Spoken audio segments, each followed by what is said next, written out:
All right. How's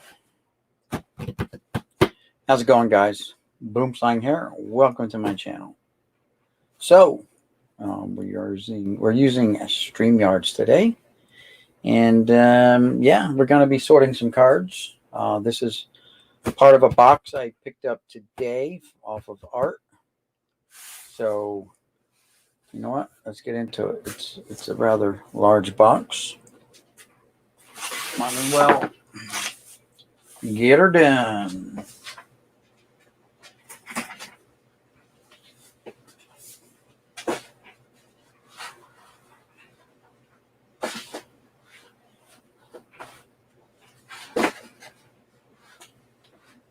All right.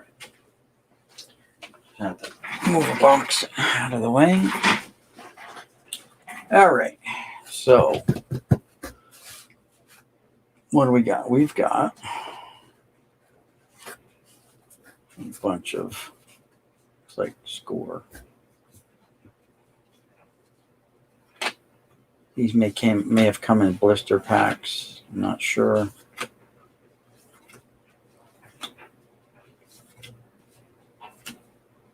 Maybe in their own little boxes too. I don't know. I don't know how many cards are in this set. It doesn't say. They just have numbers. So, you know how that is.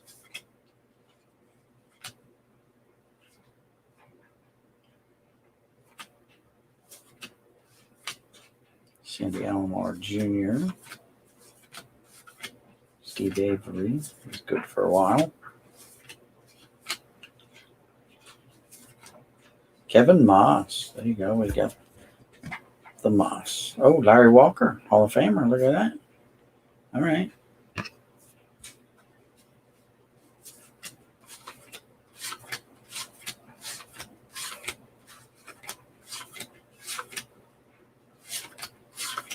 Juan Bell. Juan Gone. All right. Not bad. That's better than what I expected. Hey, Case Cards, how's it going? Let's see. Case Cards. I have something for you. I wanted to send you, but I don't have your address. So if you could shoot me your address, I'll type my email down here, and when you get time, shoot me an email with your address so I can send you this rookie set. I think 1990. Okay.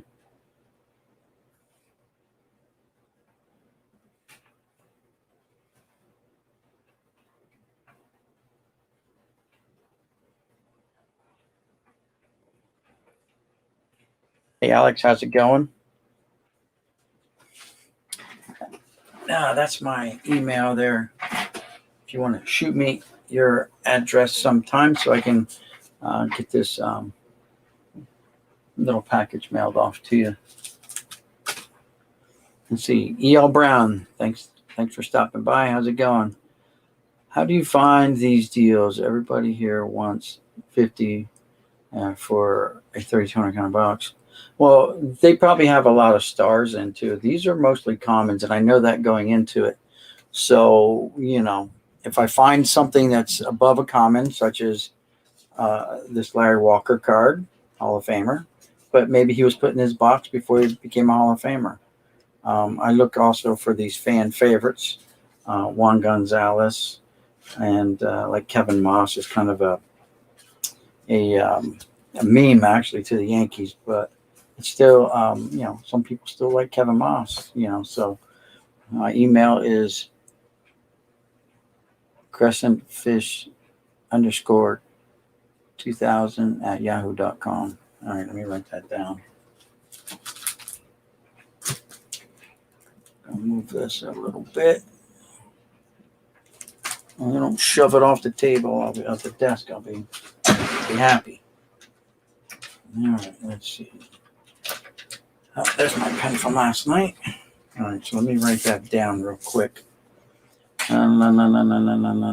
So this guy that I got these from, Art, I've known him for now like 2 years. I met him through Facebook Marketplace, and you guys know I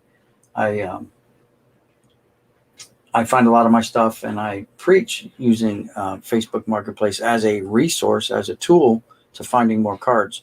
And we've built this relationship, Art and I, and whenever he gets cards, he calls me.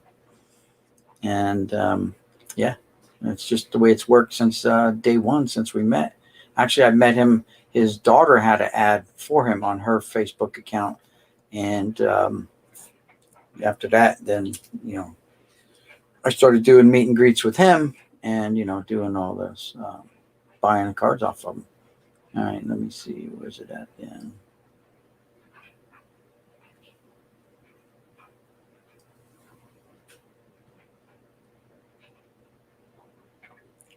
I'm writing this down here.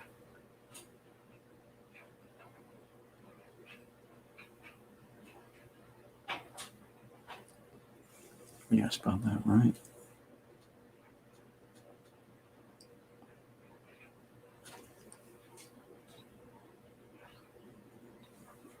And it's _2000.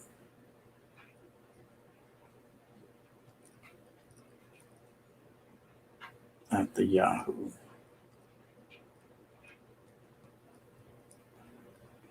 All right, got it.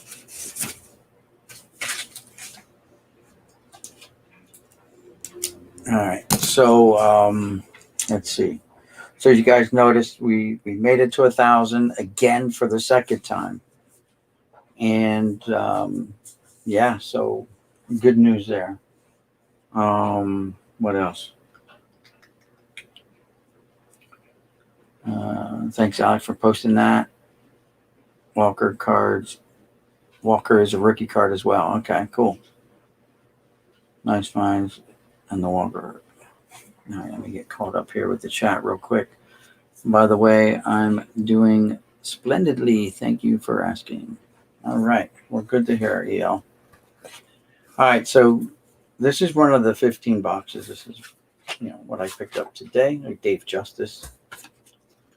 He's definitely a fan favorite. Oscar Azucar. Charles Nagy was a good pitcher back in his day.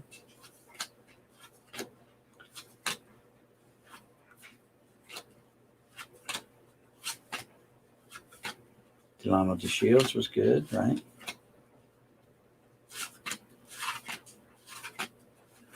Alex Fernandez was a good pitcher. There's one gone. So I'm going to have dupes, obviously, I think, because there's a big stack of them here. Luis Sojo. Justice again. Azucar. Nagy. Robin Ventura was a very good hitter. Big Ben.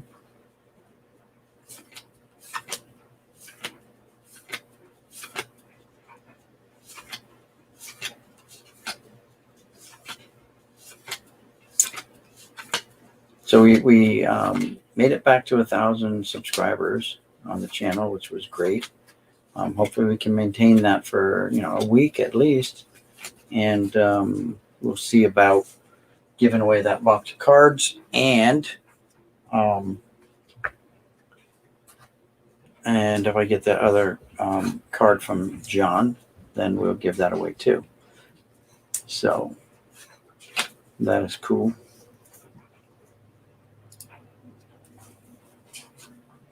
We got 4 people watching. That's cool. Thanks, guys, for hanging out. I've been literally, I picked this up around 2:30. There's a Deion Sanders. Nice Deion. The Yankees uniform on.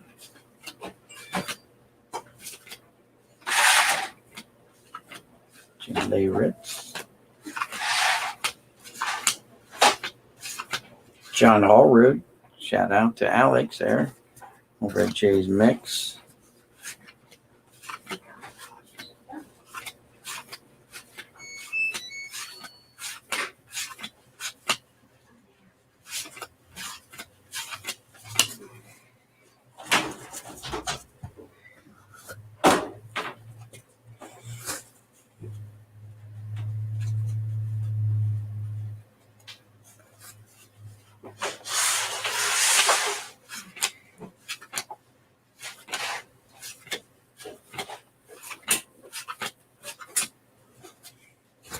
We're going to see how far we can get. Am I going to be able to do this for like an hour tonight, guys? And then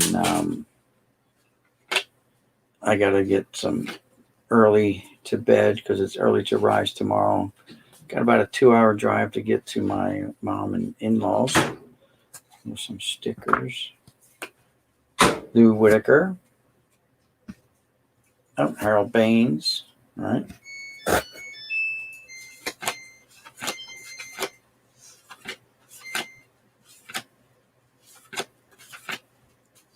Doc Gooden.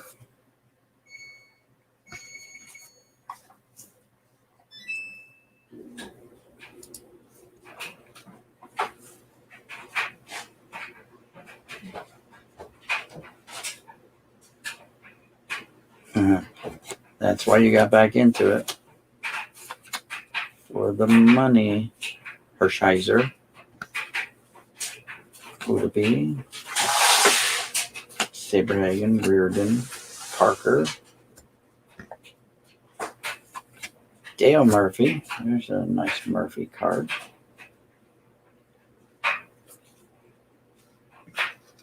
There's Marvin the Martian. Willie McGee. So those are Score. Those are Fleer. Back to Score. But let's get into some of these. We got some.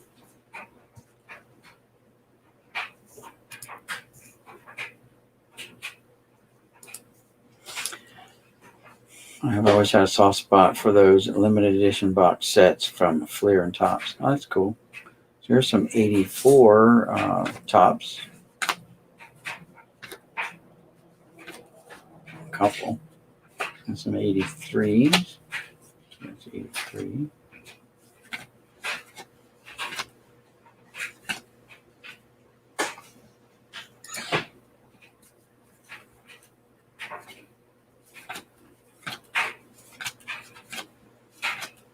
Frank Robinson, the late Frank Robinson.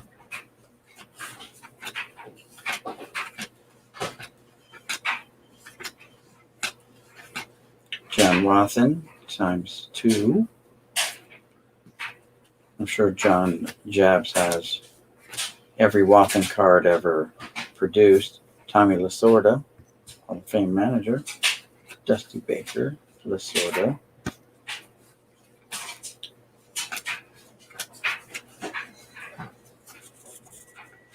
Those are 83.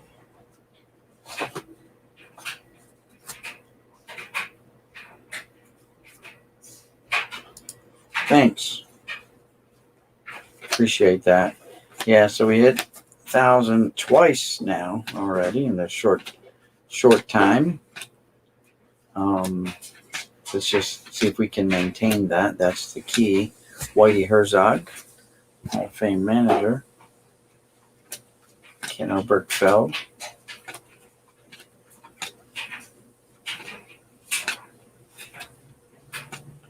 Bruce Sutter. It's all wrinkled up though.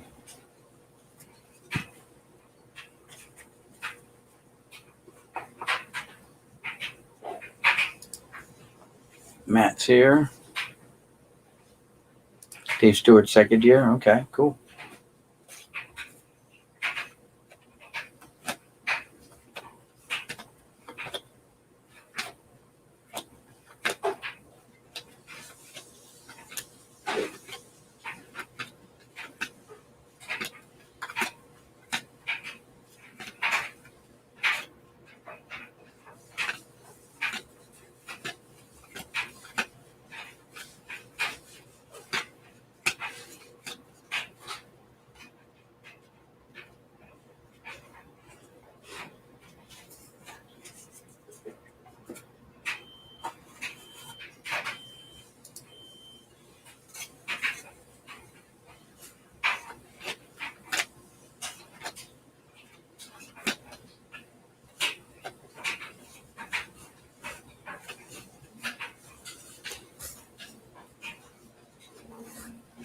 Some 87 tops there.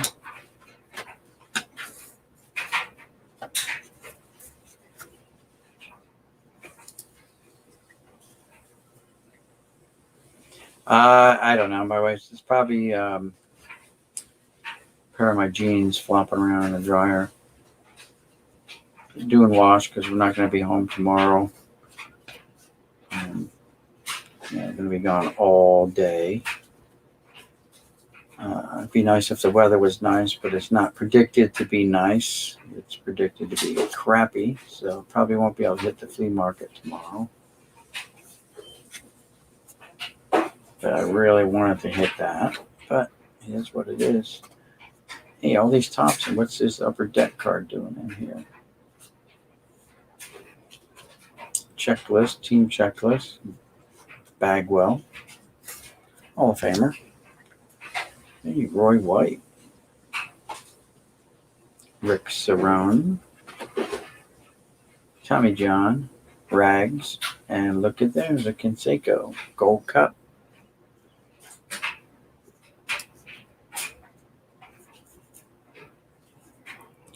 Very nice. Canseco. Got a Bowman there of Lance Berkman. He is on the Hall of Fame ballot. Just don't know if he's going to make it. You know, that is probably not going to make it. Upper deck. And we'll put them right here, I reckon. Donruss, Wakefield. Donruss. We'll put them there. Oh, here's some Fleer from 87.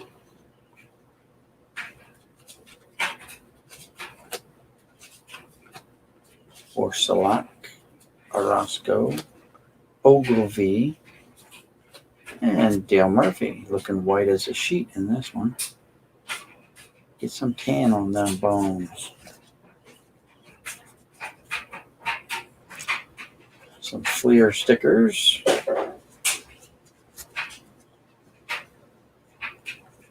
And Floyd Yeomans.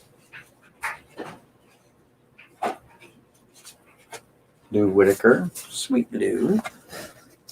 We'll put Sweet Lou in with the fan favorites. Alan Trammell, Hall of Famer. Scott, there's a Jose Canseco card I've never seen before. Kind of skinny Jose there. More like his brother, Ozzie. He was big in his own right, but not nearly as big as Jose. Kevin Mitchell.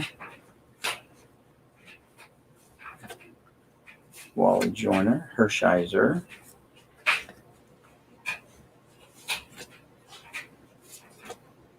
Ozzie Guillen. Doc Gooden. Them Jerry curls going.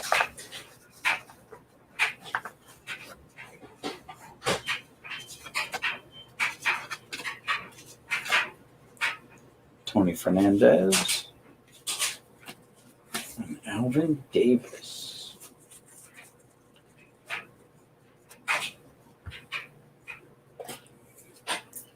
Bob Owachinko, Brookins.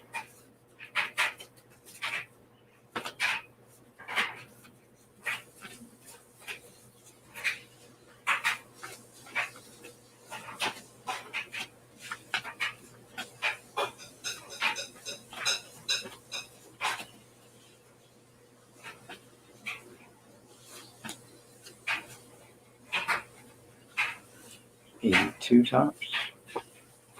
83 Topps. There's a 82 All-Star, Bucky Dent.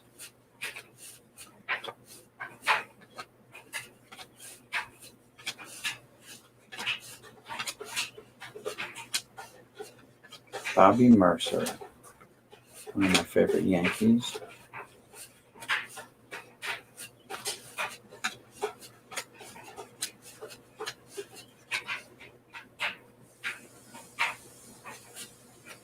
Danny Ainge, one of the first, I believe he was the first two-sports star in sports.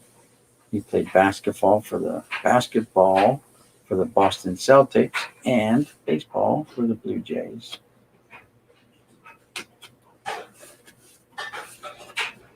Dave Concepcion in action. Sixto Lezcano ×3.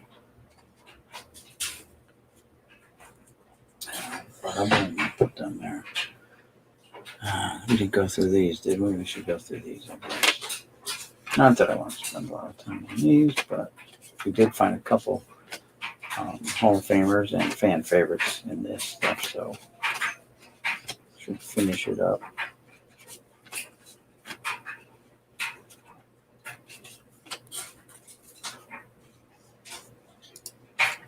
Been on the lookout for blacklist cards in those 82 Topps. You never know.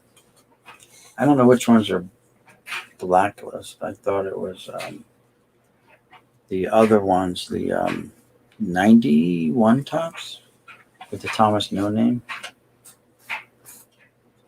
There's another one gone.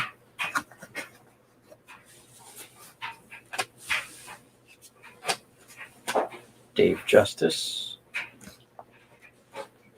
Hey, Joe Man's Man, how's it going? There were a few players in the late 50s to 60s who played both baseball and hockey. Oh, there you go. There you go. Did not know that. I always thought Danny Ainge was like the first one. Then came, the Dions and the Bows.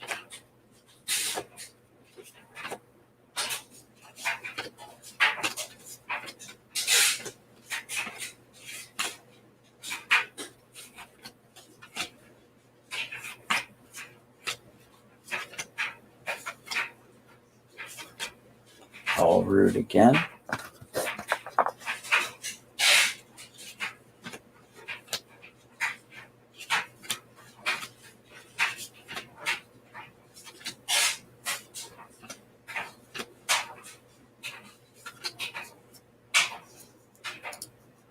There was a run of 82 Topps where the entire sheets had no black ink printed on them. Okay, did not know that. Learn something new every day in this community. That's what's so great about it, too. You can learn stuff every day, just about.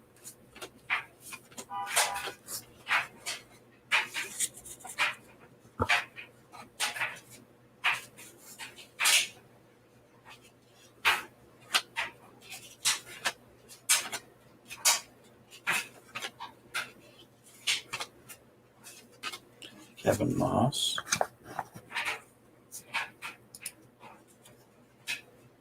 Another Larry Walker.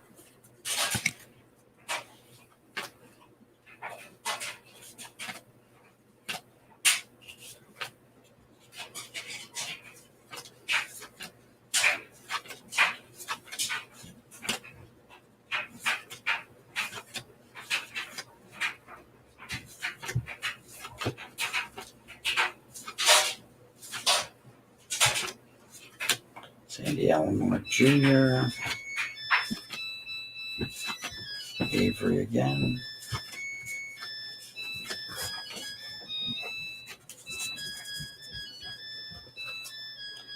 All right, some 89 Upper Deck.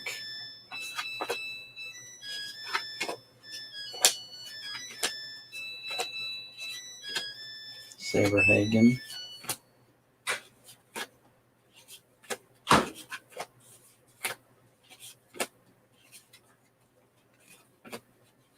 Some rookie card. Well, one rookie card. How about Matt Williams? Harold Baines right behind the Williams. Steve Jeltz.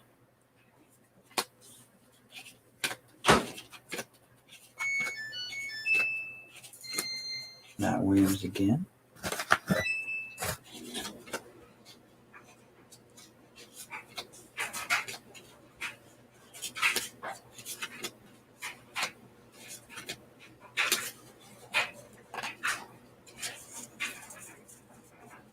The deck.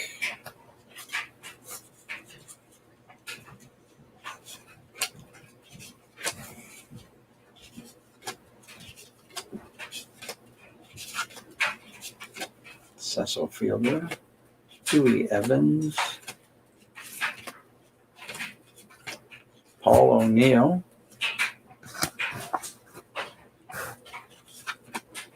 Pete Incaviglia.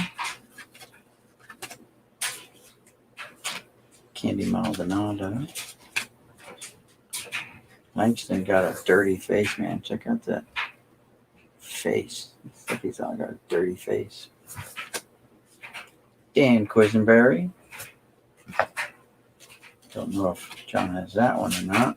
Here's Quisenberry Bad Omen pile. Fred McGriff. Joe Carter. Dale Murphy. Eric Shaw. Stadium Club members card. No idea. There.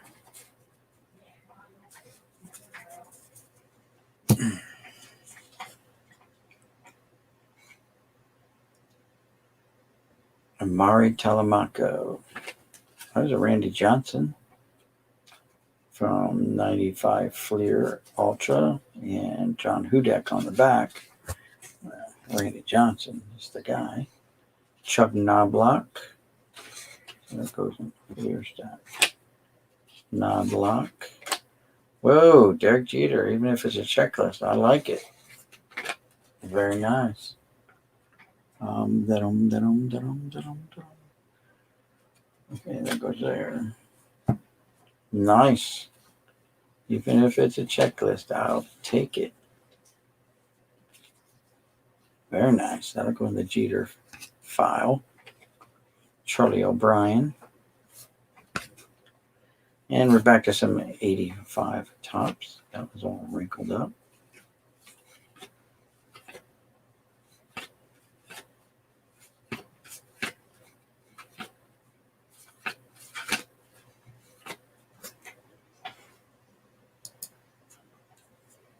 I lied. Jim Roddy is the only guy to play baseball and hockey, but it was in the 1920s. Holy cow. That's going back a ways. It's got a stain on it.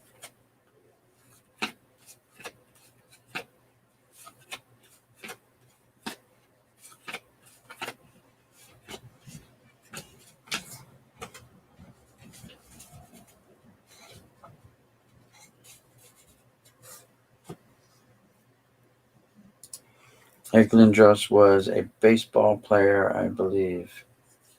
I don't know if he actually played baseball. They had some pictures of him, like in, I think, Blue Jays uniform. There's Bobby Cox, Hall of Fame manager. But hang on, I wasn't a big Lindros follower, so I couldn't say for sure. Yes, Chuck, I cannot reach first base. He got the yips.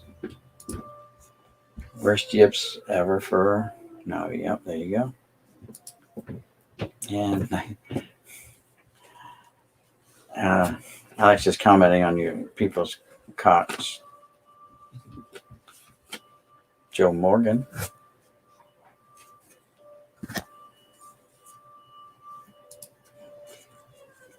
Thanks, Alex, for throwing up that link. I don't know if they're actually clickable, though.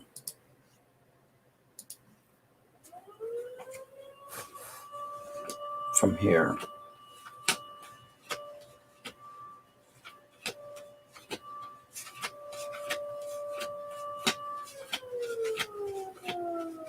That's all wrinkled up.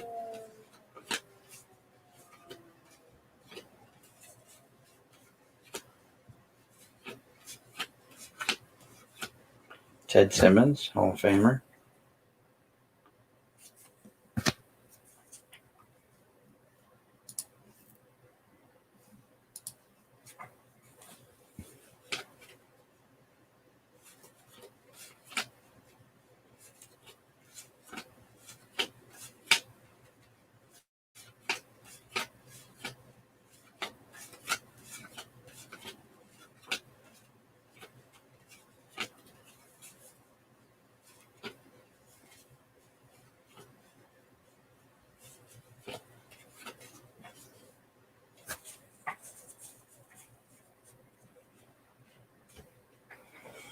Got some 86 tops.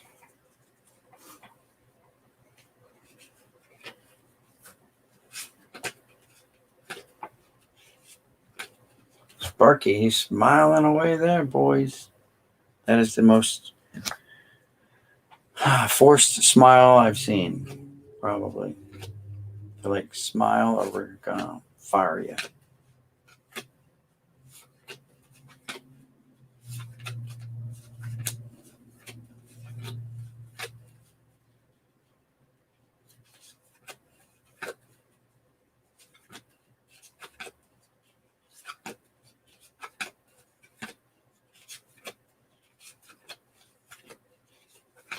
Earl Weaver, Hall of Fame manager.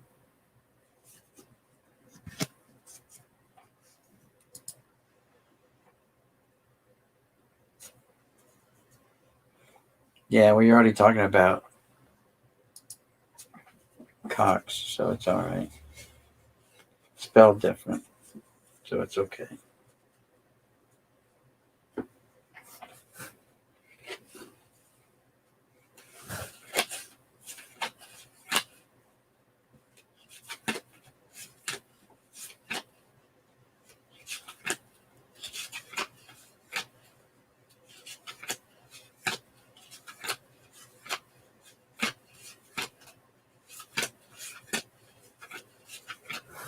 Brian Downing. Looks like we have a black gold card here of Andy Van Slyke. Black gold from Topps. Some upper decks. Jim Abbott. There's the Murphy. Tony Pena. Harold Reynolds. Dave Stewart. And then we got some 92 Topps and draft picks. Probably not going to have a Jeter in here. They're already too concentrated, like, to even think there'd be a Jeter. Nope.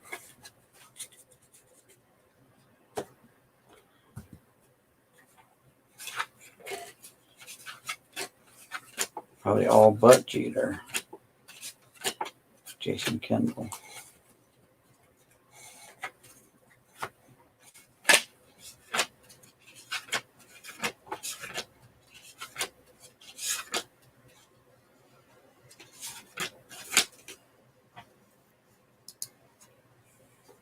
Spent a lot of time playing Earl Weaver baseball with my brothers on the PC.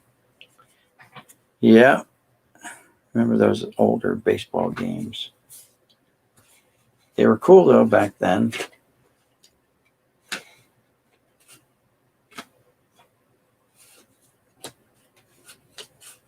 Tiny Baseball and Ricky Henderson.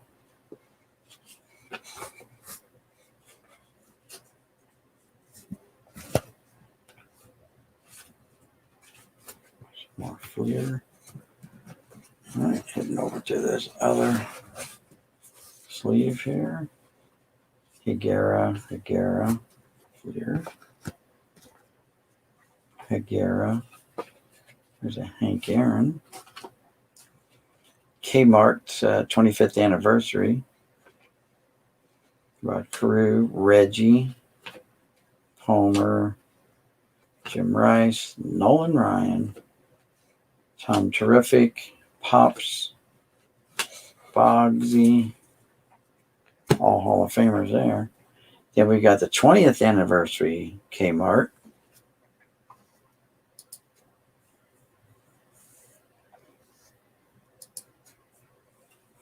Looks pretty dated now, but was damn fun and the best thing back then. Yeah, it was. Sandy Koufax. I sent this exact card to Sandy Koufax to sign. Oh, when I was real young. And then I sent it off to PSA, and they said it was not a legit TTM, like it wasn't his signature. Kind of bummed me out. Same way with the Hank Aaron that I sent to Hank Aaron.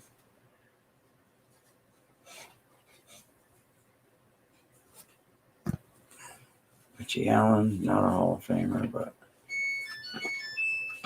Joe Morgan, Parker, Pops, and Aaron, and that one's beat up. Sent this one out to be signed too, and nope. Came back. The bad report card. And these are tops. How about some 82 Dunruss? Harvey Haddix. Looking creepy is what he's doing. He's like that creepy guy hanging out at the pool. You know, creepy old man. Look at him. Hey, Harv. Get out of here. There's Sparky. Not smiling. Trying to contain his laughter there.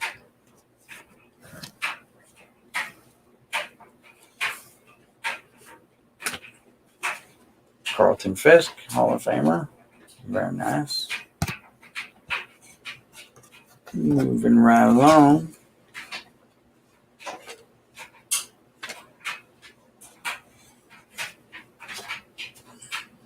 Billy Ripken.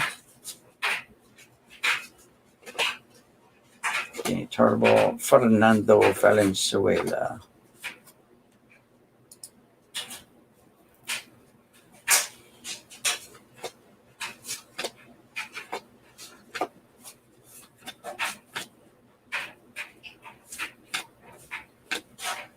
There's Benito.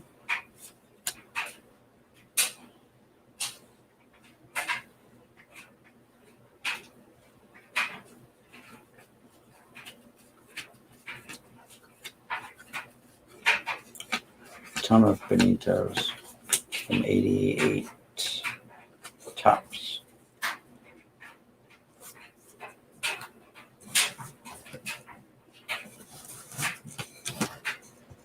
Yeah, all right. I know the Witten error. I've been looking for that for a while.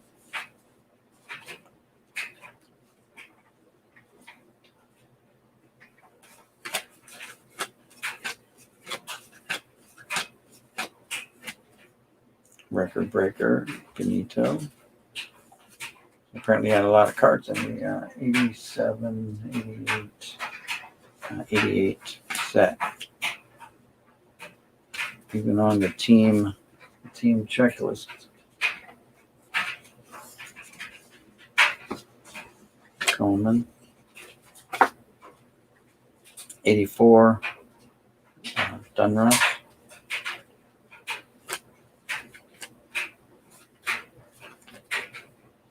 These cards are pretty worn out. Pretty beat.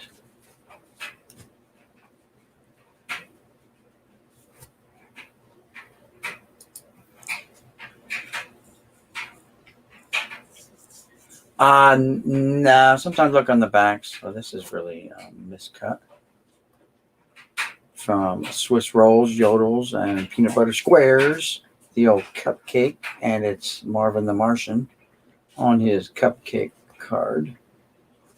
Let's put that with the tops. No, I don't even have a black light, so I can't even entertain that.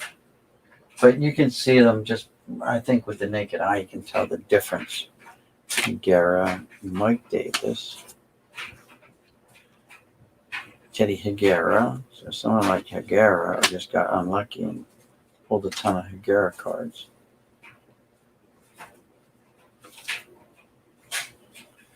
And this is like the first time ever seeing one of these Diamond Kings just so miscut.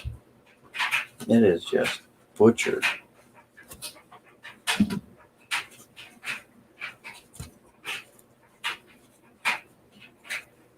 It's more 84 Dunruss.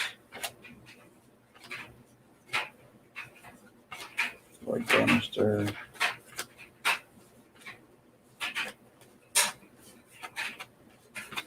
Or Smalley.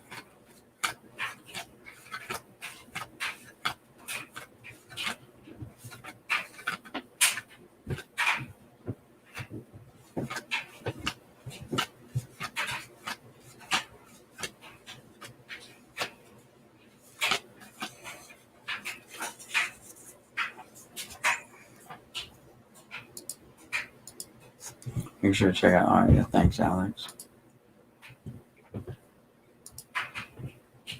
Yeah, I just we found some Wathens earlier. The Wathen we found was, I think, the 83 Wathen. Yeah. It's the 83 Wathen. I don't think we came across any other Wathens after that. Or before that. Nope. We found the 83 Wathen.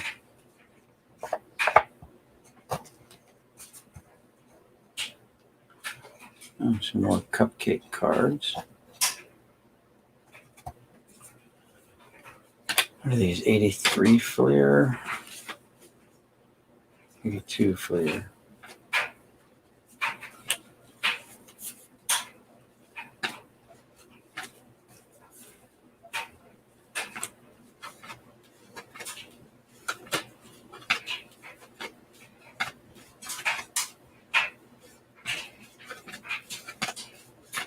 There's Sparky not smiling, but it's Sparky.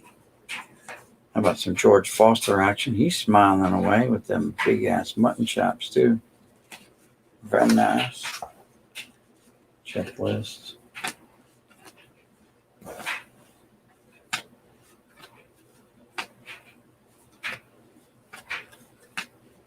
Eckersley. But it's got a crease right here. You can see it. Creased.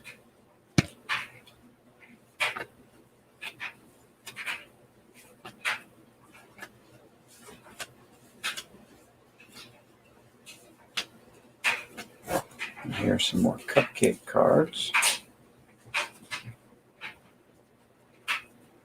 Here's following the Fleer.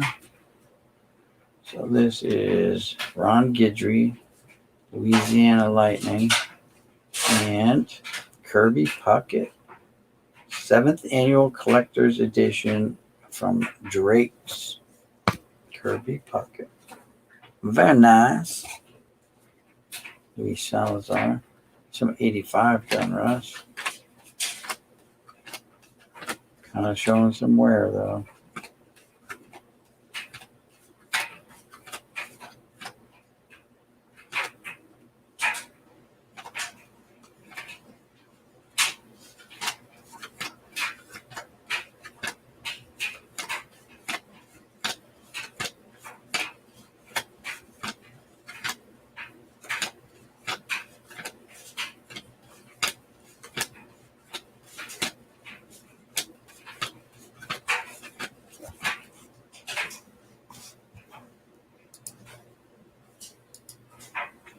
Two 83 Wathans. Yep, so far I got two of them.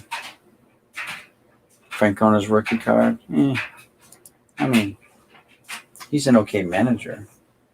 He's been around a long time. That's for sure. We had an Ainge earlier. Don't know if it was his rookie or not. It might have been. But it's kind of buried now. I think it was a Dunruss card.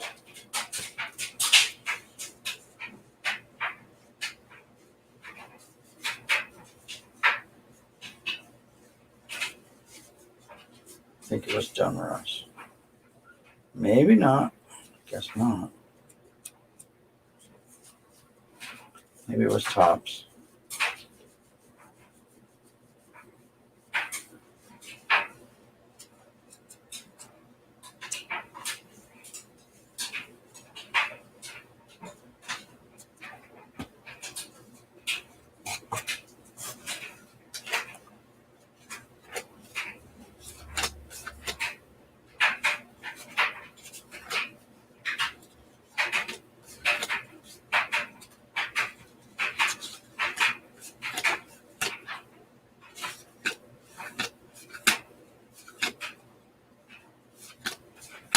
Sparky again.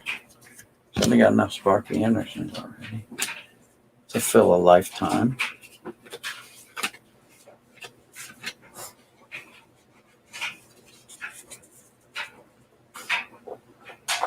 Maybe the Ainge was the 83.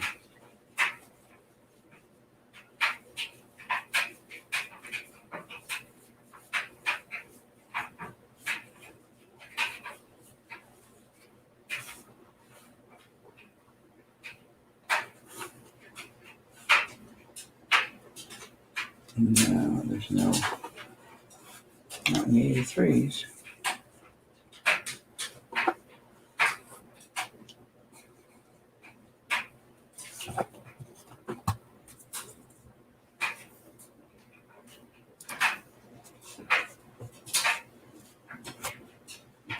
Find anything I don't have? There was a couple, yeah. This Jeter card.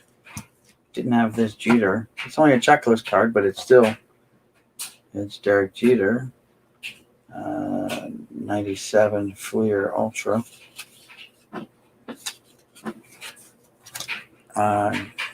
Cupcake cards, I guess.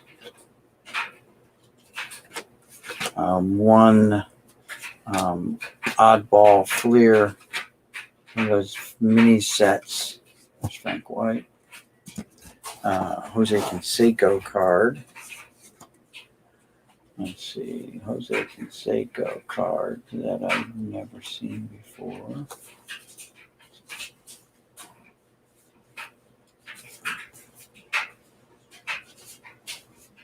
I've never seen that Canseco before. Especially this whole set here I've never seen before. From 87.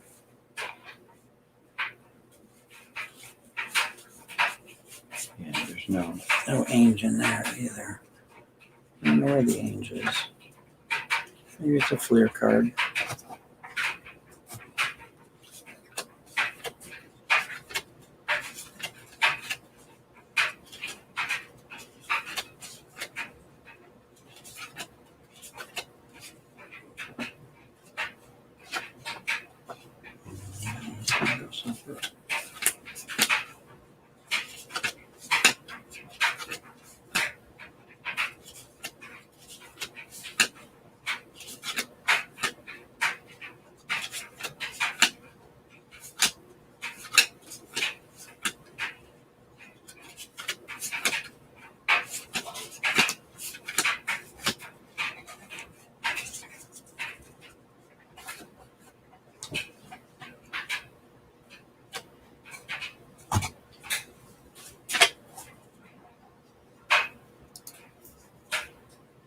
Ton of Sparkies, yes. It was in 82 Topps, but it's his second year card. Okay. So Jay's talking about Cox, and now what rhymes with Jeter. Alex. Ainge, that is, yes. The Ainge.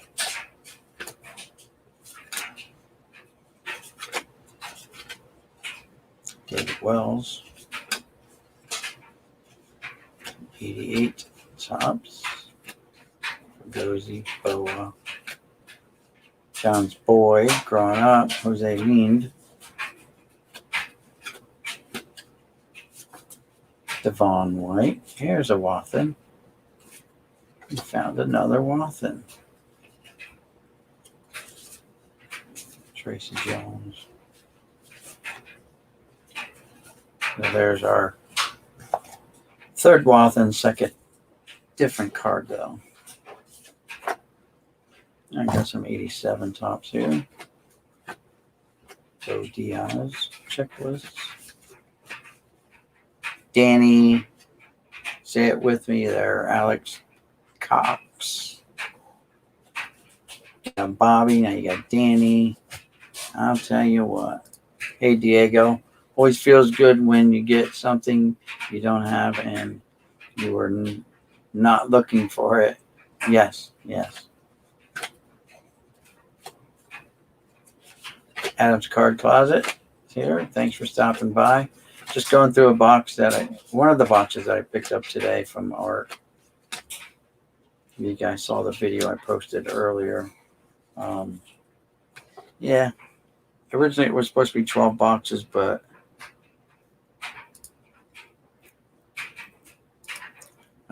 he said the Wild Thing rookie card. Yeah, Mitch Williams. Hey, Cardinals fan, how's it going?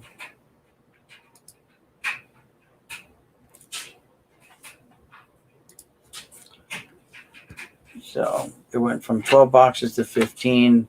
The 12 boxes, the 12 box was $75.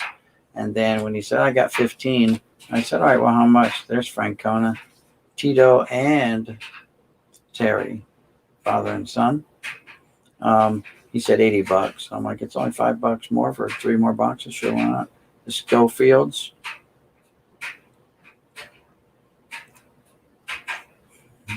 What a pair of dicks. Right? Couple of dicks there for you.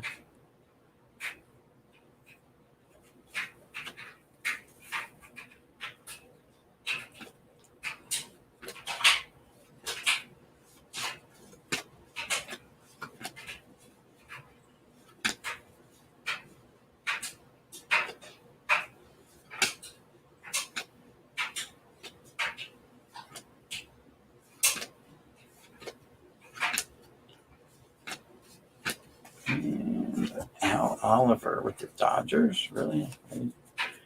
No, he played for the Dodgers. Oh, it's because it's a traded card. Okay. I'm like, I don't remember that card either, but it's a traded and it's all boogered up here in the corner. Like it got crunched really good.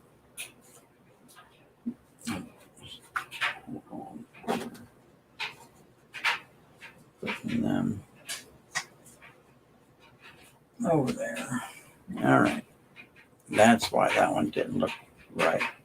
So now we're hitting a couple traded ones. Luis Salazar, Jim Sundberg, Gene Mock, Oscar Gamble. Got a haircut there. Oscar used to have a big ass fro everywhere he went. Take his hat off and it'd like just whoosh, like a sponge, suck up all the oxygen around him.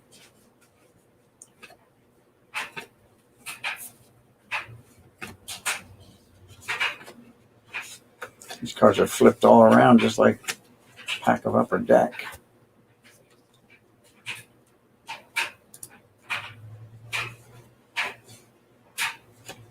Thanks, Adam. Danny Ozark. My wrist is getting tired of flipping these freaking cards. Hey, there you go, John Allrood. And the back is not the UV back. It's a regular back.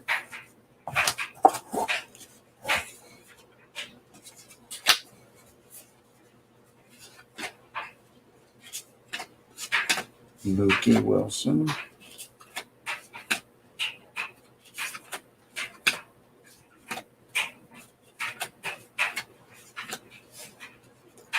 corrected version of the Keith Comstock card. The error version would say Cubs down here. That's the corrected one.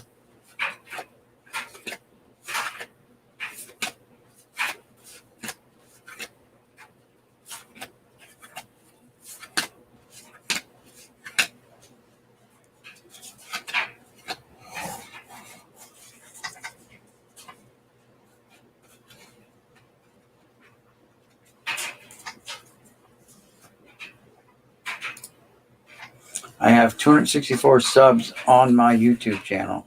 Congratulations, Cardinals fan. Guys, if not subscribed to him, go ahead and hit him up, especially the new people here.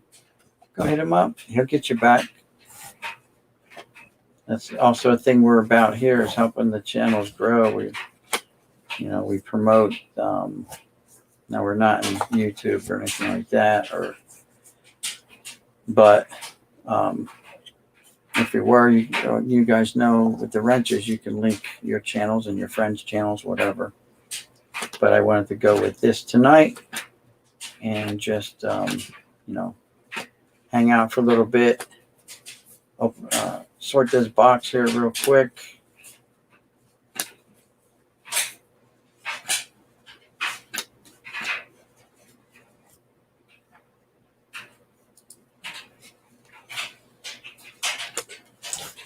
There's another Hall of Famer from the 25th anniversary Topps little box set.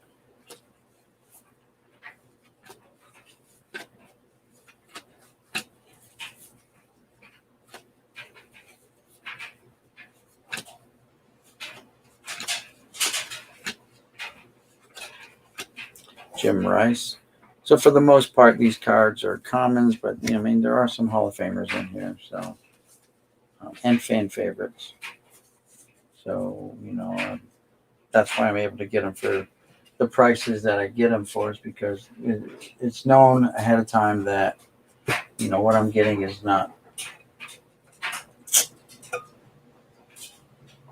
like that binder from the flea market. Those two binders from the flea market were stacked with Hall of Famers and stuff like that. I will be going back there, and I will be trying to get more binders off of that guy. So that's going to be fun. But this weekend I'll be out of town. Bert Blyleven, he's a Hall of Famer. Any TTMs, charge like $20 though.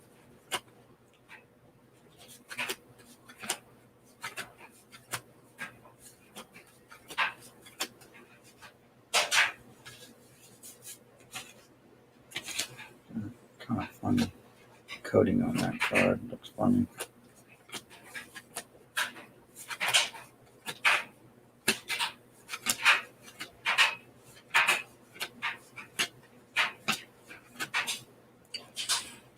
Barbaro Garbe. My boss actually got a autograph back from him. A TTM. It was kind of like, what? Lonnie Smith. Dusty Baker.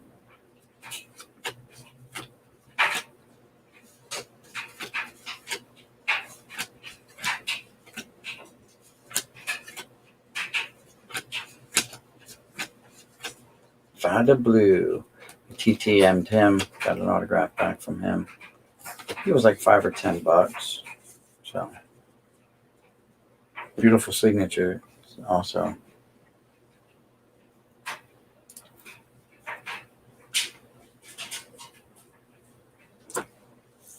There you go, guys. There's Cardinals fans link. Needs 36 more subs to get to 300. So if we can help him out, let's help him out, guys. Right? Like I said, I'm sure he'll get you back.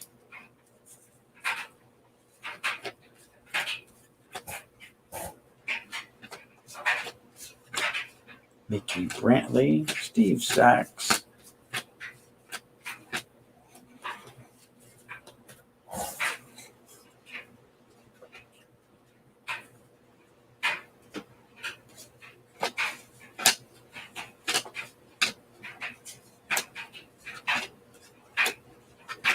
Dutch Dalton, Rock Raines. Look at that.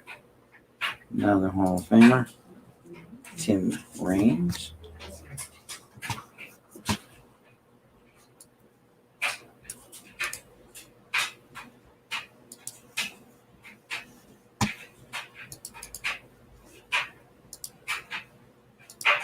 By the way, guys, there's the link to the chat. Anyone wants to come in and hang out. Here's Keith Hernandez. It always makes for a little bit more exciting. There's Dale Murphy. Nice. Fernando Valenzuela. I TTM'd him as a kid and got an 8x10 signed by him. Jim Leland.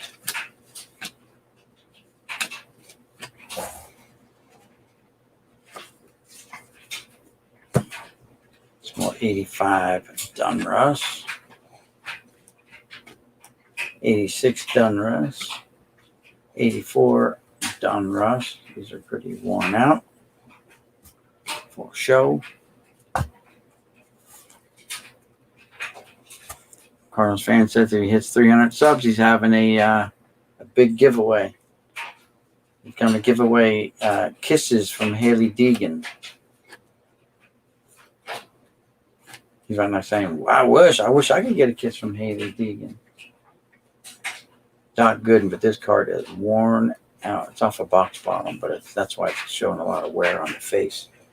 It's actually got more wear than it shows, but it's from the box bottom. Just cool. Just cool. Not good. Daryl Motley from Motley Crue.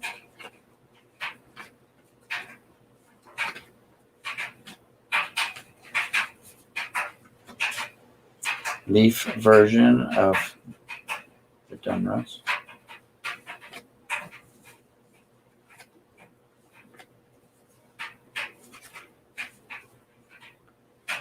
There's Daryl Motley again. And Mike Flanagan.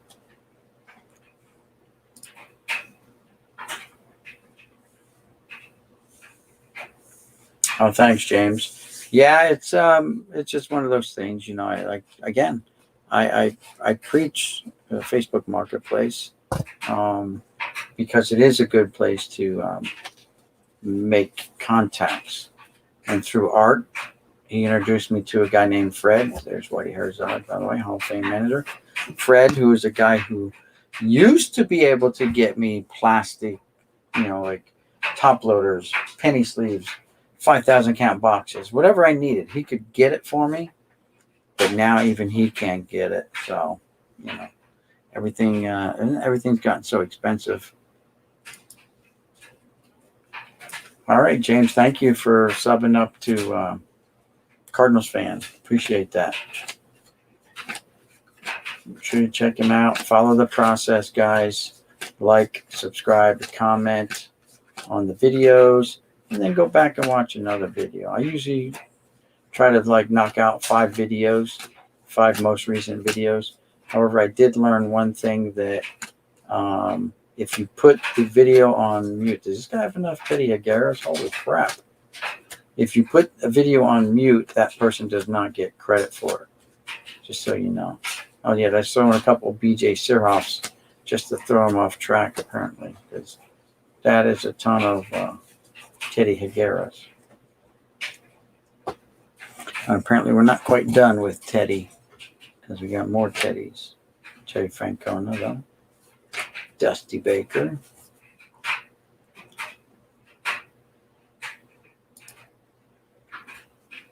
Thanks, guys. Alex.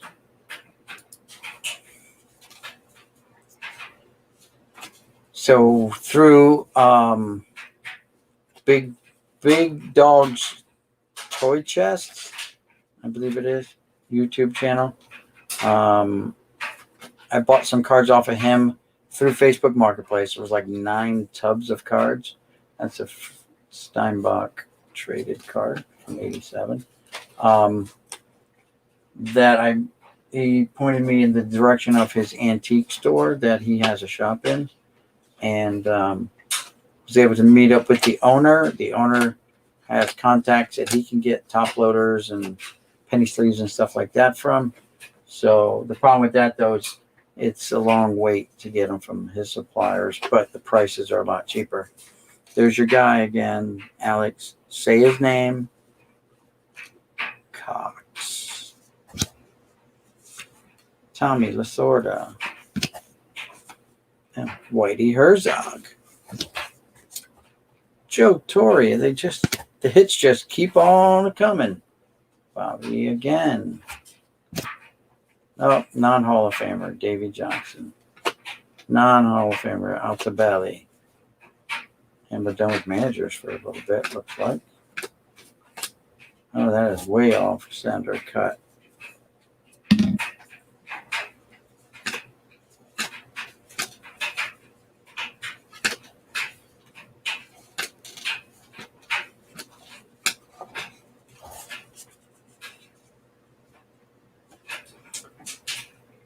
Got to get a drink, wet my whistle.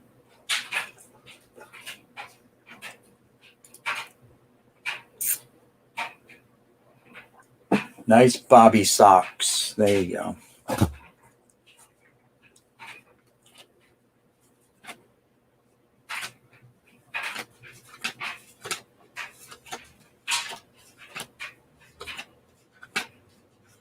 You got the Ase and the Hase.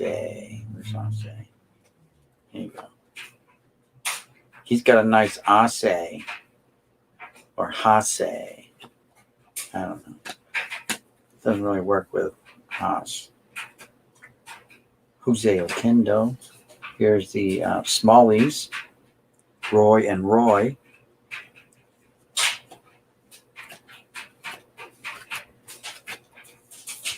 Tommy John.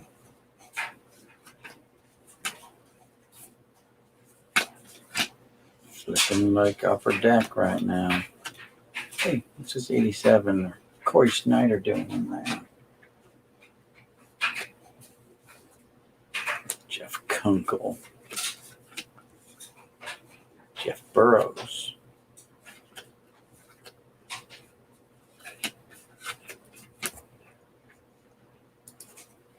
My channel, open my mail package and in-person autograph and play video games. There you go. So that's what his content is. He opens his mail for mail days. He does like in-person autographs, TTMs type stuff, and he plays some video games too. Well, that's cool. I used to be, pretty much into gaming too. I love first person. There's another John Wathan. Look there. Almost glossed right over it. So we got 4 Wathan cards, 3 different ones. Nice. But we have way more Sparkies than Wathans.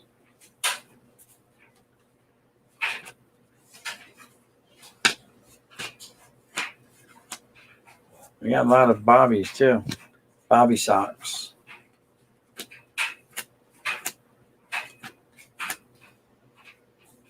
Bingham, yep, that's a traded set card. Paul Owens, Ralph Houck, Jackie Moore. Hey, Jackie. More or less. We'll take less of you, Jackie.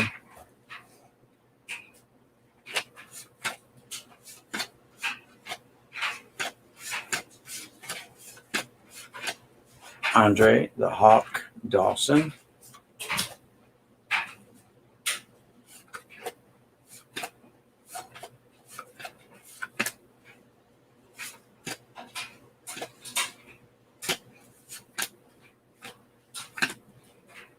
Dave Trafecki.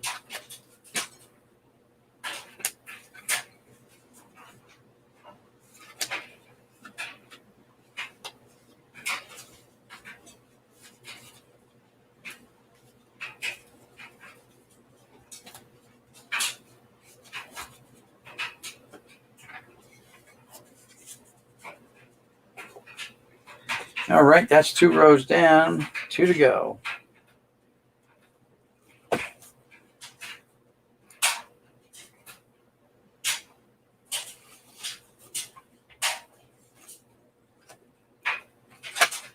87 tops here. A lot of people like this wood border. I'm like about it, you know.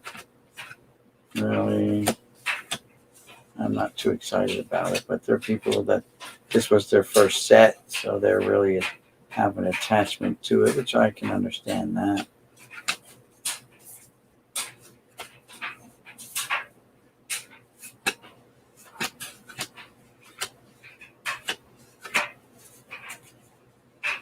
Moose Haas.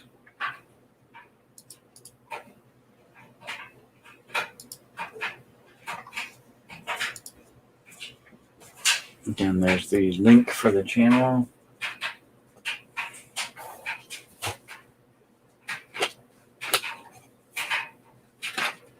Bruce Bochy, he could very well be a Hall of Fame manager one day.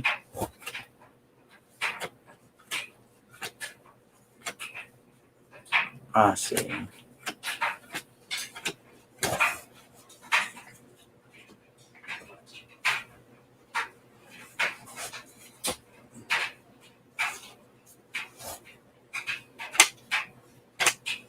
Andre Dawson.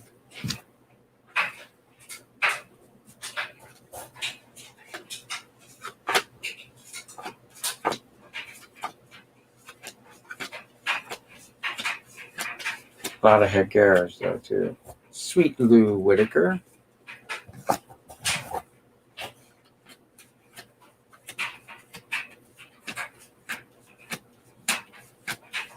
Dennis Eckersley, Hall of Famer.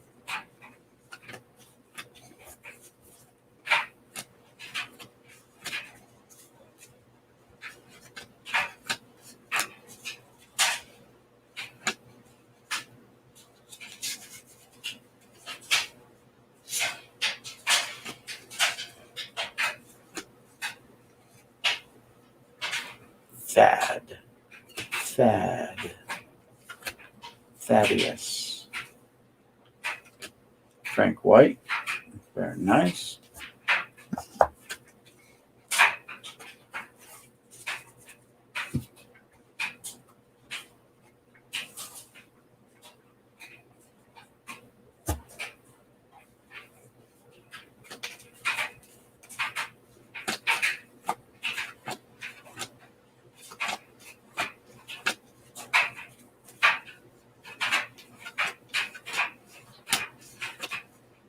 Sightseer Gold Cup. Frank Wills, what are you doing there?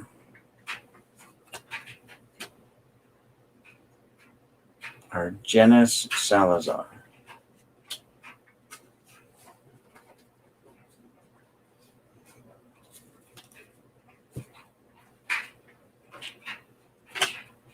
There's that again. Jim Fry.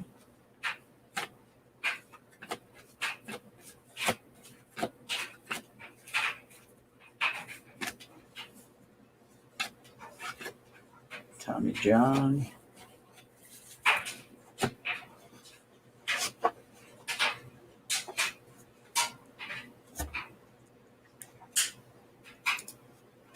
The hobbyist is here. Thanks, hobbyist.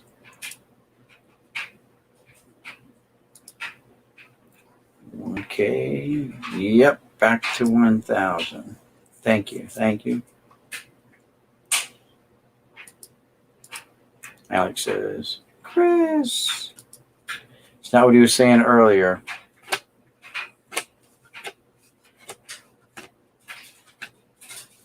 These 84s are a little beat up here, boy. Chris Pavakwa.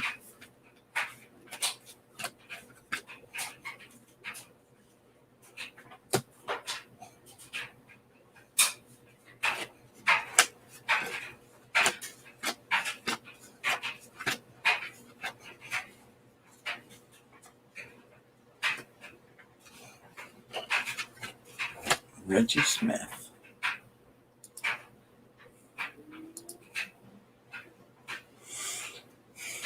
Hey, Saucy, how's it going?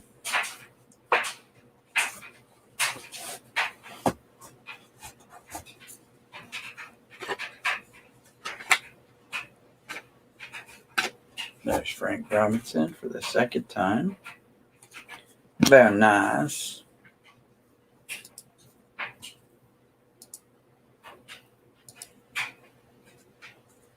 It was cold today and rainy.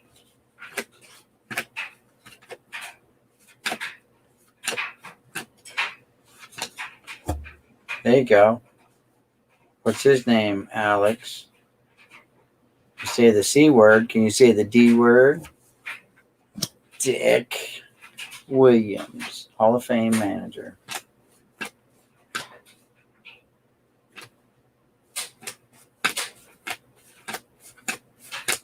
Now we got a ton of Padres.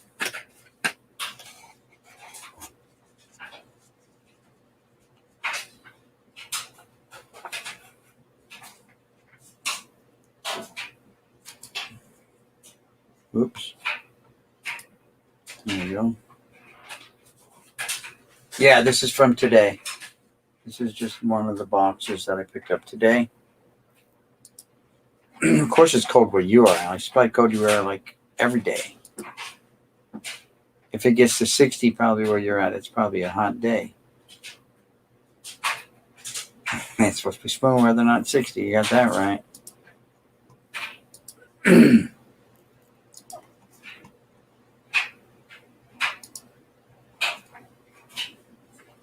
Always cold in the nursing home kitchen. There you go.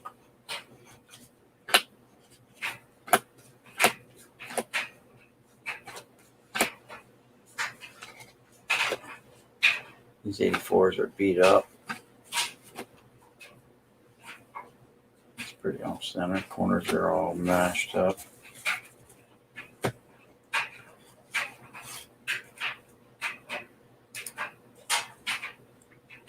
It was warm before the cold weather came.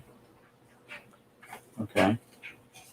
Well, you sent all that cold weather down from up your way there, Alex. Thank you very much. There's Hondo. Frank Howard. Big guy. Big guy. Bill Verdon. All right, where's my Don Mangley rookie card? Say it with me, Alex. Say it with conviction, too. Shout it. Dick Williams.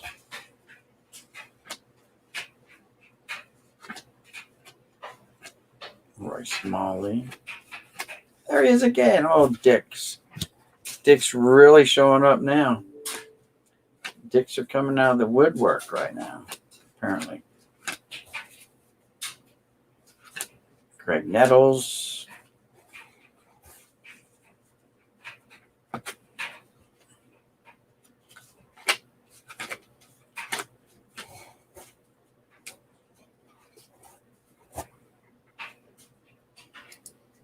Always rainy or cold on Memorial Weekend.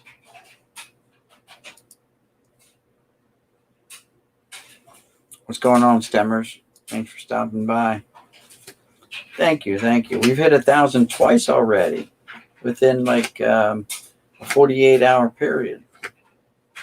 So we hit it, and within 12 hours, we dropped down to 995. And then about 12 hours after that, we came back up to 1,000. We're holding right now, but you know how the algorithms are. So you got to really shoot to exceed that number. There's Bobby Mercer now and then.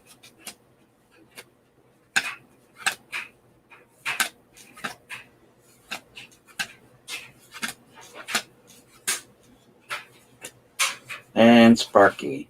I'd like to see him in his Yankee uniform there, but that's all right. Just the contrast in Boston and New York. Instead, they went with Red Sox, White Sox, Red Sox, White Sox. Oops, I'm going to hold the phone. Yeah, we did. Okay. We're good. Anything real good so far? No, not even, well, no, not really. Got a Derek Jeter checklist. I didn't go through all these. Just Teddy Higuera's out the asshole. Some quisenberries. We got an okay stack of Hall of Famers. There's a Hank Aaron throwback, turnback card, whatever. Danny Martinez from 86 Topps. But got some Kmart cards.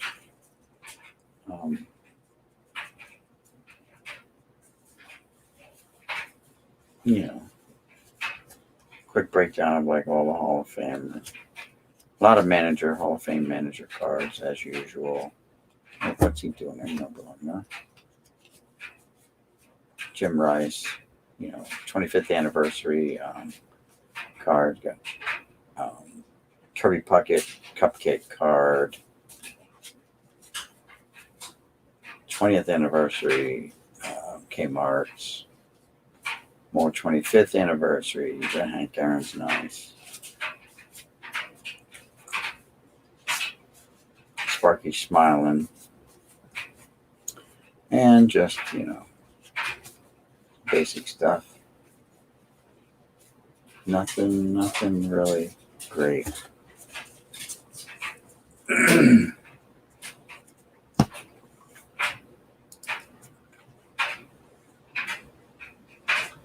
Dude, just be patient. That's all I can tell you, Stemmers.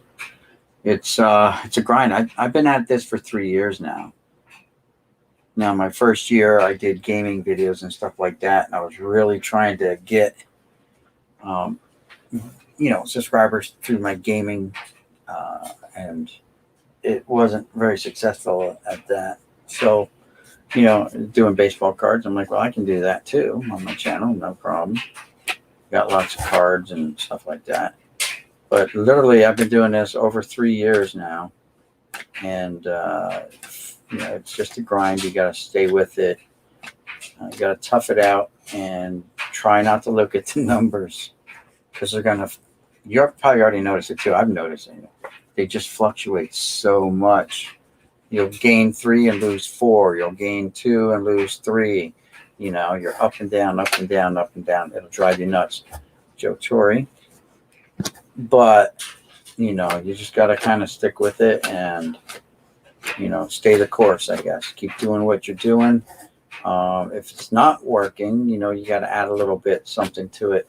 Now, I'm not saying go all out and be screaming and hollering every time you pull a nice card or something like that. Like, you got to be genuine. I guess that's what it is. You got to be genuine. If you have stories to relate, you can relate stories about your collecting, because it resonates with other people. Like, oh yeah, I remember that. Especially when there's like a lot of people that are similarly the same age. There's not a lot of people that are my age doing it, but I can relate some older stories about collecting cards, and they're all basically the same though. They remember going to the store and picking up packs, maybe, with their parents or something like that. So,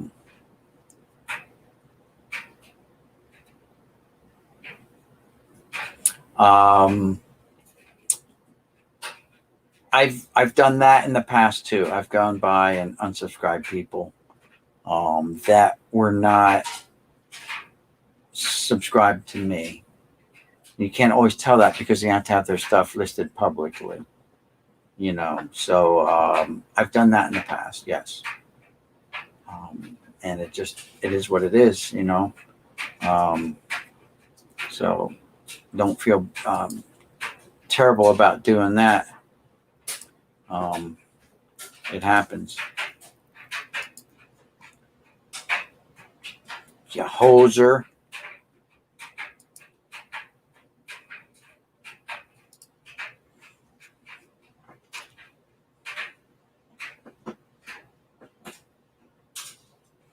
I really don't like Warzone. I don't know why. I've done a lot of first-person shooters, but the older stuff I was really good at, and probably that's the problem. I'm not good at it now.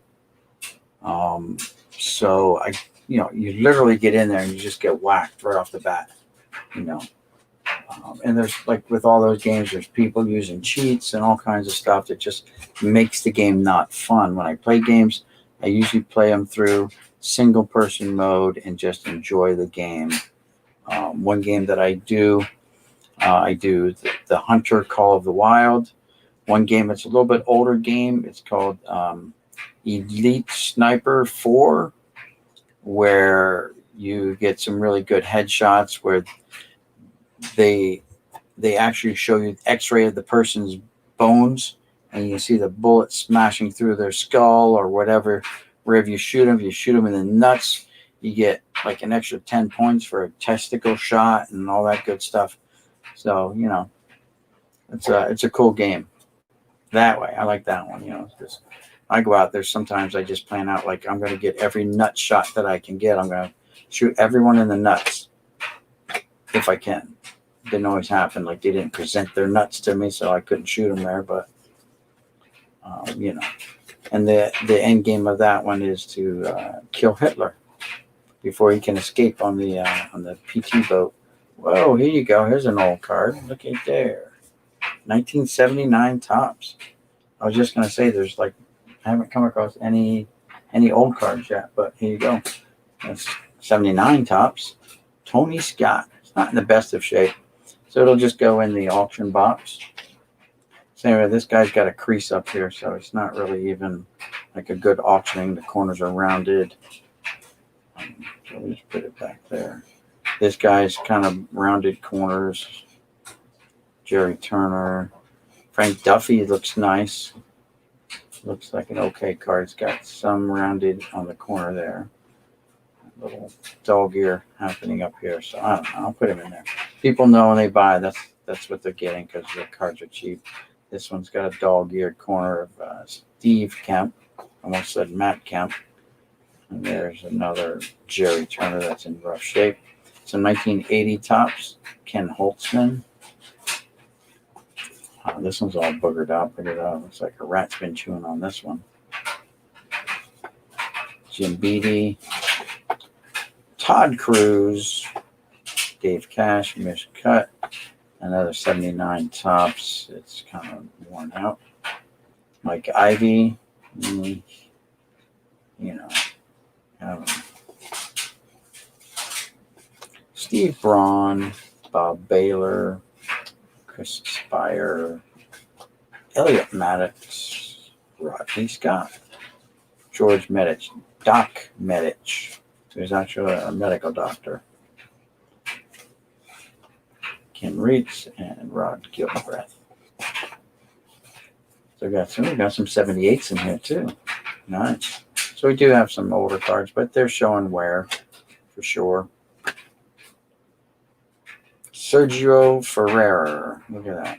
Sounds like a guy that would play the organ on the Captain Kangaroo show on Sundays, Saturdays, whenever that thing used to play when we were kids. This Lazinski looking really old and worn out. Corners rounded, fuzzed. 19. It could be a Burger King card. Who knows? It's a low number, but could have been a base card too in that set. Could have been 19. Don't know. Dave Chalk. Ken Brett, George's brother, got a huge crease right across there. Look at that. Wayne Garrett, Ron Reed, low number. So these might be part of the Burger King set that they would put out, regional team sets, because it's a low number. And you had two Phillies with really low numbers. Doc Medich again, Bill North, Doug Rao, 76 or 77. 77. Yeah, 75, 76, 76. So it's a 77 tops. Ed Halicki. Otto Velez. 78 tops. Steve Busby. Steve Dunning. This guy's got a crease right down the center of his face. Right down the whole card.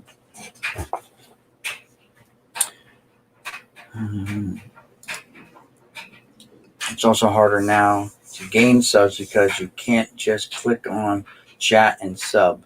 Exactly. So that's why on my channel I give guys the blue wrenches to link their channels whenever they want throughout the usually it's a live stream. And I also say if they have a friend or someone that has a channel or someone that they want to help grow their channels, they can link that channel as well. It's fine with me. You don't have to do a, one of them cash things. You know what I'm talking about. Super chats. You don't have to do a super chat and anything like that. Just, feel free to link your stuff. Now, again, the guys who have it, they're trusting. You got the gum stain and everything. That might be worth some money. Just say, hey, now there's a gum stain card. You only get one per pack, right? So it's a rarity. Not always the same card. Mike Tyson, the Chicken King. Don Asse again, 79. Now, if this is a low number, then it's going to be part of the Burger King set. No, it's 429, so it's not. It's a base card from the regular set. Rudy May, Steve Stone, Jim Wolford, Don Robin Hood. Hey, Alex, say his name. Oh, Bobby. Bobby rocks. Some 81 tops. I forget which ones the hats are. Oh, we're about to find out. Bo Diaz. Yep, 81 tops is the baseball hat. Bert Hooten. What a hoot, Bert. Center. Ed Ott, met him, got him the autograph. Team 8x10 photo and a card, I believe. Mark Thurman. Kevin gives your wife a hickey when you're trying to get a quickie. I don't know. Look, he's not as big as Dick.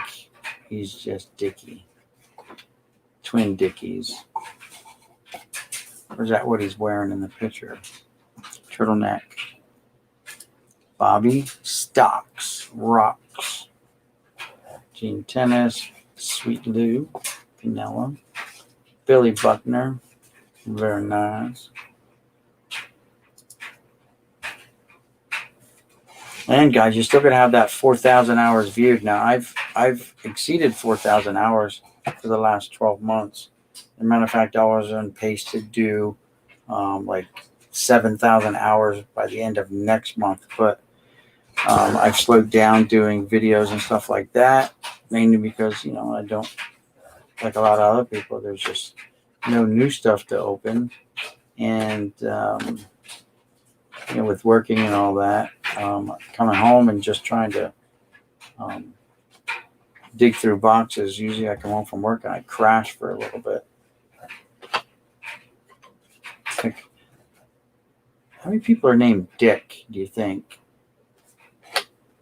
We should start an album, a binder just for holding dicks. I'm going to do that. This is my dick binder. See how people freak out about that.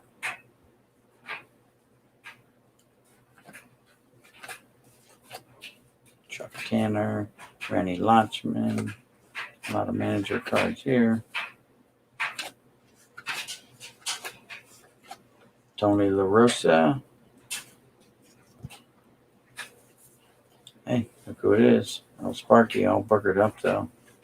Creased, defaced. Billy Gardner. Tom Nieto. Rudy Law. Rudy is the law. I've been playing some Red Dead Redemption 2 again. Just in my spare time, kicking back. You don't see players name that nowadays. No, you don't. Red Dead Redemption 2. There's Whitey again. But, a lot of it's just to de-stress or unwind, just to chillax, and not be grinding on YouTube all the time, because there is such a thing as burnout too. And believe you me, people get it. People get it. And they talk about it in their videos, and I can testify that it's a thing. It's a real thing. But once you make it past that burnout phase, then you're okay again. There's 2 Joseph Morgans. Morgan. Oh, it's Morgan and Morgan. That's a law firm here. They advertise all the time.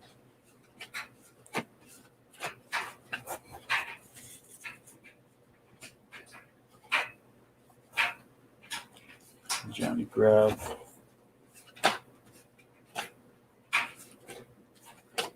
Bobby Mercer again. Wathen. Waka Waka Wathen.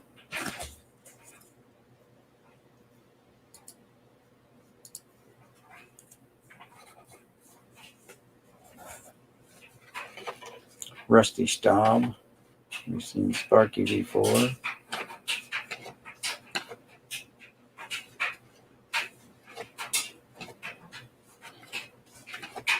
Mookie.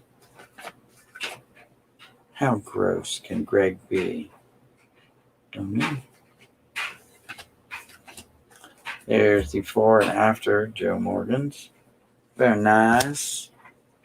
Oh, we got back-to-back Morgan and Morgans. Dusty Bakers.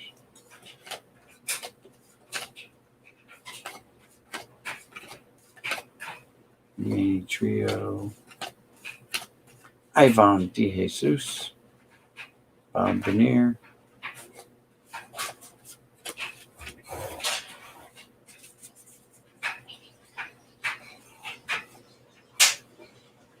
I gotta make a little room here. Put these back. This box is cutting into my forearm pretty good.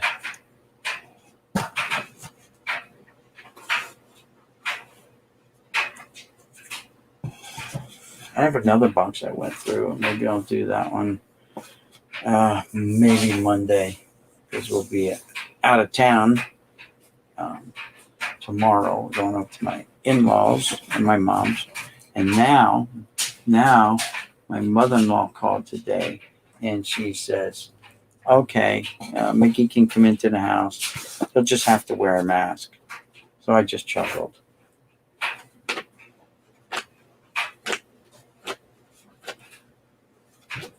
I felt like saying, I've already made other plans. I'm just dropping my wife off after I breathe all over her for 2 hours. And I'm going to go see my mom, and I'm going to go to the flea market, hopefully. Unfortunately, the weather report is not favorable, Frank White, for flea marketing. So, yeah, it's going to stink. That's going to stink. Means we'll have to sit around with a stinky mask on. There you go, Alex. Truck Martinez. That's our first Buck Martinez. Bump Wills, Maury Wills' son. Scotty McGregor. Got some Larry Herndon action going on. Lucky Bucky, there you go. Lucky Martinez. Bill Verdon.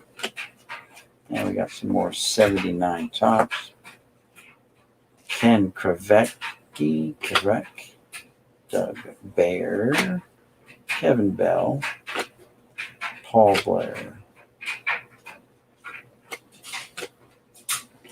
Bobby Valentine, Dan Dreesen again, Jerry Mumphrey, Doc Medich again,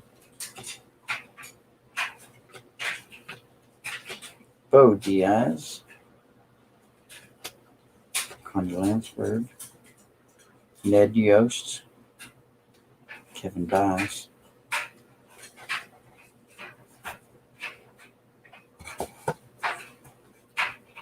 Buddy Solomon, Jim Cott, Lowenstein, Zisk, North, Wilkins, Joshua, Gar, Cerrone, Bamberger, Glasso, Stone, Brian Doyle, UL Washington. Where's your toothpick, UL? Probably was deemed unsafe to be photographed because children will mimic your look, and they might choke to death on a toothpick. So they told him no, take it out. Freddie Patek, Pete Vukovich, Larry Cox. A lot of Cox in this box, that's for sure. Man, this guy's creased. Vic Corral.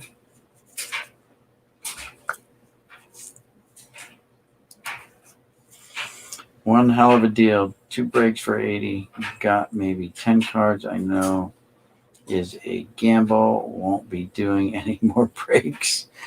So you know what though? Sometimes that's the only way you're gonna get new cards. You have to buy into the breaks. I've done it before. 76 tops. No, there was some 77 tops. Was the oldest. Then we had some 78s and 79s. 80 tops, yeah. So we had some 82s, 83s, 84s, 85s, and 86s in this box.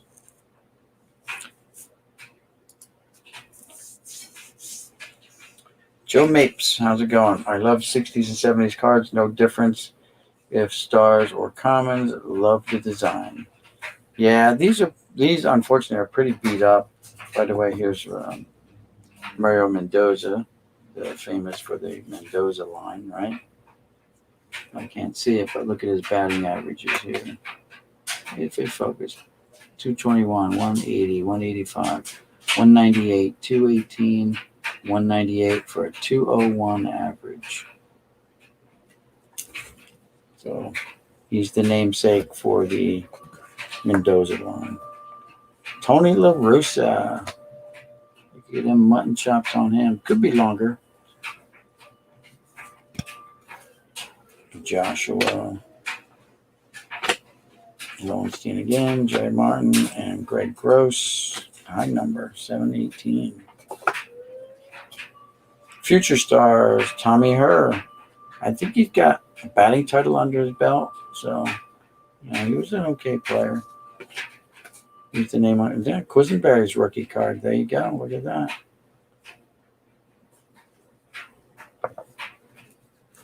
We need the Dale Murphy reverse negative. No, that's on the upper deck. Never mind. I take that back. I need it, though. So maybe I'll find it one day. Purely by accident. Hey, there you go. Here's a 74 tops. I believe. 74. I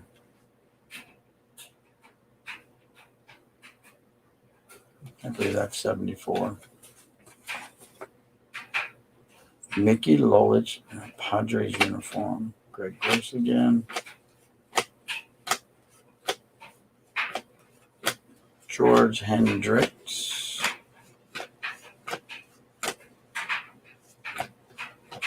Rick Burleson. Jose Morales. Dale Berra. Yogi's kid, one of Yogi's. I think Yogi had 3 sons. I know of 2. Dale, and the other one played football for the Colts.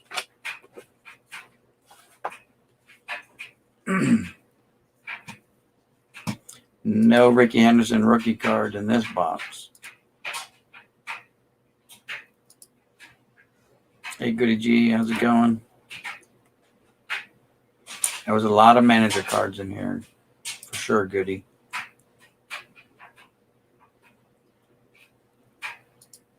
Donald Blumdahl, like the older pickups today. Smalley. We've got the whole gambit from 82 up to 89 in here. Father, son, Bill and Jeff Kunkel. It's a Larry Boa.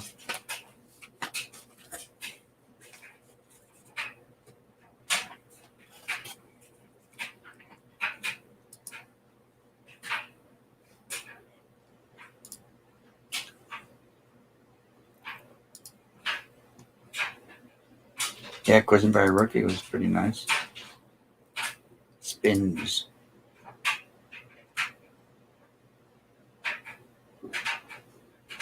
Yeah, I think it's a 74. 83 like the Clemens. Okay.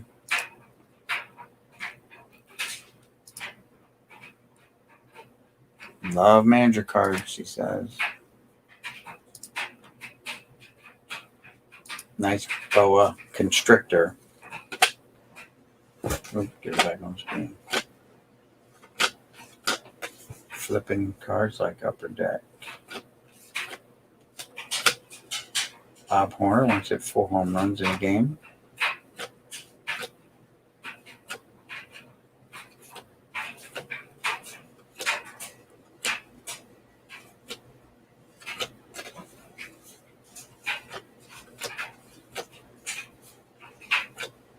Red Booker.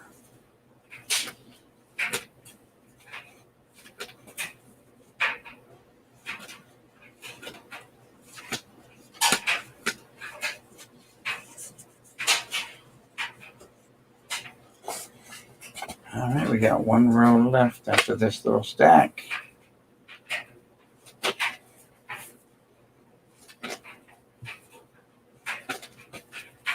Flipping like there's no tomorrow. Look at them. Now, as soon as I say that, they straighten out. Off the screen again. Joe Niekro.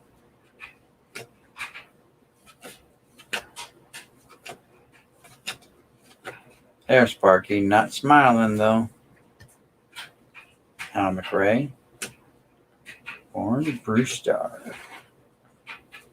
All right.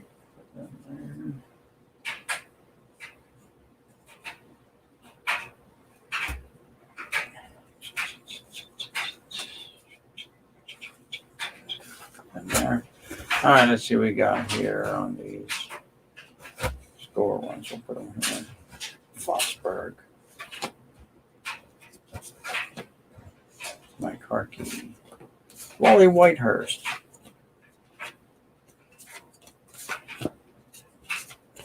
Dave Hollins. Hal Morris. John Allrood for like the third time here.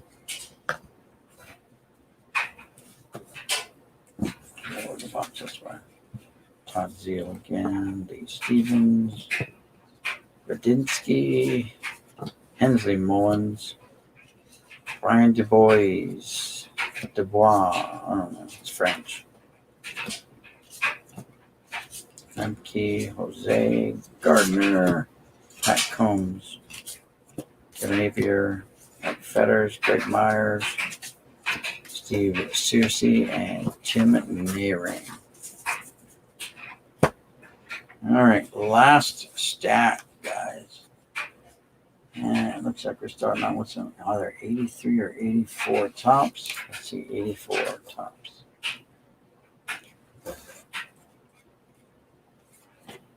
Kelly Paris. Sounds like a check.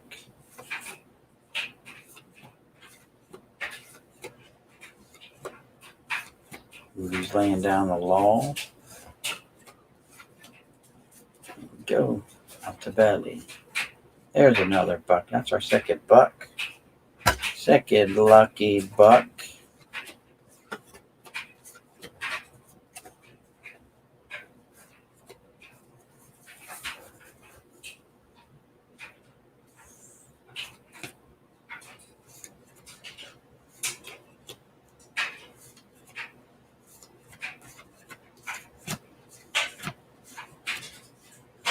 Billy Gardner.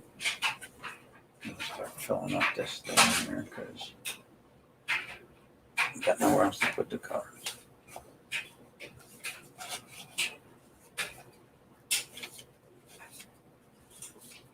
Moose Haas. Rick Honeycutt.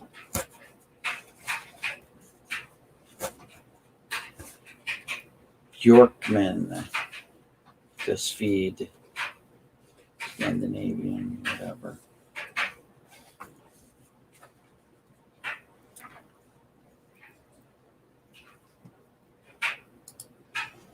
Got some retail today thanks to another hobbyist who sacrificed a retail 2-pack hanger for me. Nice. He and I were looking for Mons, but when Pokemons, I walked back to recheck that aisle and he found 2 dual packs and handed me one. That's hobby love right there. There you go.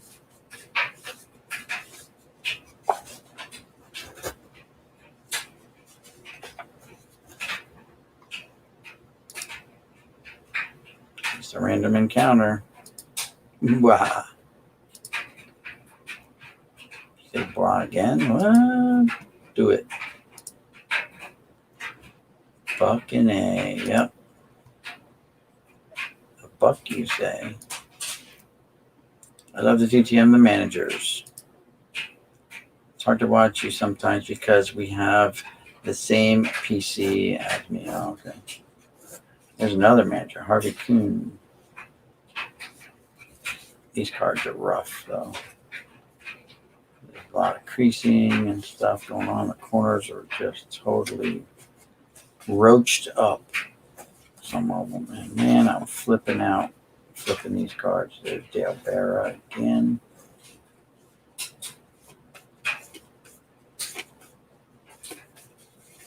Ken Force.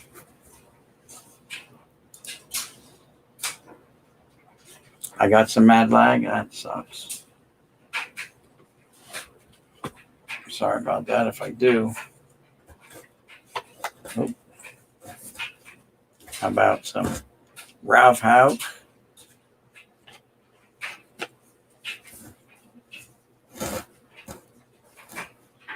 You know why I probably got lag? Because I'm running a miner, but that's upstairs. That's on the other computer. I'm mining Dogecoin and Ethereum for Bitcoin. Doge for Doge, but Ethereum for Bitcoin. I'm running them off my PC upstairs.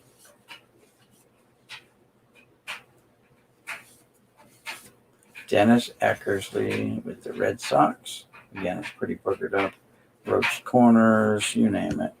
Not a good card for your PC, that's for sure. A lot of these are not. A lot of these are really messed up in this box anyway. And then I drop them too, so that doesn't help them. Ralph Houk. Some people say Hook, but it's Houk.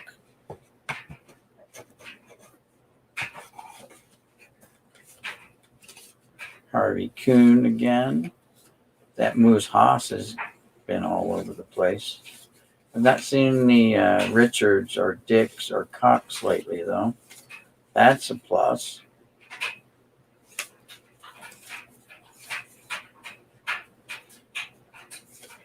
That just means we're overdue.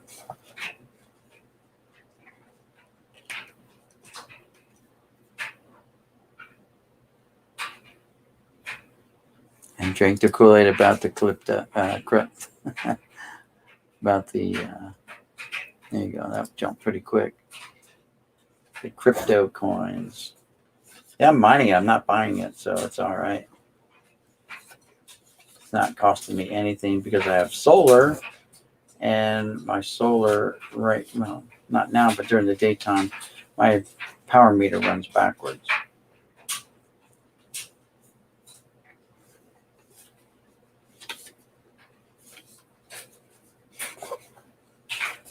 So at nighttime is when I use up electricity. But during daytime, I just feed it back. So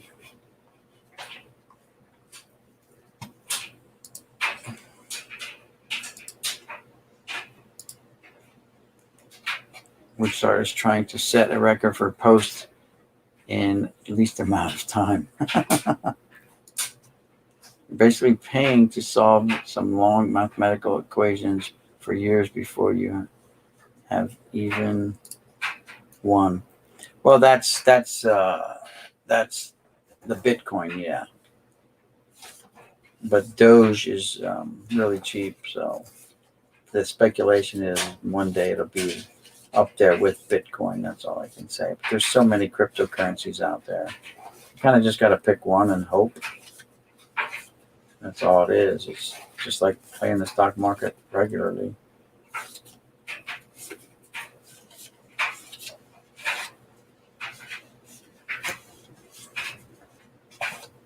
Oh my God, what's left in here? 83s, 84s, 85s.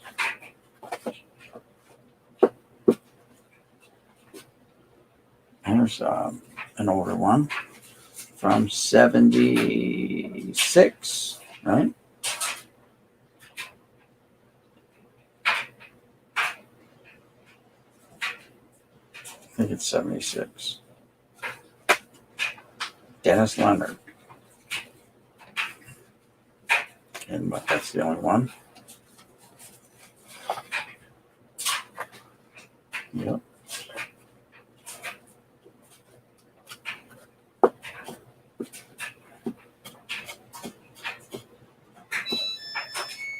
Yep. Looks like that's about it. Bunch of team cards, team leaders. And upside down.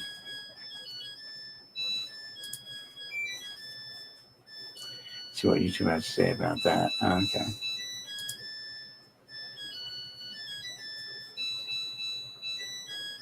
Typing fast when he's baked.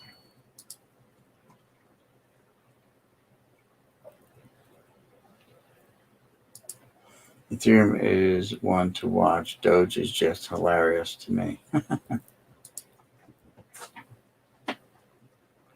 That's all right. He'll be fine.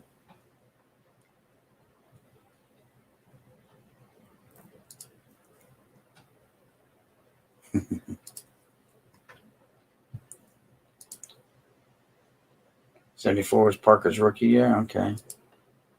Hey Jeff, how's it going?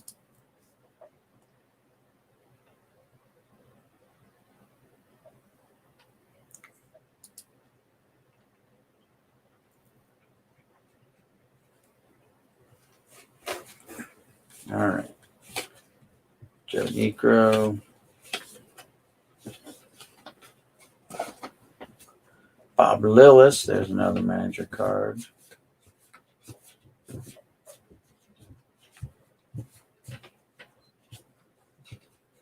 Jose Cruz.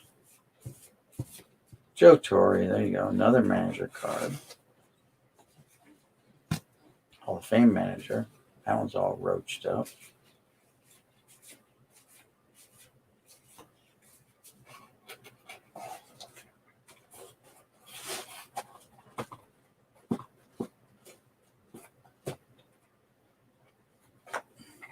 How about Joe Torre again?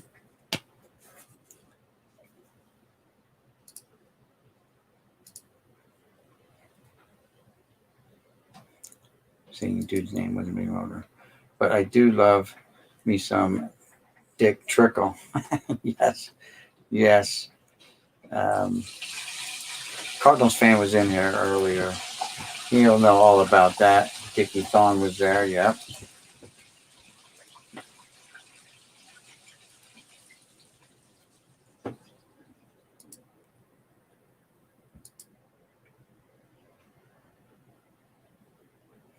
All right, Joe. Thanks for stopping by, Joe. Appreciate it.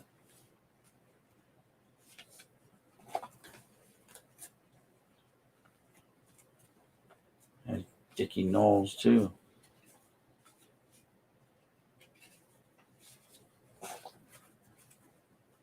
Tony Perez. There you go. got a real player Hall of Fame for a while.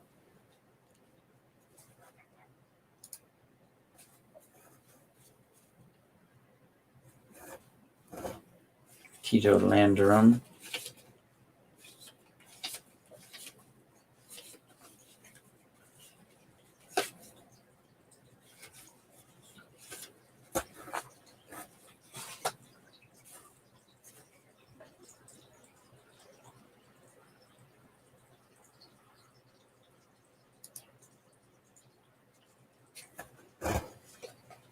Dale Berra again.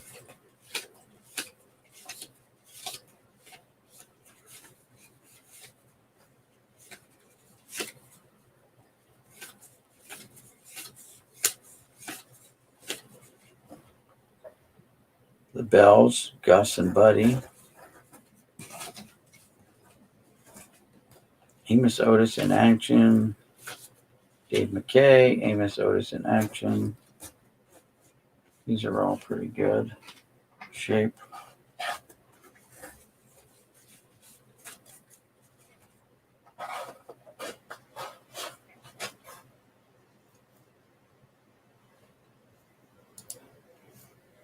Was the Dwayne Kuiper.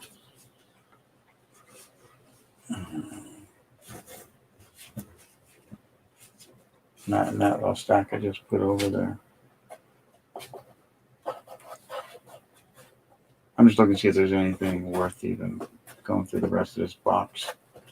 Now, let me open with you guys because right now there's absolutely nothing.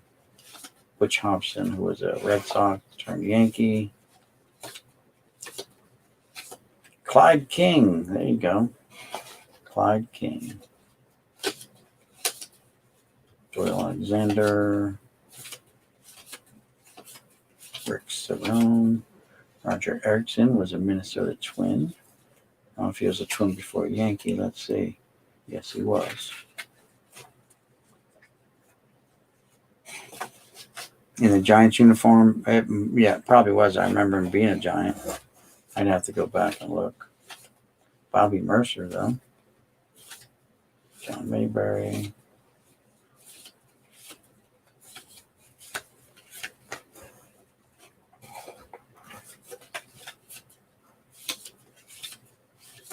Earl Weaver. Jim Dwyer.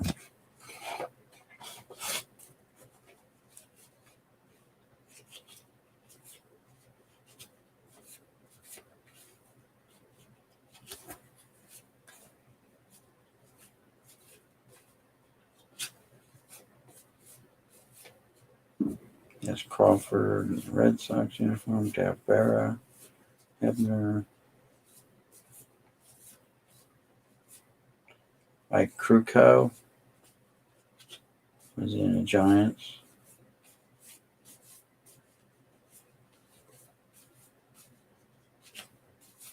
There it is, Dwayne Kuiper, yeah. That's him. Who's he? Anyone special?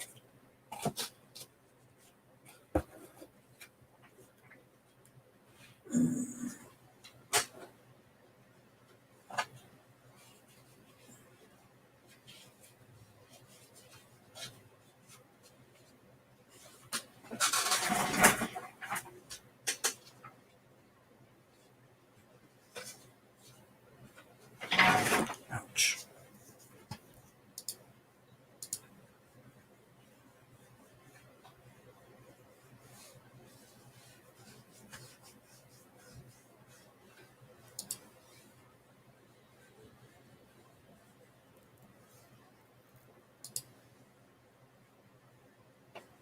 Campbell had a good year once or twice. Yeah, we actually came across a card where he didn't have a big afro either.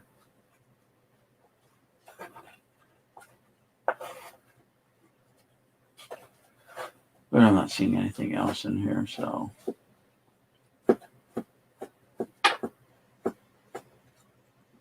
Nope, bunch of just common base cards, so we're good there. I'm just going to fill this box back up with everything we pulled out so far. He and Kruka are Giants announcers. Oh, that's cool.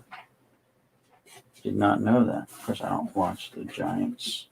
I don't watch any baseball right now. Probably not for a while either.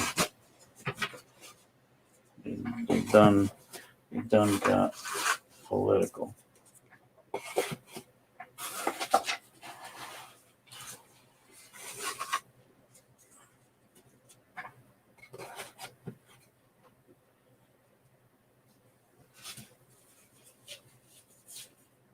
There's our score. Okay. So I'm going to say that like the best card we found was that Jeter checklist card. By far, the best. Let me these other ones out so I can sort them out. A lot of manager cards, Hall of Fame managers. So here's the kind of the Hall of Famer stack. It's about 40 or 50 cards there.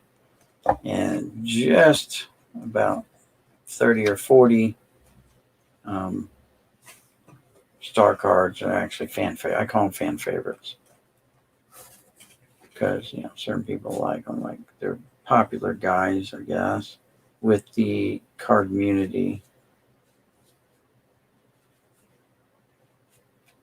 That Canseco is one I don't have, so that's a cool one.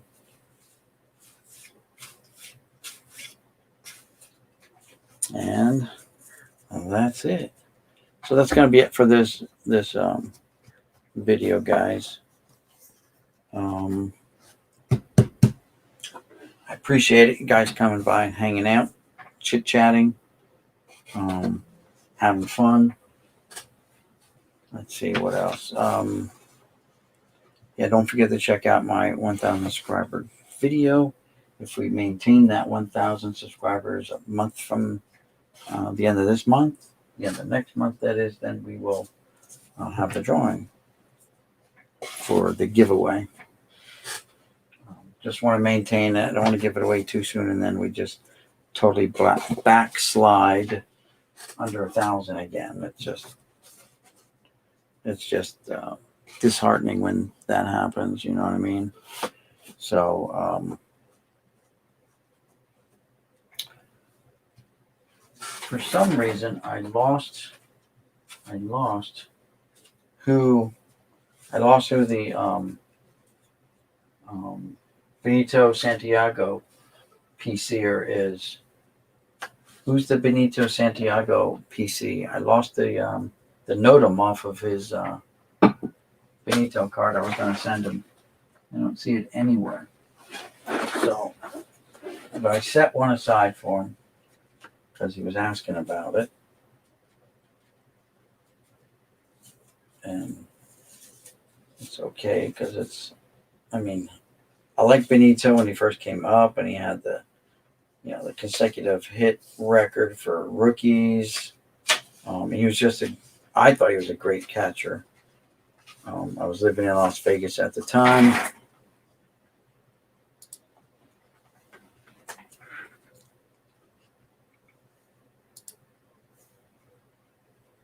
Reindeer does Alvaro Espinosa. Okay, so Goody, you're the Benito guy. Okay, I lost the thing. I lost the paper, the NOTAM that I had on this card I was going to send you. I probably already have your address. You probably already sent it to me. So I have to look on my phone, which I don't have with me. So I want to get that ready to send out to you.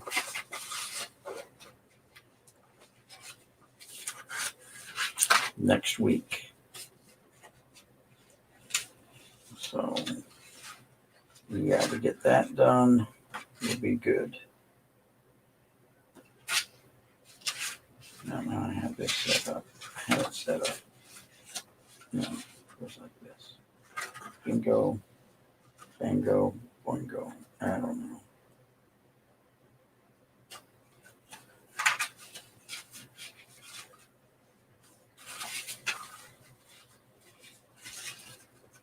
Oh, there's two there. That's right. Okay. There. there, there, there, and there. Good enough. Just switch that over. No, that goes there. Yeah, I don't know what I'm doing here. Let's do that. There we go. Never mind me, guys. I'm talking to myself. I'm trying to wrap this Benito card up. And I got to write on it who it's for. Just so I know. So I got it in here. And I will write your name on it right now, since my sticky notes don't always stick so well.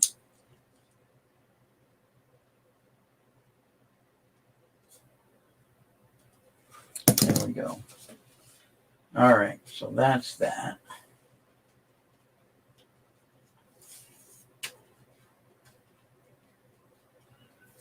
Any other comments or anything like that, guys? Appreciate you guys stopping by, hanging out, chit-chatting, and all that good stuff. The guys that bought stuff this last auction that wanted me to ship it, I'll be shipping that stuff out starting Tuesday. Other guys still want me to hold on to stuff, and that's cool. We can do that as well. Next auction will be at the end of next month. I gotta fold this all back up again. There we go. And then we'll go from there. I'll pick a date. I haven't really picked one yet. But we'll get one set up towards the end of the month again. Let me check the chat one more time.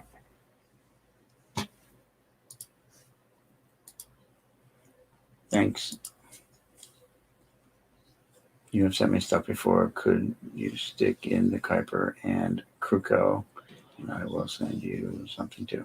Yeah, I put the Kuiper in there. I'll have to pull out the Kruko.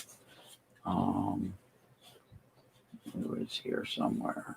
Not sure what stack it was in. It was on this side, I think. No, it was in this side.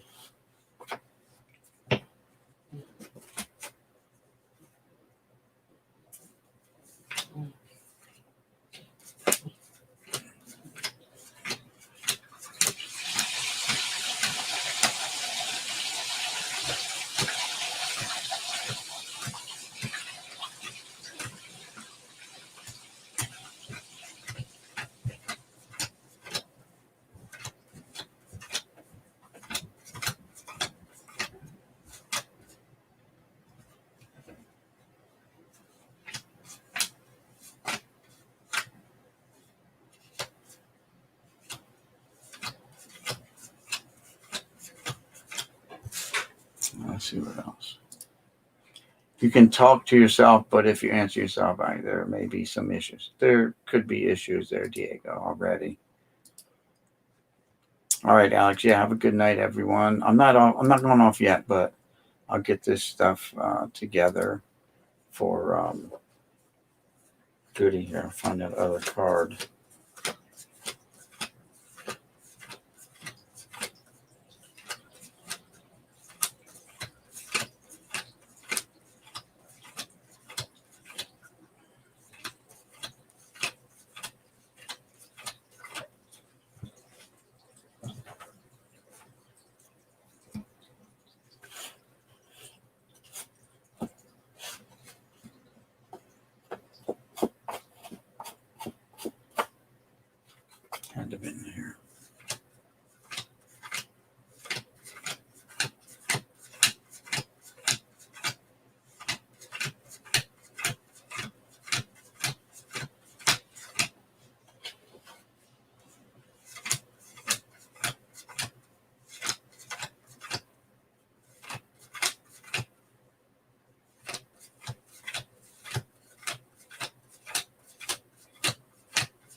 getting closer.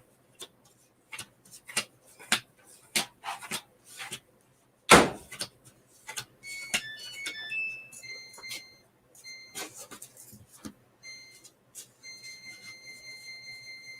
think I'm getting closer to finding that one.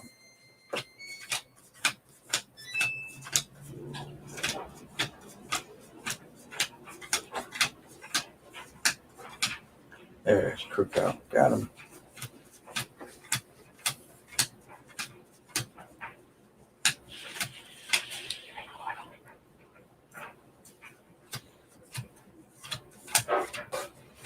What's up? Let me see if she's up. I had to come down and check the wash. Okay.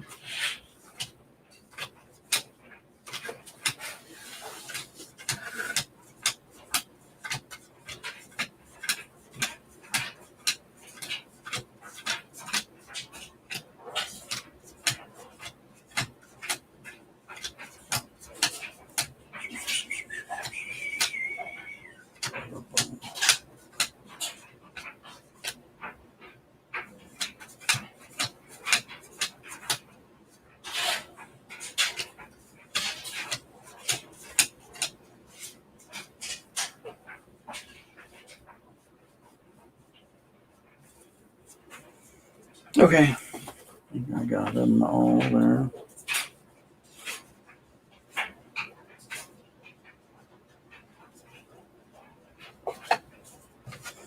All right. Anything else going on, guys? Any other questions? Diego, how are you?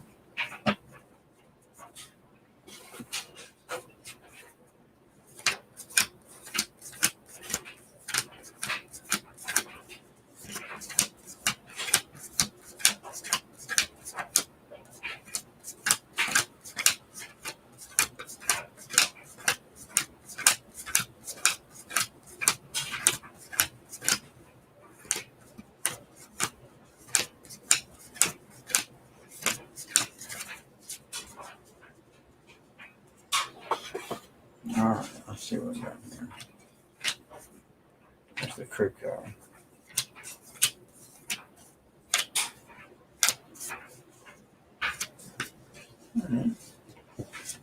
All righty. We'll put that with your thingy there, goodie. So we'll try to get this sort of stuff out Tuesday and be done with it.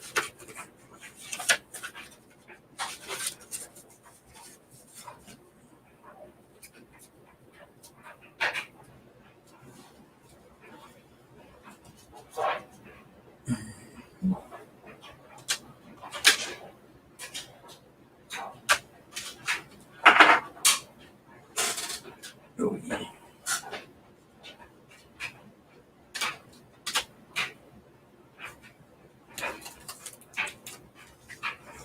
Doing good, kind of the same thing.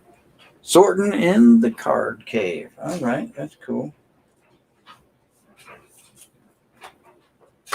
There you go. Diego, if you want, you can click on that if you want to join in. That's the link that'll get you in the room here, and folks can see your card room if you want. And watch how you sort your method and all that good stuff. If not, that's cool too.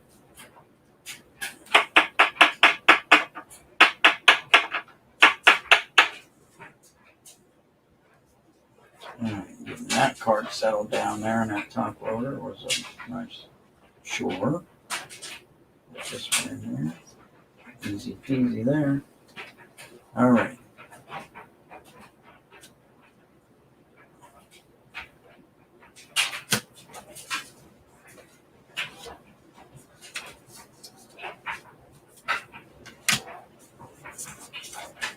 Put these back together now.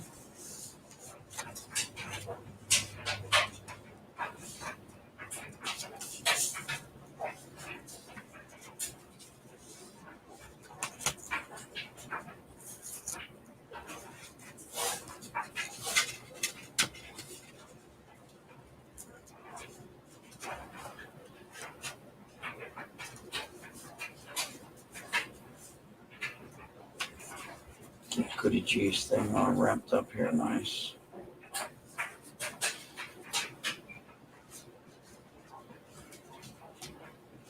There, put that there. Envelope. Get envelopes. All right. All right, where are we at? We got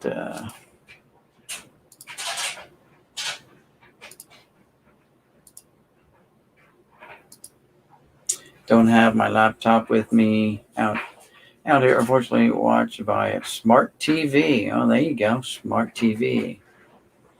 My TV's not smart; it's a dumb TV. All right, so it's all good in the hood. Oh, let's see.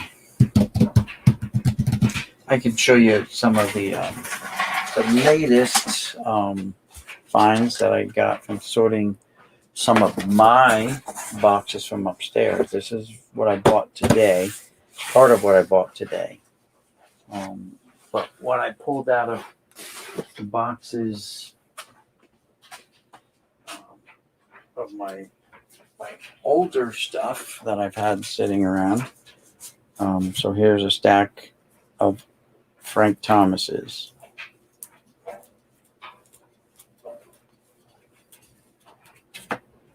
This one here is actually, I think, supposed to be what's his name there? Bell.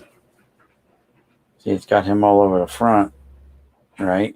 But Frank Thomas is on the back, so I'm putting him with the Frank Thomas. And then we've got just a bunch of these.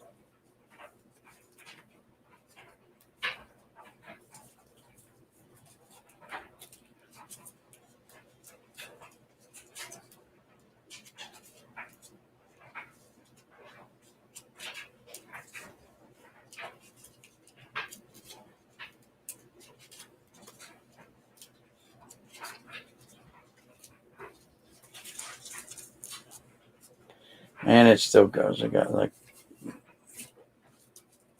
literally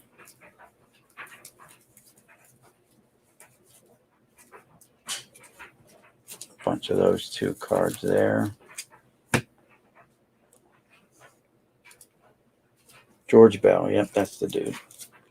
Then I got this one here. It's like home run leaders. Frank Thomas is there, even though A-Rod and Delgado, but it's for the Thomas PC. Here's the foil parallel card. And then I got these, and some of these, and some of those, and those.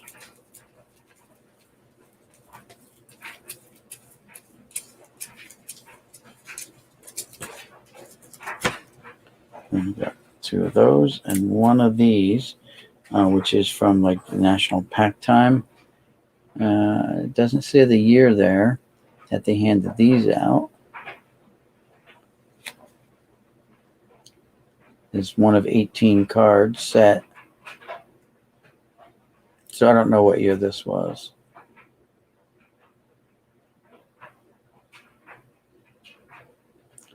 '85, 95. So it might have been National Pack Time Day, 95. I don't know. Don't know. But it's pretty cool. Yeah, that's a large amount of hurt there. Yeah, 90. So I guess they had way back then. I don't know. I wasn't collecting in 95, so I don't know. I didn't actually hear about like National Pack Time till like 2018, I think, or 19, when you actually went to a couple card shops and got a couple packs, but not a lot because there weren't a whole lot of card shops around me. And then I got a stack of Piazzas. So all these Michael Piazza cards. He's in there somewhere, right there in front, number 31.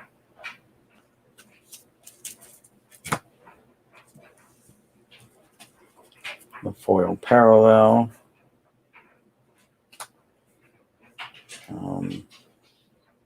This one. This Fleer Ultra All-Star card from 95. And it's got Pudge on the back. This one's a hit list, Mike Piazza from Donruss. Here's two studios. One's a checklist, that's why. One's the base card.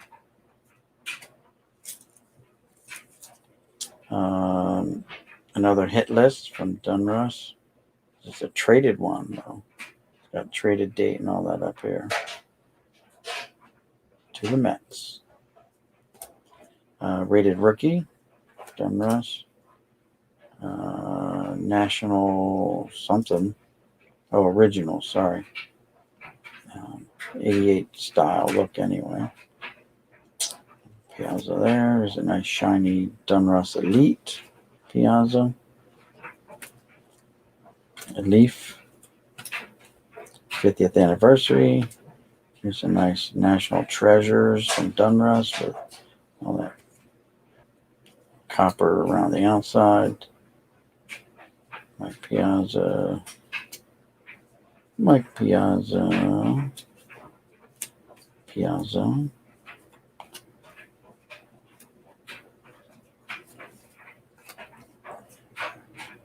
Donruss Triple Play. Leaf Limited. More Leaf. This is like Panini stickers or something, yeah. 94 Panini stickers.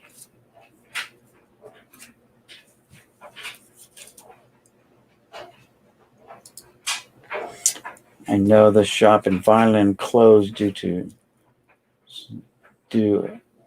a summer before the pandemic. Yeah, I went down to that one.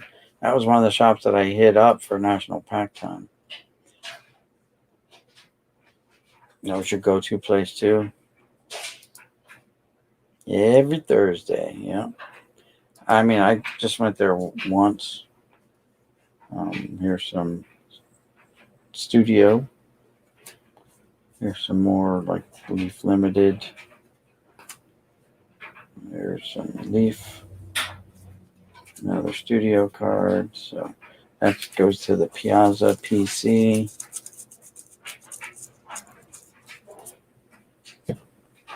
And then we got these Ken Griffey Juniors that I pulled the boxes upstairs. And one of those again. Only one. I'm getting one of those.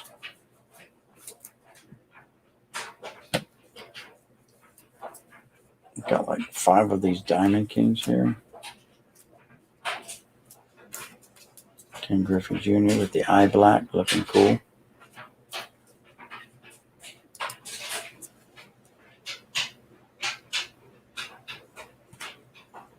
Donruss signature, so one must be a checklist. Yeah, checklists and the base card.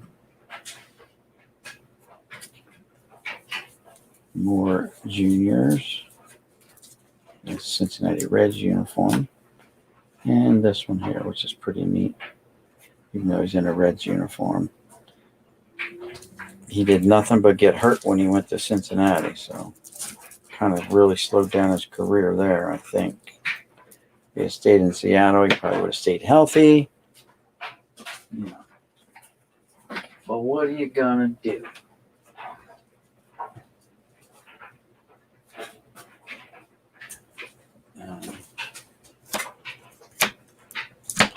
Pull down these Chipper Joneses.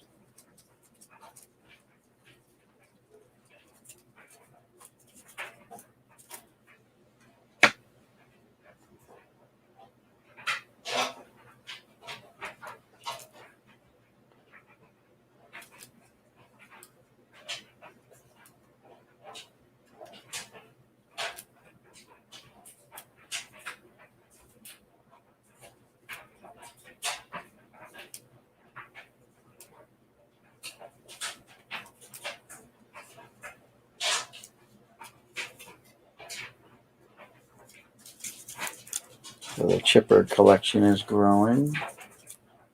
Some Nolan Ryan.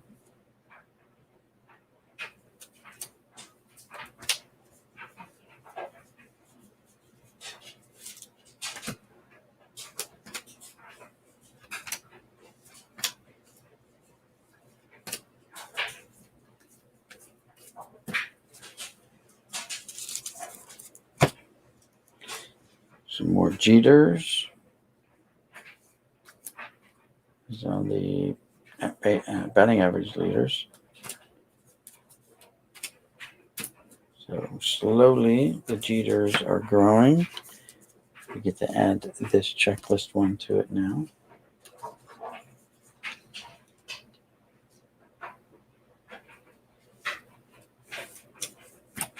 And then we got some Mariano Rivera's.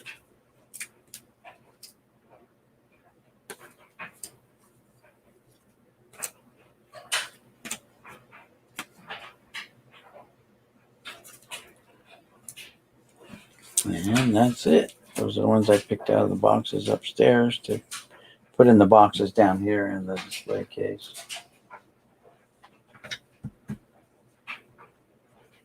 Now I gotta find boxes for this stuff.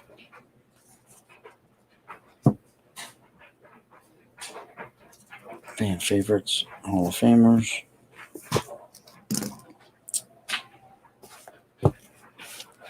And start sorting out basketball for next month's a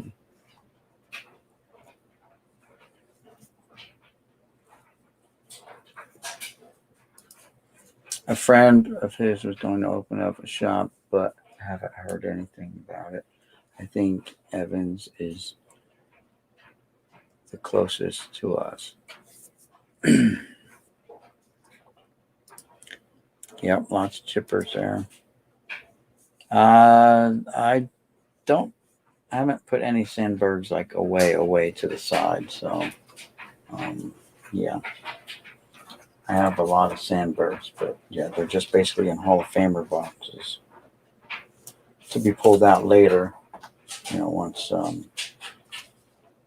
I get these guys straightened out, then I can go through the Hall of Fame boxes and pull those cards out. Hey, kitty. Just leaving up these cards to put in the auction box for next month.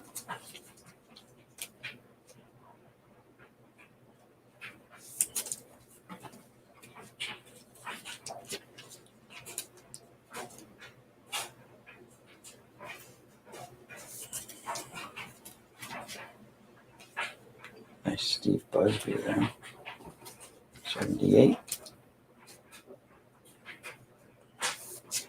I don't even know if I have that on my PC. It's one in the auction box.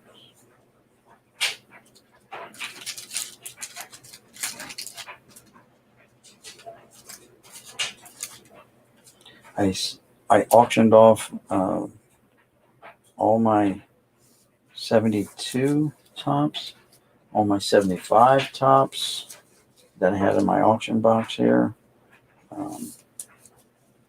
So I did well, not all of my, like the dupes, I just didn't auction. I didn't even put these up in lots, the dupes. So they'll go back in for next month because now they're not dupes anymore, they're singles.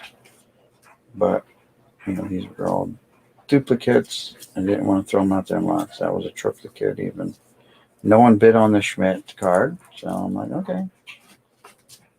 And no one bid on the Devon White refractor, which was, you know, thought it being a refractor, you know, someone might want it, but nope. It is what it is.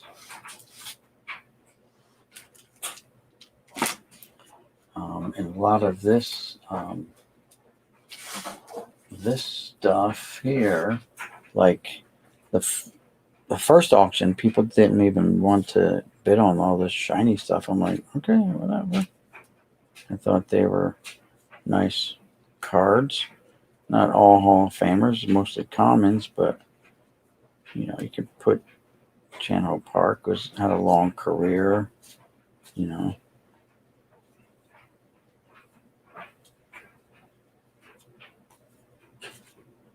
whatever. Cliff Floyd was a decent ball player.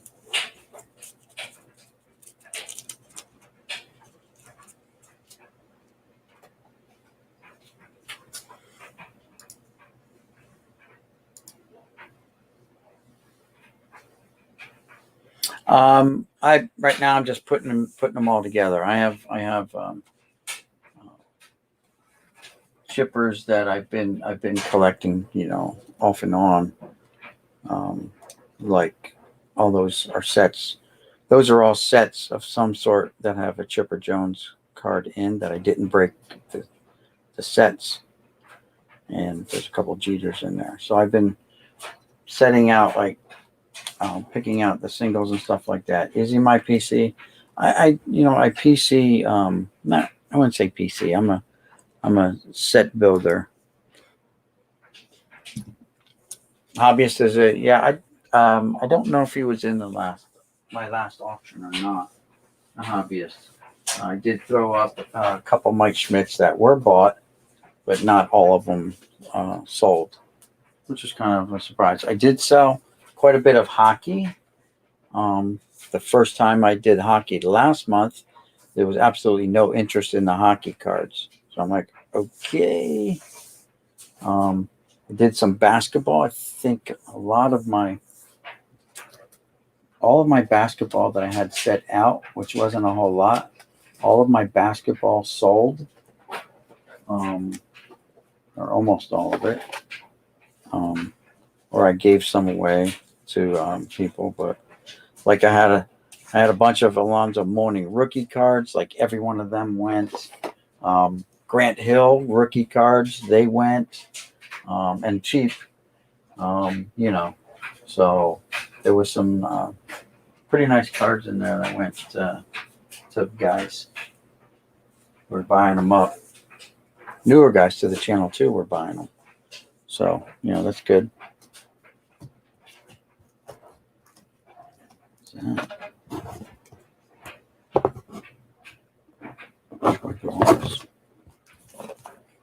No, I just got a message on my phone. My phone is in my pocket. I don't remember I even had it. Okay. And my wife says she's going to bed. It's almost 11 o'clock. We got to get up kind of early tomorrow to do the long drive up to her mom and dad's house and stuff, and my mom's house.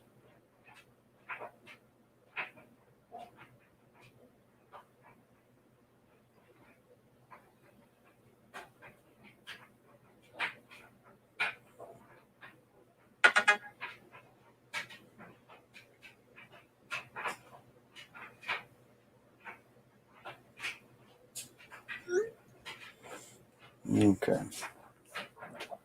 So those were the latest pickups to go into the boxes. Now I gotta put them in the box, but the box is already filled up. So she keeps texting me.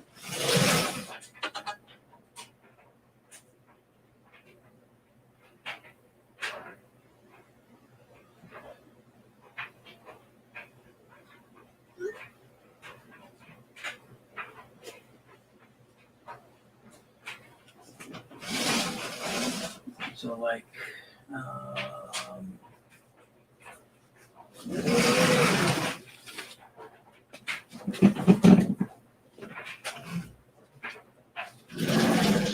I'm checking here for now for, like, I have a small thing of Rivera's going so far, but I have more Mariano Rivera's than I thought, so that's good. Not counting the his rookie cards and stuff like that I left out when I bought a guy's set.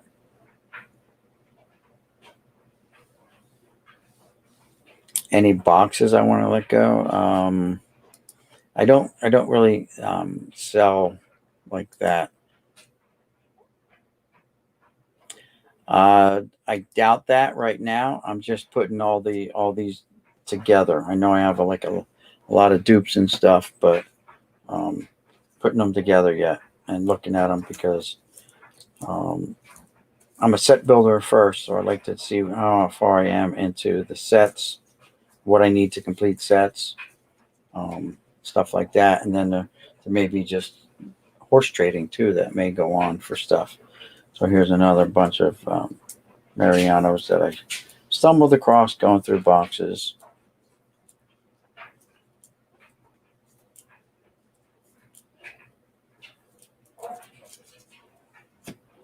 And my Jeter box is filling up.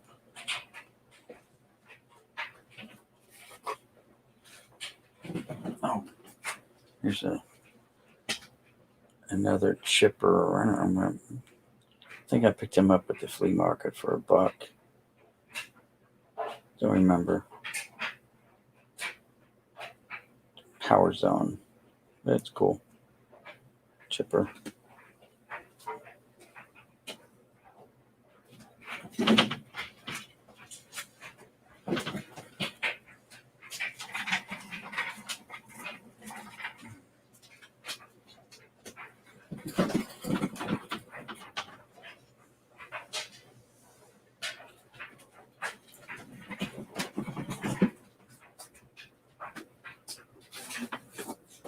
Got to go cord.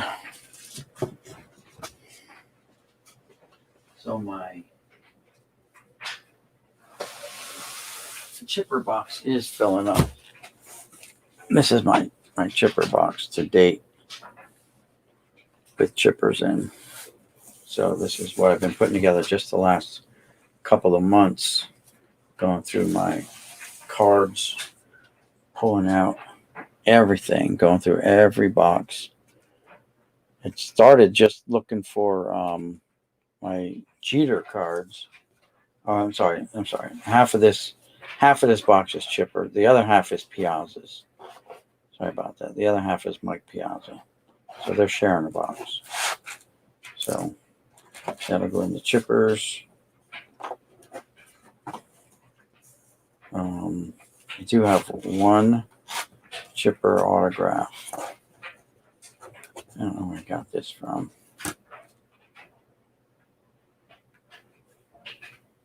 Don't know where I got it. Don't remember, but I don't think my chipper autograph is in here.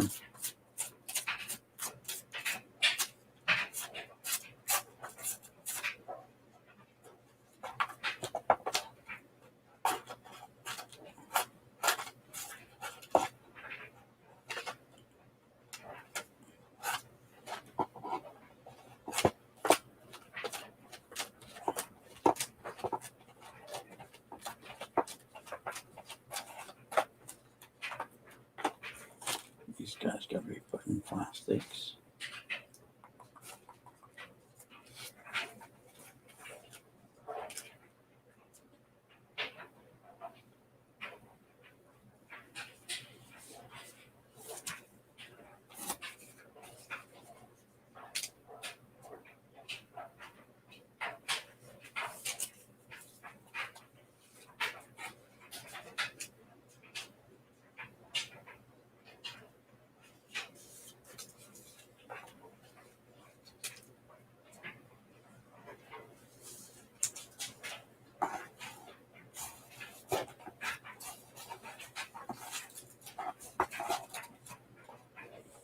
Yeah, the chipper auto is not in there. I don't know where it's at.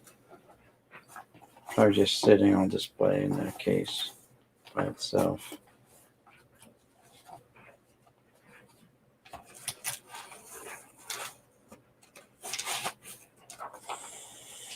Yeah, let's see. So I can put the Piazzas in here too. I've got tons of Piazzas lately.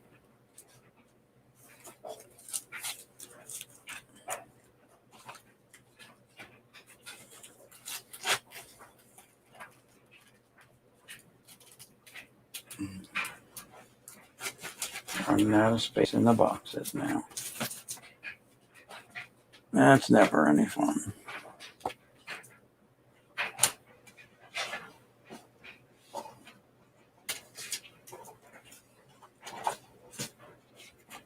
It's like I think they use these as bookmarkers.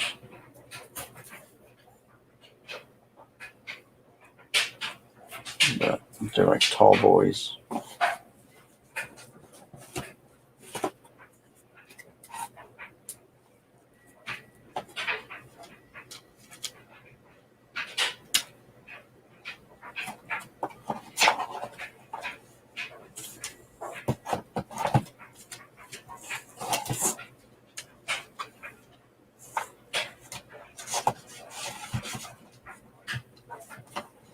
old school screw downs. Apparently this was $25 back in the day.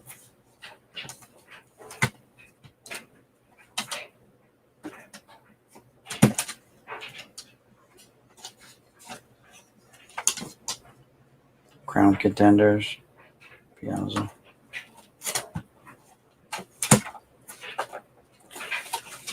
That box is filling up.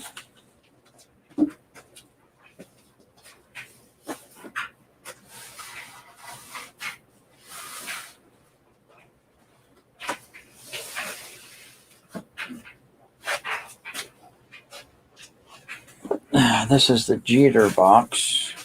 It's like half full, but they're in, some of them are in, you know, plastics and stuff like that. So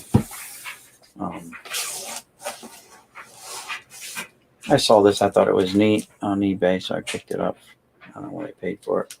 It's got that facsimile autograph in there in blue. I just thought it was neat. And it's a GMA 9. Nothing great. Nothing great there. I'm sure I didn't pay a ton for it.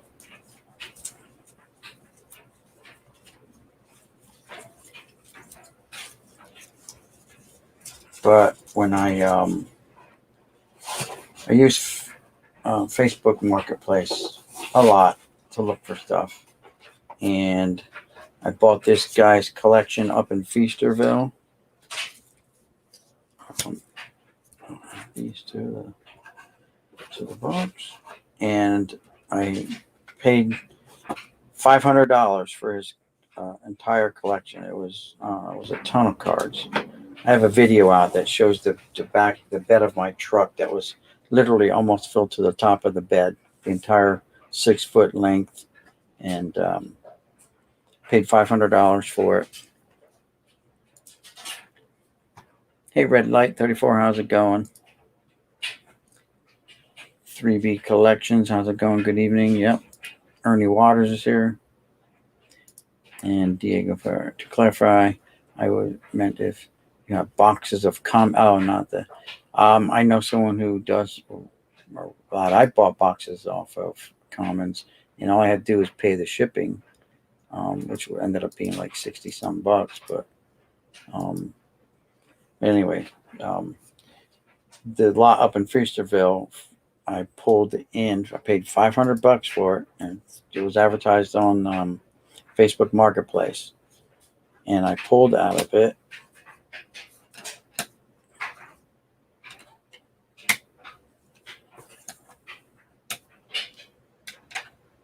five 93 SP Jeter rookie cards, and a bunch of the chippers that you see, like literally that lot had like this one, like all the ones you see in these plastics,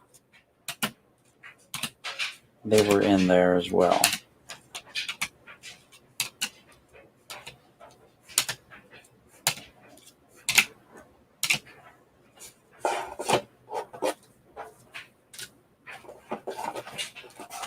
So for $500, I really made out for sure.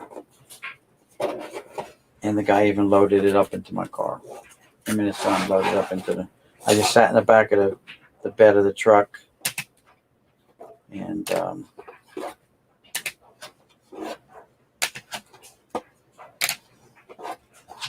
let them hand it to me while I went up. But a lot of these Jeters, that's what these all came from. A lot of them, young Jeters, like. A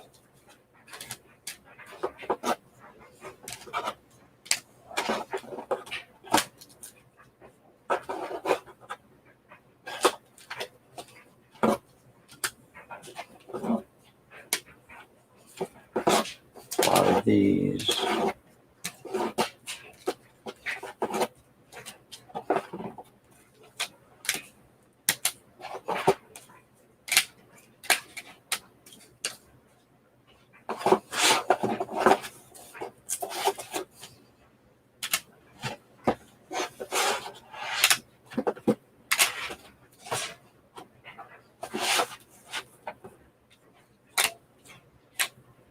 I'm running out of room on the camera here, but you guys get the idea.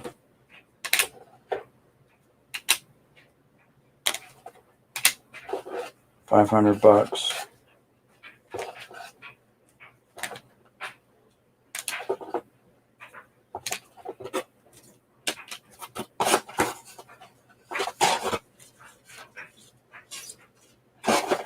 So I raked in a ton of Jeters. I had some, but that was the mother load, $500. And it was literally, I'm going to say, well over 500,000 cards, or close to 500,000 cards in the purchase. It was ridiculous. My bed of my truck was just filled, and I had stuff in the back seat of the truck, on the passenger seat. I had there was other stuff besides cards in there.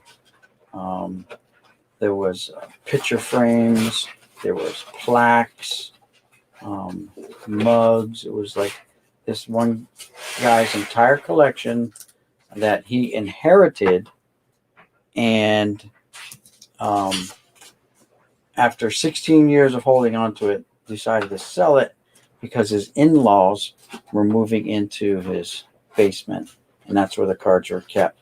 So he was totally redoing the basement, and decided to list the cards and sell them. And I was not the first one there. I was the second one there, at least, because when I contacted him, he said, "Well, I got someone coming out tonight." It was on a Friday night, and he said to look at it, and I'm like, he's like, I'll just call you back. I'll contact you if it doesn't sell. And apparently the person, I don't know, didn't see what I saw or tried to lowball him, because I saw it, and I was not impressed at first either until I saw the Stadium Club Murphy dome set. And then that's what convinced me to buy it. And I did, once I made up mine I was going to buy it. I'm like, okay, what is your bottom line? And he says, if I don't get $500, I'll just put it back in storage. And I'm like, okay, this guy's serious. He's not going to quibble. Someone came out the night before, tried to, talk him down from his $500 price. So I'm like, okay, here you go. Here's your $500. And the deal was done. Took about an hour looking at everything, but I'm glad I bought it because I didn't know everything that was in there, for sure. Have I ever gone to a card show in Delaware? I have not. I wasn't even going to go to the one this month in Philly, the Philly Card Show. But I may go just to look for like dollar boxes and stuff like that, and to maybe meet up with other fellow YouTubers from the area. There's a lot of them around this fellow YouTubers. So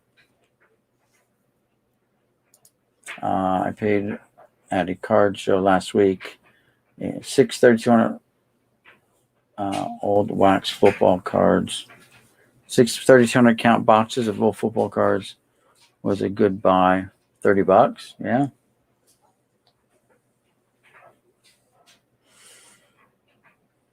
$30 a box, or what? I paid at the card show last week. 3,200 count old wax football cards was this a good buy. It was. I mean, it depends. I mean, I buy what catches my eye, and whatever catches your eye. You know what I mean? You buy what you like, stuff like that. Collect what you like, love what you collect, and it doesn't matter what other people think. And the prices are, everything's overpriced right now. I used to get 1,000 cards for $1, and now that's gone. Now I get 3,200 cards for $5. So the hidden price increase is less cards for the same price. I get, you know what I mean? Like you get one box, and but you're getting fewer cards now for that $5. That's all. Yeah. Well, again, Facebook Marketplace. It all depends. Like I'm located in the northeast of the U.S., where there's a huge concentration of people in this area. Um, but go to flea markets, yard sales, estate sales. I mean, stuff like that, especially estate sales. You may be able to really score some stuff. Now, this guy Art that I went to see tonight again, he's a regular of mine. He's always got cards for me, but that box I looked at tonight, with that box we pulled this out of. So like this out of that 3,200 count box, these are the fan favorites, and they're not all like fan favorites. Like because John Jabs likes Dan Quisenberry. It's one of his memes on his channel. You know, Alex likes Blue Jays, so I pull them out. Kevin Moss is just a funny Yankee story. You know, a lot of people like Juan Gon. A lot of people like Dave Justice. You know, so I just pull out. There's a Deion Sanders. You know, people like him from football, but he's got baseball cards. You know, um, Lou Whitaker. Some people think should be in the Hall of Fame, so I pull him out as a fan favorite. Doc Gooden's a fan favorite still. I have people who ask me about Earl Hershiser's. Dave Parker had a great career. He's on the Hall of Fame ballot. Someday he will be a Hall of Famer. He's turned around everywhere he's gone. He's turned that team into a contender anyway. Dale Murphy, you know, people think he should be in. John Wathen's just a bad omen for, you know, the Past is Alive channel. Jose Canseco, everyone likes Jose, you know, and some of these are just dupes. There's a Canseco card that I don't even have. I got almost 3 million cards and never saw this card before. So there's always something out there. Never saw this Doc Gooden. I never even saw this set before. This 87 Fleer, it's probably a little box set, probably like 60 cards, 44 cards in the set. Never even saw the set before. So, you know, I'm constantly adding, you know, something different to my collection. Um, and like these cards, like a lot of these cards here, I wasn't collecting when these cards came out, you know, so these are all new to me, even though I ended up getting like, you know, 20 of each or whatever. That's just the way it turns out. Now these, yeah, I've seen these before, but anything from 2000 on is like, to me, I consider new stuff because I wasn't collecting back then. You know, and then the Hall of Famers were mostly managers, you know, mostly manager cards that was in that box. There were some non-managers, but not many, you know. Sometimes you get the oddball stuff like the Kmart's 25th anniversary, and there was even Kmart 20th anniversary in there. They're all beat up though, you know. I mean, some of them have really worn corners, soft corners, whatever you want to call it. So it is what it is, you know. It can be considered an upgrade for your collection if you find a box like this and there's a card that's a little bit better than yours in there. You know, that's all. It doesn't matter what it is or what other people think. It's what you think, what you enjoy, and that's the beauty of it. Some people just PC one or two people. I consider myself a set builder, set collector, so I will try to complete sets. So it takes me a long time to get stuff together. This room started out organized and slowly just became a mess in here. So Autographs 2000, how's it going? Thanks for stopping by. Appreciate that. Diego, yeah, he's here. Diego is not in Delaware, I don't think. He's a fellow New Jerseyan.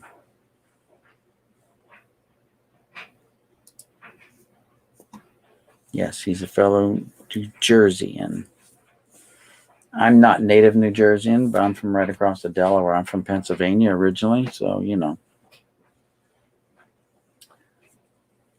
But it's all good. Doesn't matter, you know. It only matters because we're stacked up in the northeast part of the country, and man, we have like more people means more cards, but it also means more collectors. So it's very hard for us to get retail. Probably harder than most other people because there's just so many people here snatching that shit up so quick that it's kind of on the redunculous side.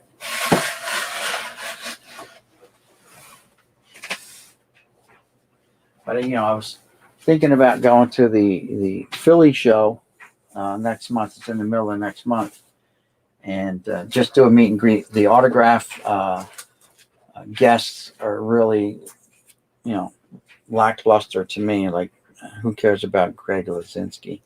But here's one I got at the Philly show a little while back. Pete Rose. Here's his JSA certificate that goes with it. Got the Jose Canseco at the Philly show.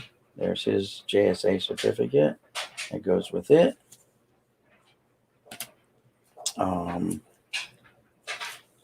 That's one I bought off of eBay, and it's one of 25 autographed Canseco. Don Larson, that was a TTM. Actually, I may have bought this one to compare the signature with my TTMs. I think that's where that went. This Preacher Row I bought off of Central Valley Cards, CVC.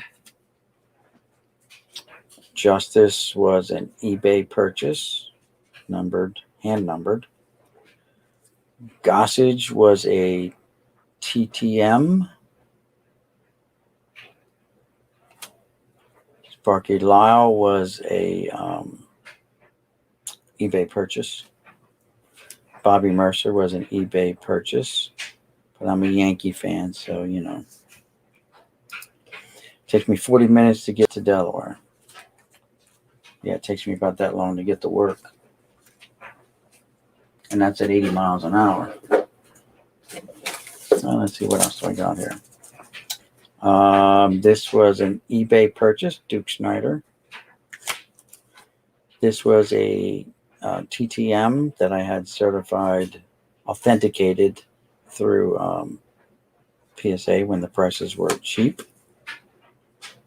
This is a TTM that I got when I was younger.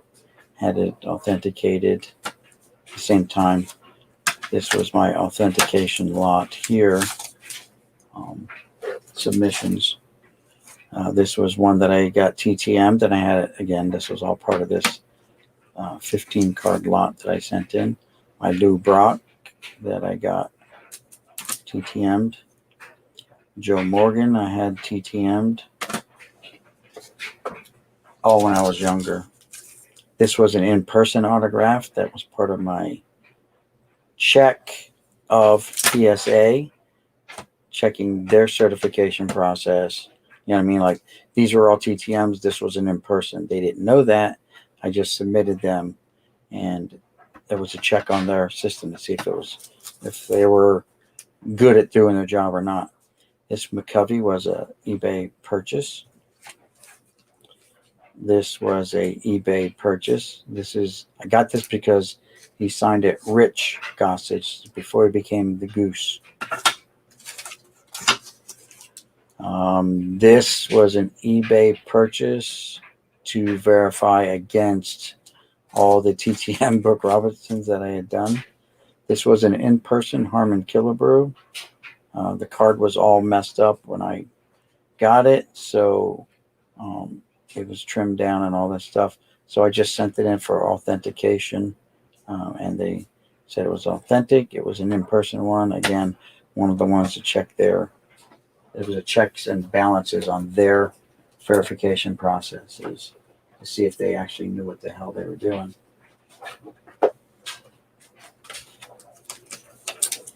This was an eBay purchase, $20 for the Biggio patch relic, autograph relic. eBay purchase, this numbered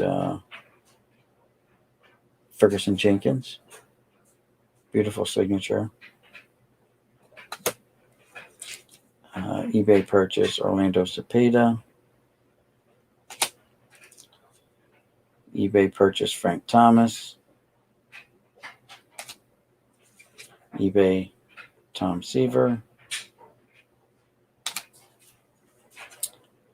eBay with the JSA cert of Stan Musial. eBay, Frank Thomas, I believe. This was eBay. Yeah. Frank Robinson, sorry. Catfish Hunter, that was an eBay purchase because mine was deemed by PSA to be not authentic. This was my TTM that I sent in with this lot here. It was a 15 lot. And here's my chipper that I pulled out of a box. So there's my chipper. You can put that in the chipper box now. Let's see, what else do I have? Have any more autographs here?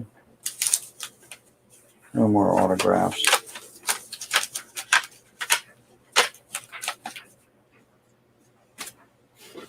It's just relic cards. Nice Yogi relic. I love the wool uniforms, the old uniforms. Tommy Henry. An old wool uniform.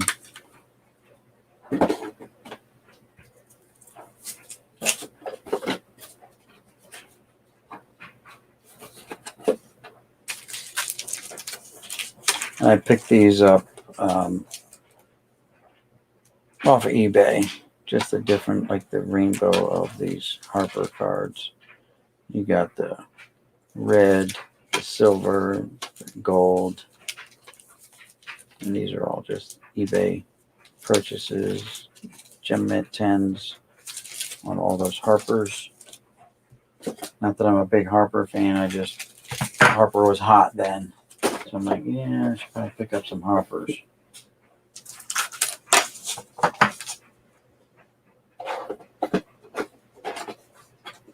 I don't have a lot of slabs. Like that's the bulk of my slabs right there. And now I couldn't see spending a lot of money on slabs and stuff anyway. And turns out, look at the prices now. They just wackos. Like through the roof. You spend more on certifications than you do on cards anymore. And it just doesn't sit right with me, you know. I'd rather buy the cards raw and live with it that way than have them sitting around in slabs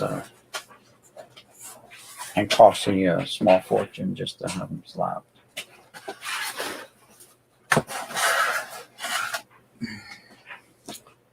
Let's see. Where's the chipper in them? Let's get the chipper. Put the autograph chipper in its box. Chipper autograph can go in there now. Thank you very much. Ooh, I just put that up there. I gotta get it down. Come on, bitch.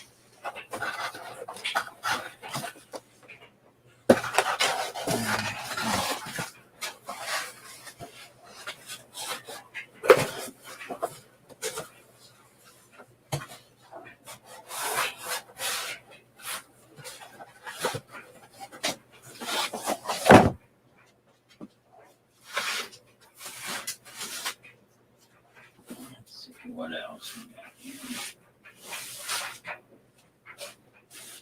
My Griffey Jr. box is now overflowing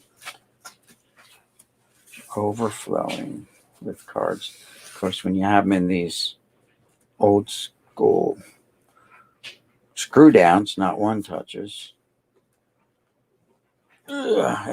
these take up a lot of room in your boxes. but it definitely protects your cards, you know. So that takes up a lot of room. Now we gotta, and I don't have room to start more boxes, so these cards are gonna have to go in binders.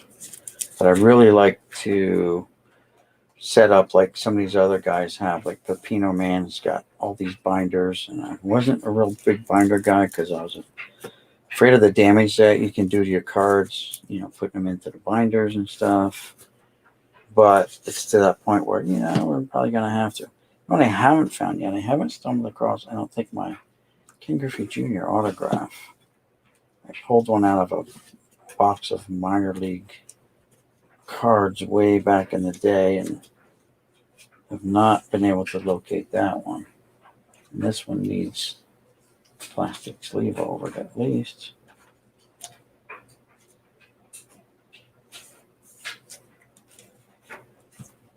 So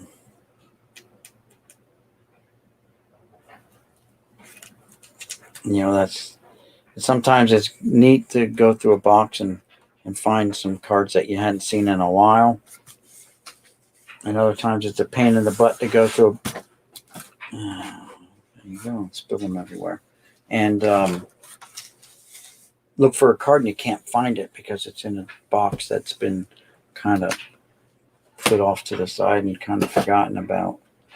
So it's neat when you find them, but it's, you know, a little upsetting when you want to find them and you don't know what box they've been put in because you weren't very good at cataloging your stuff, I guess.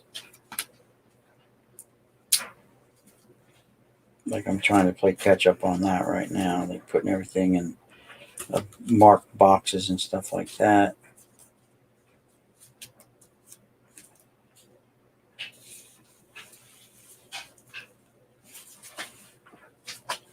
And try not to drop them on the floor.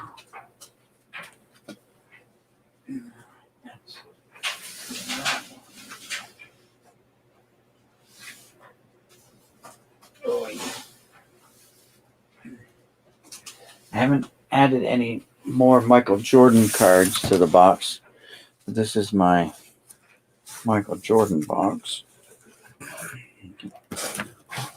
Lid off. Oh, lid's off. Mariano's out of the way. Thank you very much, Mo. So this is my Jordan box. It's pretty full, but not bulging at the seams, let's say. But it's pretty full. Like that new Frank.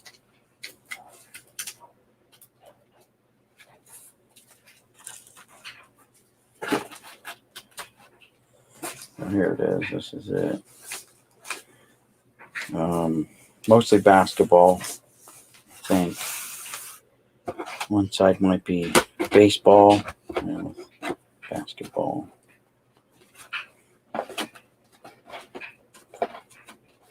No Jordan rookies, though. I wasn't collecting then.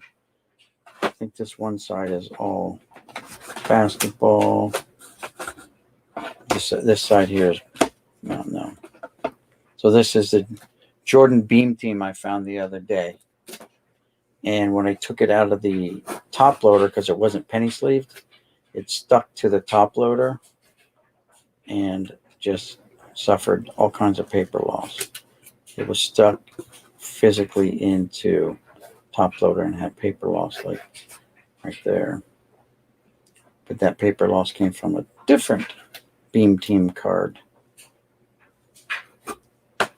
So yeah, ruined that Beam Team card. Not me. It was in a lot that I bought, and it just, they didn't put a penny sleeve on it before they just threw it into the top loader, and then it sat in there for I don't know how many years. These are all basketball. No rookies, though. They're all basketball. Got the one where he's golfing, though. That's pretty cool.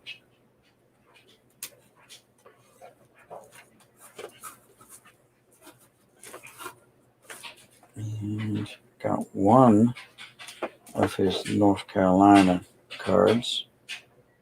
Way back Coke, or for Coke, I should say.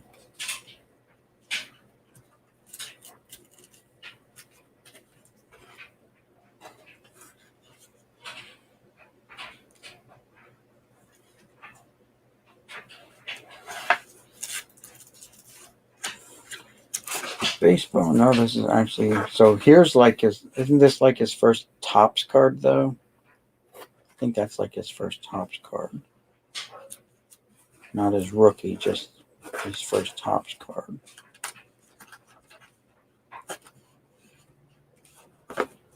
So got 4 of those. There's another one where he's golfing.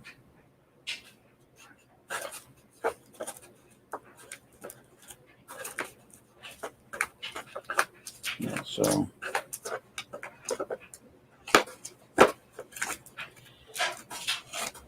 looks like, yeah, like the only baseball I have is actually right to here. These are all baseball. The rest are basketball. And there's not many baseball. Like that's all that one. Then I got a bunch of singles. And then we go into tubes and quads and so on. Not many different ones. But it's Michael. Everyone loves Michael Jordan. All right, let's check this. Yes, Mill Creek Fire Hall. Tomorrow is a show, I believe. That's in Delaware.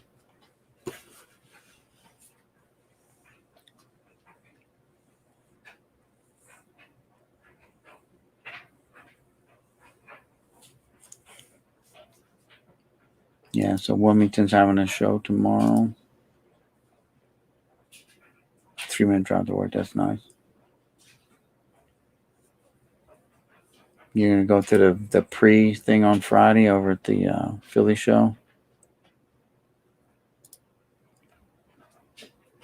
I love that Pete Rose card. It's 1972. That's like my favorite year of baseball cards, Topps. That's when I first really started collecting. So that's why I took it to get him to sign it. Really cool guy, Pete Rose. He engaged with everyone that came up there, all the fans that came up there. He engaged with them. He had a little conversation, signed their piece. They thanked him. He shook everyone's hand that wanted to shake his hand. Spent a lot of times with kids, talking to the kids, and he would even sign if you paid him extra. I'm sorry, I bet on baseball. So I wasn't going to do that to the man.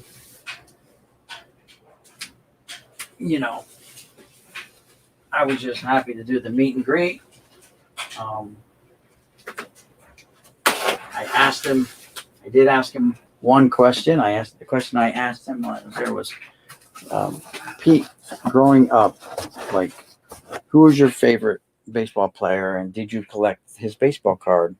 And he was just getting ready to start signing the card for him, and his head snapped up real quick, and he was like, baseball cards?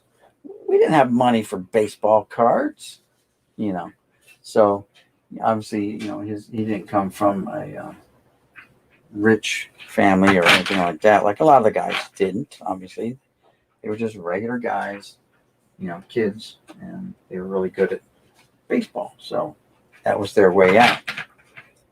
But yeah, he was like, we didn't have money for baseball cards. Then he put his head back down and signed my card, and I'm like, I asked my wife to make sure she recorded it, and she didn't. She pressed the button for taking pictures of my cell phone. So all I got was pictures. I had some video of me leading up to him in the line of him, but no video of me actually talking to Pete Rose. I'm like, oh well. It is what it is. It just wasn't meant to be, I reckon.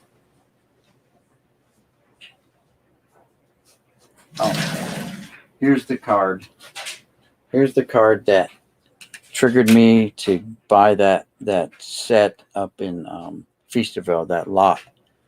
I saw the dome set there. I was even talking to the guy about it, but he did not know baseball. He said he was a basketball fan. I'm not a baseball fan. I was talking to him about it. I saw the one dome set there, but it wasn't the Murphy dome. And I'm like, And then I looked in one box and there it was. And that was the trigger. That was like, that's it. Buy it. Because I just gotten outbid on a dome set like a couple nights before on eBay. It went over $350. And I'm like, God.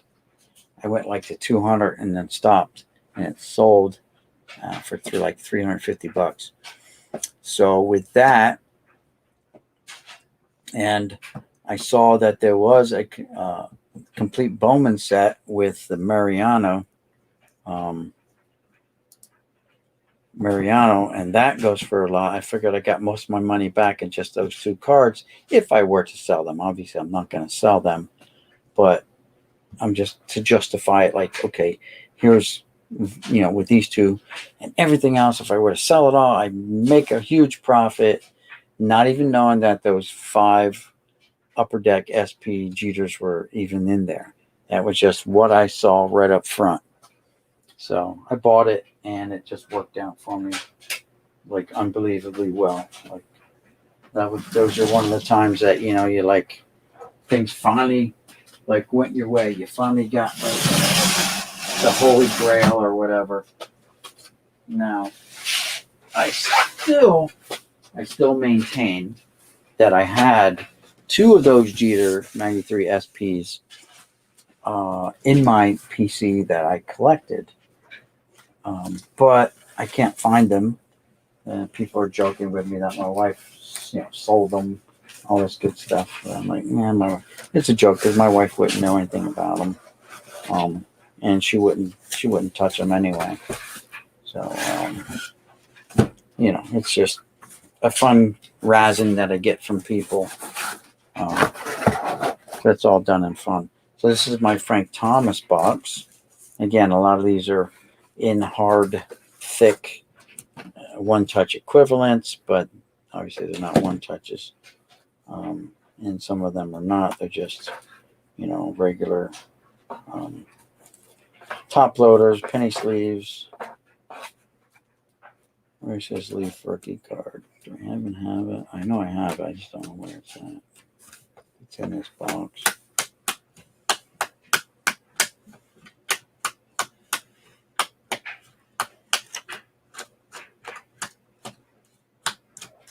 Nope, don't see it, so it may not be in this box. It's in another box somewhere. Nope, not in here.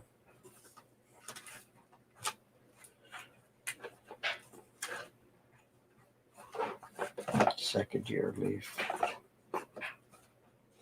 Not the first year. Not the rookie. Anyway, we'll put these in there if we can fit them. All the newfound Thomas cards. And then later, like when I get finally to the point where I feel good that, okay, I've finally pulled every Hall of Famer out of every box. And then we can, go about putting them in binders or whatnot, whatever the plan is.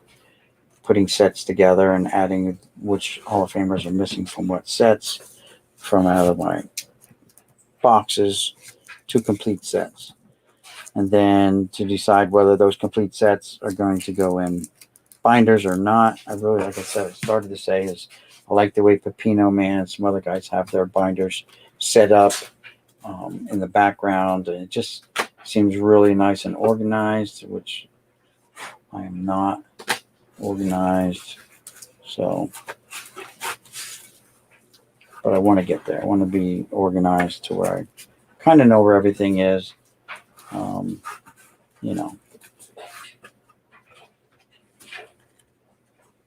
Just because that's the way it should be. I'm not OCD or anything like that, but you want to see nice organized collections when you watch people's videos and stuff like that. You know what I mean? It's nice to see organization. No, that's not. Those are reprints. Not reprints. They're anniversary cards of his rookie cards. I don't know if I can get all these in here. That would be nice. I don't know if I'm going to.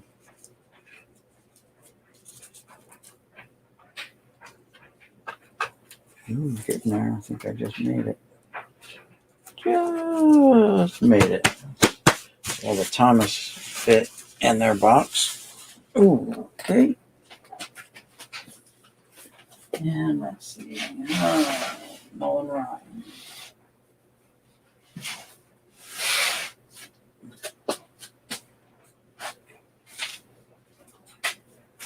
So far, this is my Nolan Ryan box.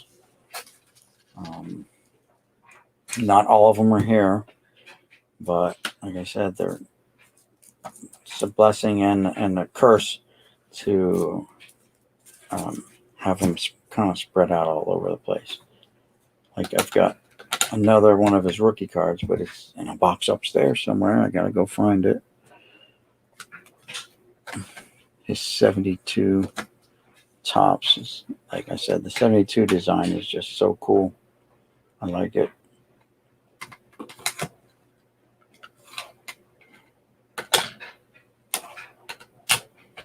It's not his rookie, but I just like the 72, and I just happened to, get a lot when I was young, collecting 72s, 73s.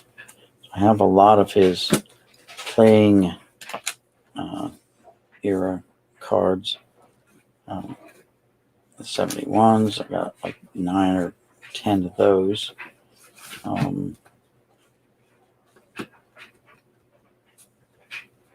What's this one? Yeah, Smoking Heat. I even have the metal one, this metal card somewhere. It's in a box, though. I think it's in its original box.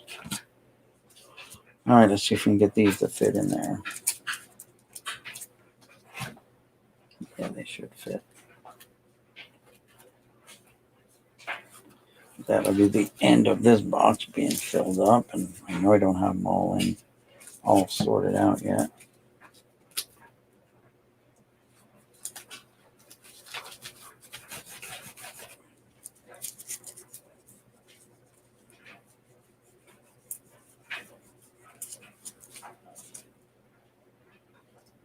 Ten's too many.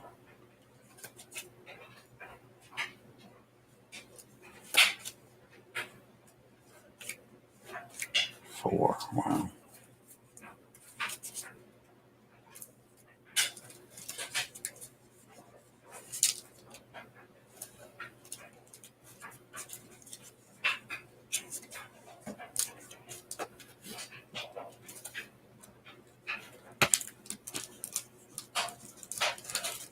That's that.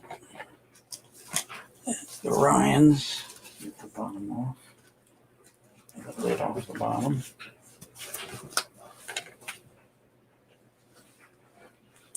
All right. I've been ignoring the chat. Let's see what's going on in the chat.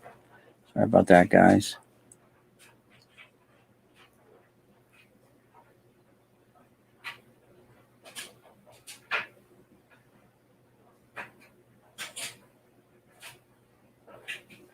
All right. Yeah, you can use the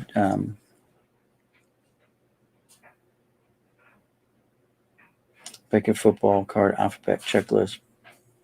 Pick this off Amazon. Okay.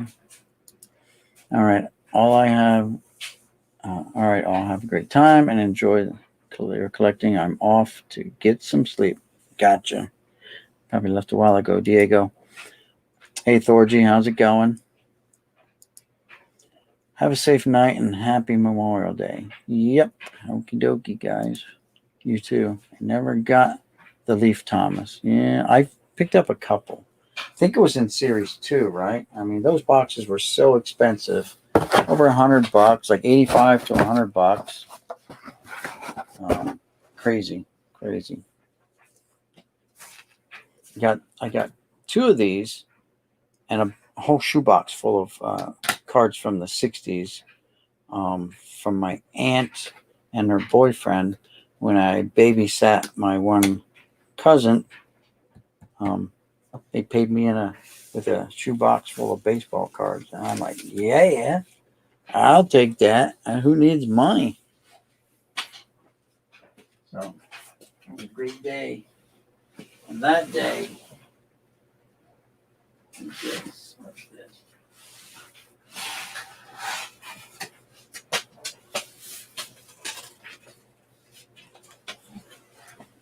Let's see. Some basketball cards, I guess.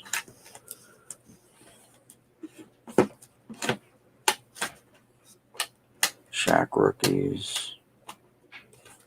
Yeah, this is a hodgepodge of basketballs and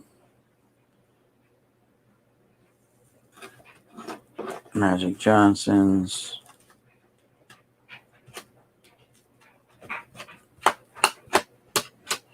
Nothing great. The Jordans are in the Jordan box. This is like everyone else. Alonzo Mourning rookies, Shaq rookies, maybe some Larry Bird, but not Larry Bird rookies. Someone told me that this guy was really good. I don't know, Jason Williams. I don't know. Don't know. But he got some pretty cool cards.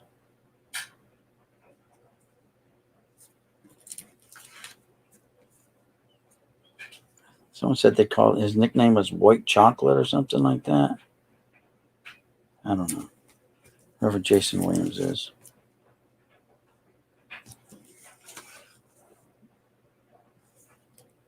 And I guess he played for the Kings.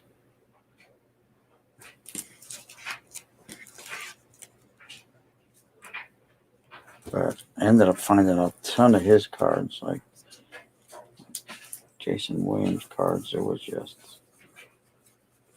a ton of them.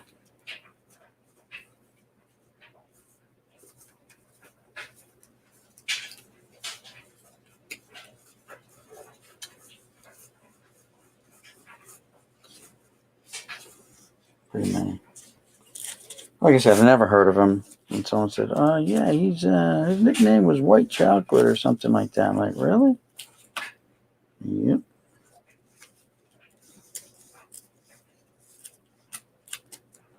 That's just a hodgepodge of all different basketball players. Some goods, maybe some great. I don't know.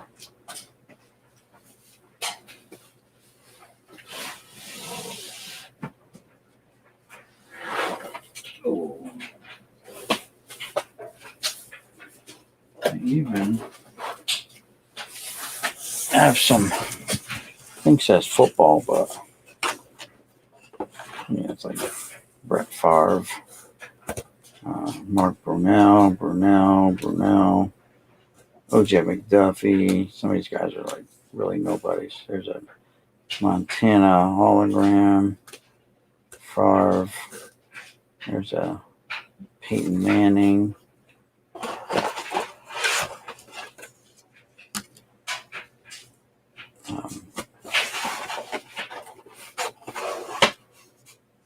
Montana, Peyton. I think these are Lawrence Taylor in action. I don't know if that's a rookie card or not. Another Montana, Lawrence Taylor. Phil Simms rookie cards, I believe. Steve Largent. Some Terry Bradshaw. Worn out Johnny Unitas, George Belanda, Alan Page, Bradshaw, Tarkington, Ronnie Lott, Too Tall Jones, Roger Staubach, Randy White, Andre Reed. I think that's his rookie card. Yeah. Boomer, Bruce, Marcus Allen, another Montana, Lawrence Taylor, Staubach, Bradshaw, Ahmad Rashad, Franco, Dick Butkus, Fred Dreyer, Butkus, Unitas, Jim Kelly, Art Monk, Elsie Greenwood, Drew Bledsoe draft pick card, and then we got some basketball. Alonzo Mournings.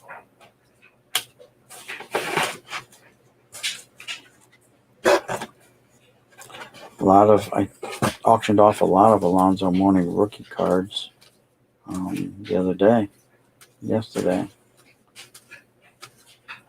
There's a Morning Bean team.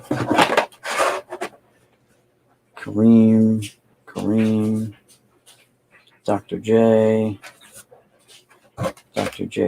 in action rookie cards. That was the one thing that I turned in, this Hoops 93 draft picks, and they sent you the whole, I guess 11 players drafted that year. Yeah, like top 11 picks. But it was a mail-in offer only. Dirk Nowitzki, Jason Kidd, Glenn Robinson, Hakeem Olajuwon, Mark Price, Dennis Rodman. Don't know if that was his rookie or not. Nope, second year. Dave DeBusschere. I was a New York Knicks fan for a while as a kid. Gilmore, Clyde Frazier,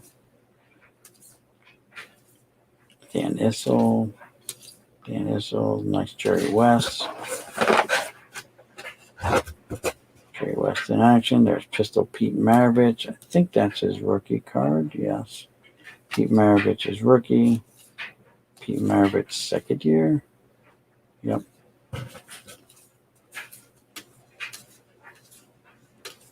Phil Jackson's.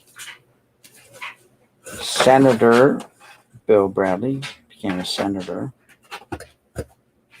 after his basketball. John Havlicek, Pat Riley, Earl the Pearl Monroe, Oscar Robinson, Tiny Archibald, John Havlicek, and then there's some hockey in there. Timo Solani, Dale Howardchuk. Who's this guy? Alexei someone? No. Zhemanov. I don't know. Pavel Bure rookie and Brian Trotter record breaker. So that's kind of a hodgepodge of stuff in that box. It said football, but it's not all football. Go ahead.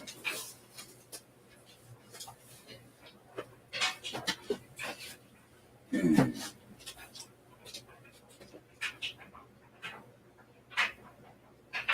then I picked up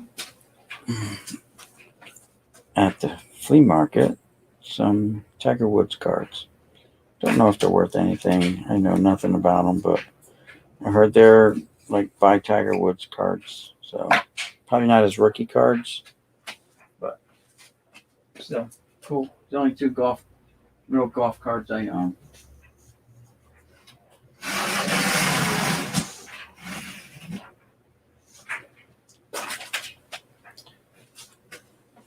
And that was a quick tour of the display case. Anyway, the box is down below. Still gotta find all my mantle. I don't know where my mantles are. I have a couple up there, but talk about playing time, playing era mantles. Other than that, let's see what storage you have to say. Great player for a few years. Great passes, but not a great scorer. Not much value. But great to watch. That was his name? White Chocolate? Okay. Someone told me, I'm like, oh no, he's a good guy. He's a good player. I'm like, okay, never heard of him, but White Chocolate. The football will be added next month to the auction. I have to go digging through the boxes, and then it'll be a combination of baseball, all four sports. I only have like one soccer card in my whole collection. It's an old one from the 60s, but it's nobody. It's not like it's Pele or anyone like that. It's like a nobody. It's a European soccer guy, I think, though.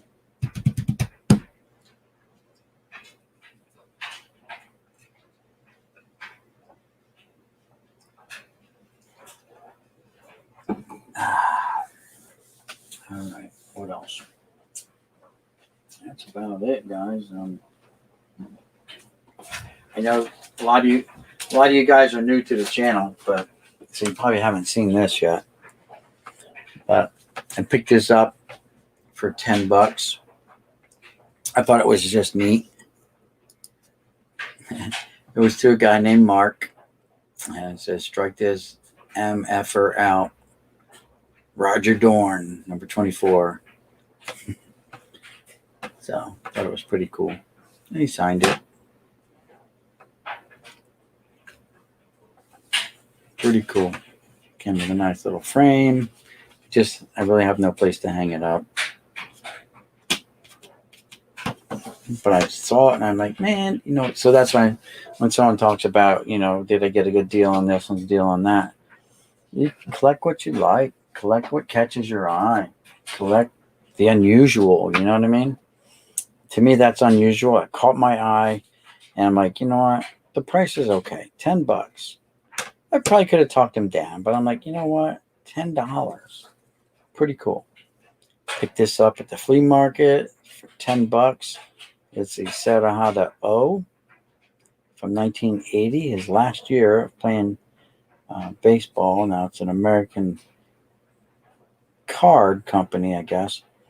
Not a Japanese card. It would have Japanese writing on the back, but I mean, he's got 868 home runs. So, Serahada O. Very cool, different, caught my eye, had to buy it. It's like these here, flea market buys. Guy had a whole bunch of these in a binder. But I'm like, I liked them all. I wanted to buy them all, but I couldn't really spend all that money on them all.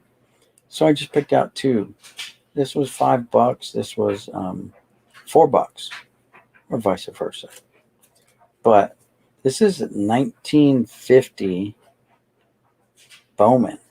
Same backs as the baseball cards with the thing, little 5-star thingy there.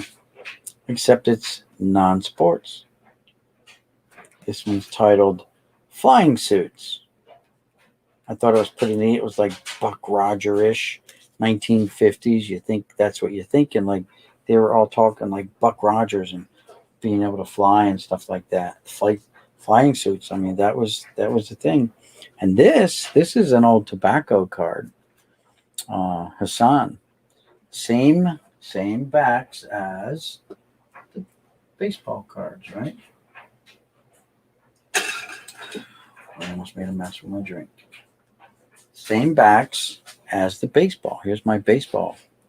All right. Same company, Cork cigarettes. Except this is the Cowboy Series. It says Cowboy Series right there. 50 card set. These are the baseball ones. And I don't know. But these are colored. Those are black and white. But this just caught my eye. And they're from the same era. They're from the exact same era. 1909 through 1912, I think it is. So crazy. Very old card. Very good condition for its age. And they just caught my eye. And I'm like, that is so cool. I got to have it. So that's the story behind that. Let's see, we got another gold card. So we'll put this one here. I'm also working on putting like all these subsets together or parallels, the silver signatures, and I never get a complete gold set together, but I'm working on how about the electric diamonds. As I come across them, I'm going to focus one day on putting them together. I'll just segregate them. I mean, you see I get a whole bunch of them.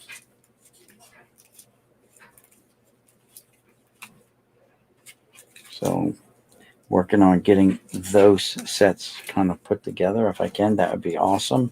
And have a complete set of the electric diamond, or complete set of the silver signatures, or even complete sets of the Topps gold. Like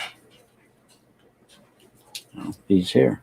I just saw in a box tonight that I got. I saw a bunch of plastic sleeves, right, penny sleeves, and I pulled a couple of them out, and I'm like, oh, they are Topps gold. So I got even more now for my set to put together.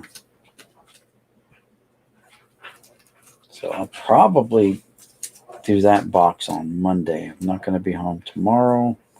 I might be home tomorrow night, but I may be dead tired. Look at that Randy Johnson silver, throwing the bat at the ball, trying to play hit and run. Pretty cool. Chan-Ho Park, Bo Jackson. Just leave these up for now. With Bo flexing. Pretty cool.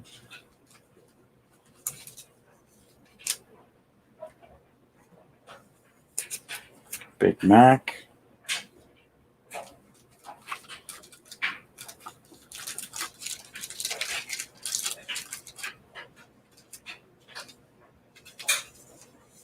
My goal one day is to have all my cards penny sleeve too. That is a lofty goal. Right now, the prices on this plastics are going through the roof. It's ridiculous.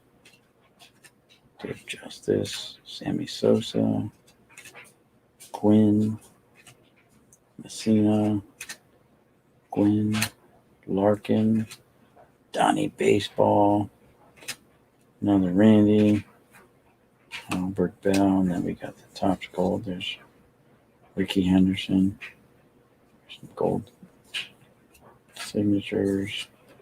So, got a lot of the cards. Just got to now focus on putting them together.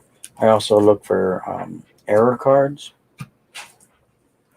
I have a binder for error cards for you new guys again that are new to the channel. You may not have seen those videos. I put together, like if I find certain cards where the guy's bat is broken or breaking during his at bat. So I put a binder to get that together. It's called Bat Breakers. It's stupid title. But all these guys have broken bats. Here's Ari Walker, Mike Piazza, broken bat in his hand. All right. Raul Mondesi, broken bat. So all these guys. Canseco with a broken bat in his hand. This one, Larry Walker, and this one here were taken from the same at bat because you can see the way the bat's broken. It's splintered like a toothpick going up that way. And there it is, the rest of the follow-through, and he's already starting to run, so he's getting ready to drop the bat. This was the back of this card, but he was broken bat on the back. I just happened to, the card was turned backwards or something, and I saw it. The front of the card is just Blauser throwing the ball. Of course, everyone knows the bow breaker. That's kind of what inspired me to start this whole thing. It's like, yeah, I should look for that. And then all these guys, you find Randy Johnson with broken bats. There's another Randy Johnson with broken bat here, holding the ball in there. Bats flying off into the infield somewhere. Here's a Knobloch. His bat's going flying. All right, look at this Rob Deere. Sawed right off straight. His going right there. Lipstash is tossing his up in the seats. So pretty cool. Dipstash broke more than one bat because here he is here. So some guys break more bats than others. Just don't know how to hold them, I guess. He broke his on a check swing. Brian Hunter. He broke it on a check swing.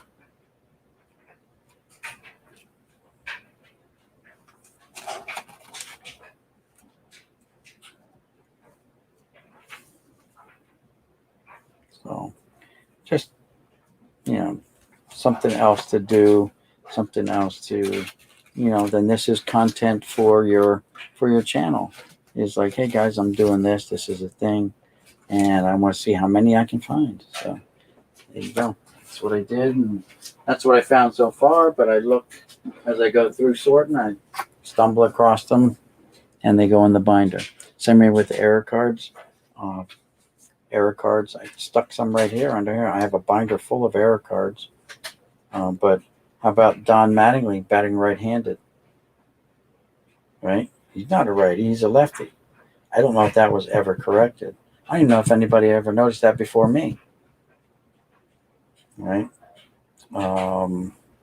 That's the Glavin Schmaltz name error there. These are just typographical, like the gold never printed out. This was a gift from John Jabs. It's not a real one. It's a reprint. But how about this one here? Pascual Perez. It's supposed to say pitcher. No pitcher there. So that's a common error that's out there. Wrong guy. Not Kevin Romine. It's someone else. Sammy Sosa. No gold printing anywhere. No Fleer Ultra there. Same way with this one. No gold. Nothing there. Let's see what else. That's about it. I just like that Mattingly, so I threw it up in there. This was like the first Tom Brady card I found going through my stuff. I wasn't collecting then. I'm like, oh, Tom Brady card. Let's stick it under the glass here. I think this is just a Sandberg rookie card I threw under there. It's miscut, so off center. Just tossed it under there. Same way with the Griffey Scab card. Scab there. Obviously, the Mo rookie card's pretty nice. The Ron Darling has no card number on the back. I think it's supposed to be number 10. It's supposed to have a circle with the number in. It was just a Michael Jordan baseball card I tossed under there. The idea was to collage and just fill them all up, but it's hard to get them underneath there. This glass is heavy as all get out. Matter of fact, I have these tongue depressors shoved in here so it lifts it up so I can slide them under there. By the way, this desk I bought off of Facebook Marketplace. Paid $50 for it with this huge piece of glass. Like the glass alone is more than $50. Tempered glass. Nice.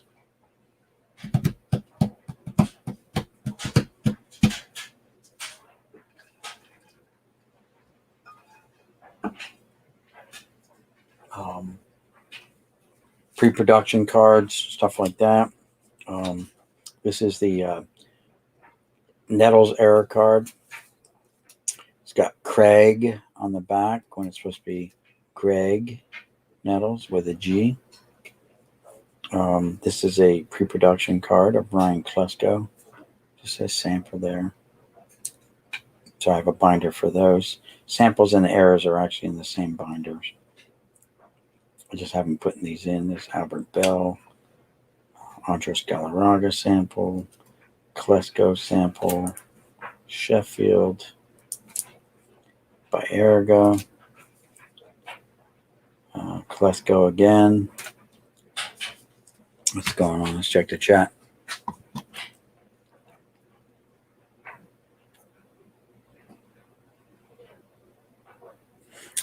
The football will be sold next month at part of the auction, yes.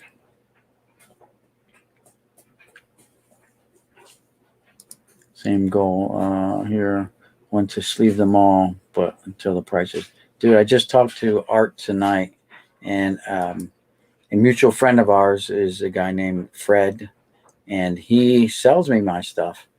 And he couldn't even get the stuff at $165 for a case of top loaders. That was a couple months ago. I couldn't get it. And now the price has gone up to $230 and even higher. I don't know what it was, what it's going for now. Yes, you told me you were going to do that. What Truth? You're going to do your your broken bat thing. That's cool. Good for you. Need a single bat breaker. I have one, but in a set. Yeah, that's the only one I have. I don't even have it in a set. That's the only bow I got. I just stuck it in there. I do have another in my sample. My sample, like the pre-production samples. This um, sample of this scorecard with Bo Jackson on it, standing next to the blue one of the Blue Angels jets. Freaking awesome. Here you go. Here's a Sport Flick sample. Sheffield. How about this Donruss triple play promotional card of Juan Gonzalez? This is another Nettles Craig. I don't know if they ever corrected that. To tell you the truth, it may be an uncorrected error. Gonzalez batting left. Santiago with error on the back. It's supposed to say All-Star Game performances, and it actually says Major League performances. Void helped me find these here. West Chamberlain, correct. West Chamberlain, wrong guy. I found a lot of these. Outlighter, wrong guy. The right outlighter, he's turned a little bit more. You can see the NY on his jersey. Same lefties, but different guy, different phase. Just Al's turned a little bit more. This is a tough one to find. The Keith Comstock with the white Padres. Normally that's blue. Tough one to find. This is like at least the second one of these that I found. Victor Rodriguez when it's supposed to be what's the name? Alex. See, here's the wrong outlighters. They're just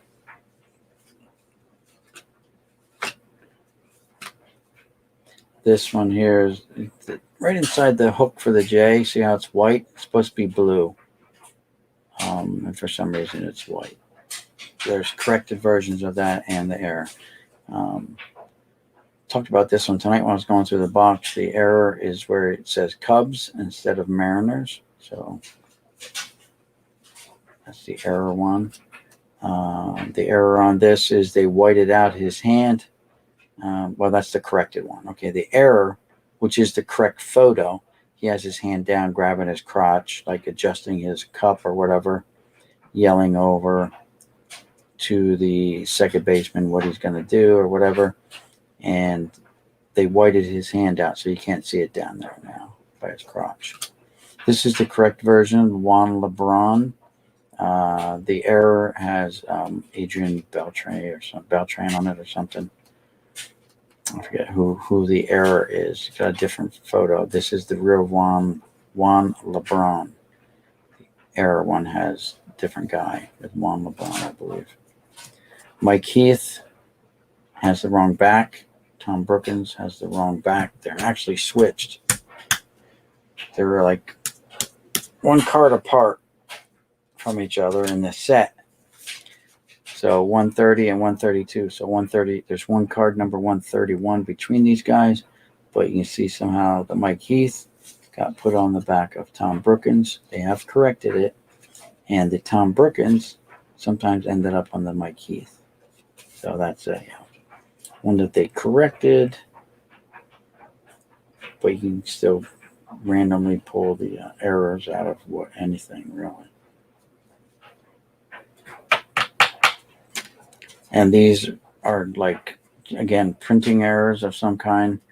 The leaf is kind of off center. There's the name's cut. It's like just really boogered up wrong.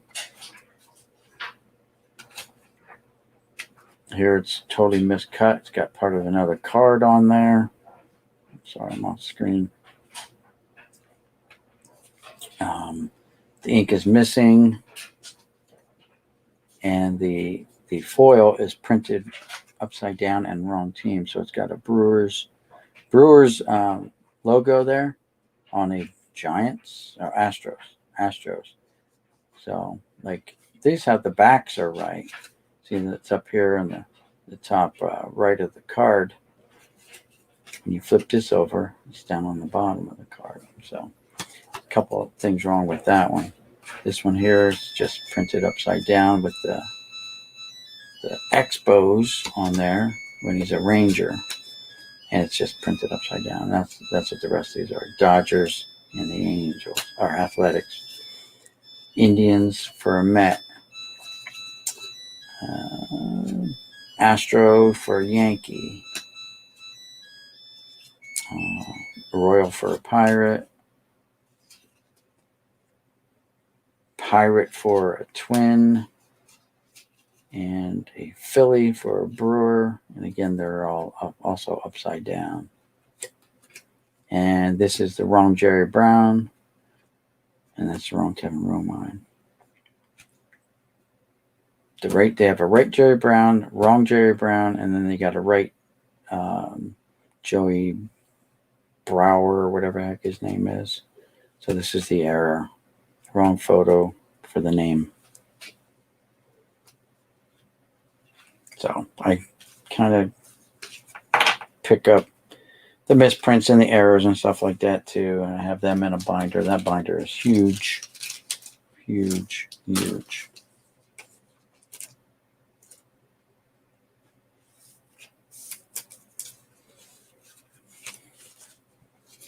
So you come across them randomly through these boxes. Sometimes you can pick them up at card shows. They'll have them in like, dollar boxes or something like that. And if you're not really paying attention, you'll see a card and it looks similar, but you'll have what John Jabs calls the Mandela effect. Like, wait, I've never seen this card before, or something's off about it. And something off could be that it's actually a pre-production. Sometimes it's only printed on the back. So, you gotta look at the front and the back too sometimes. Oh, I didn't put these in the Ryan box. Dang it. All right. And that's about it.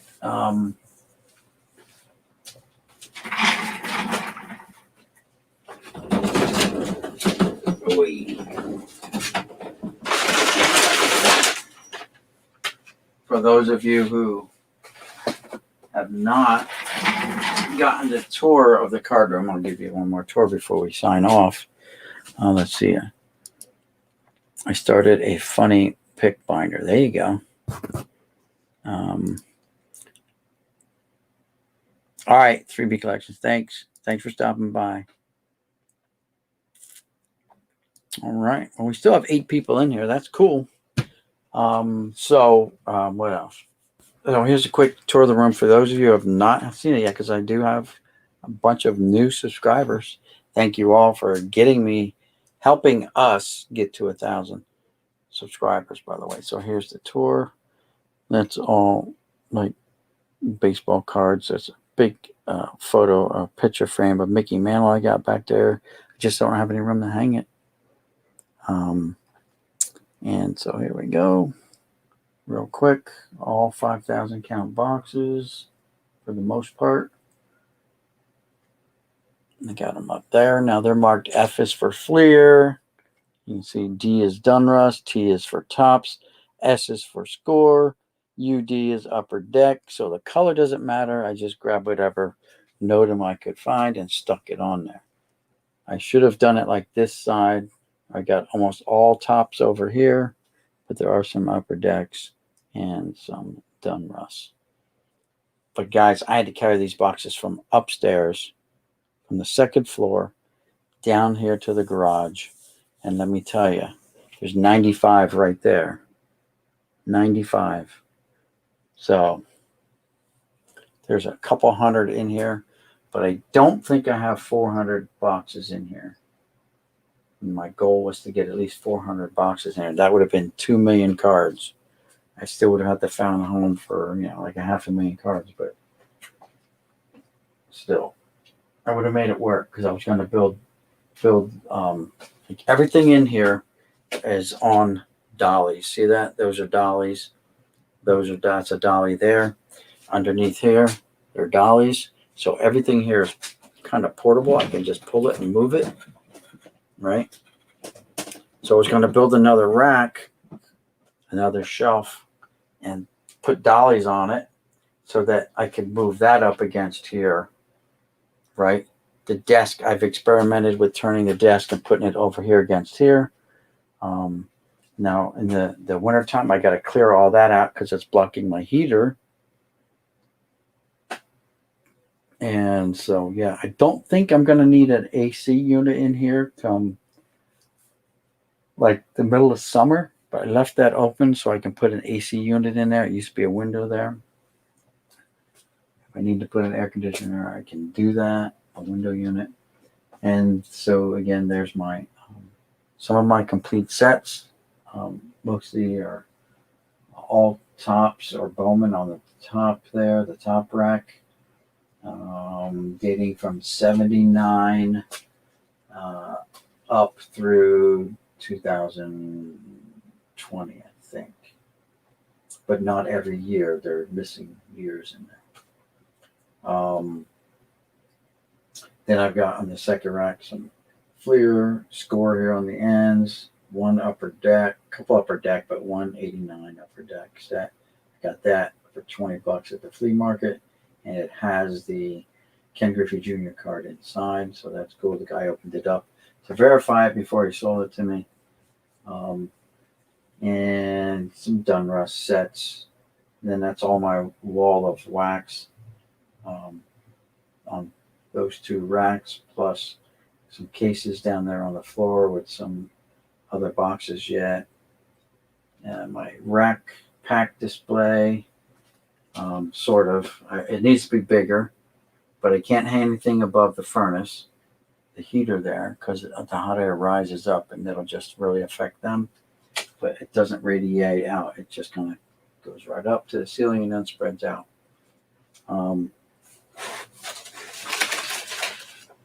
Rack packs in that box there. Rack packs in this box here.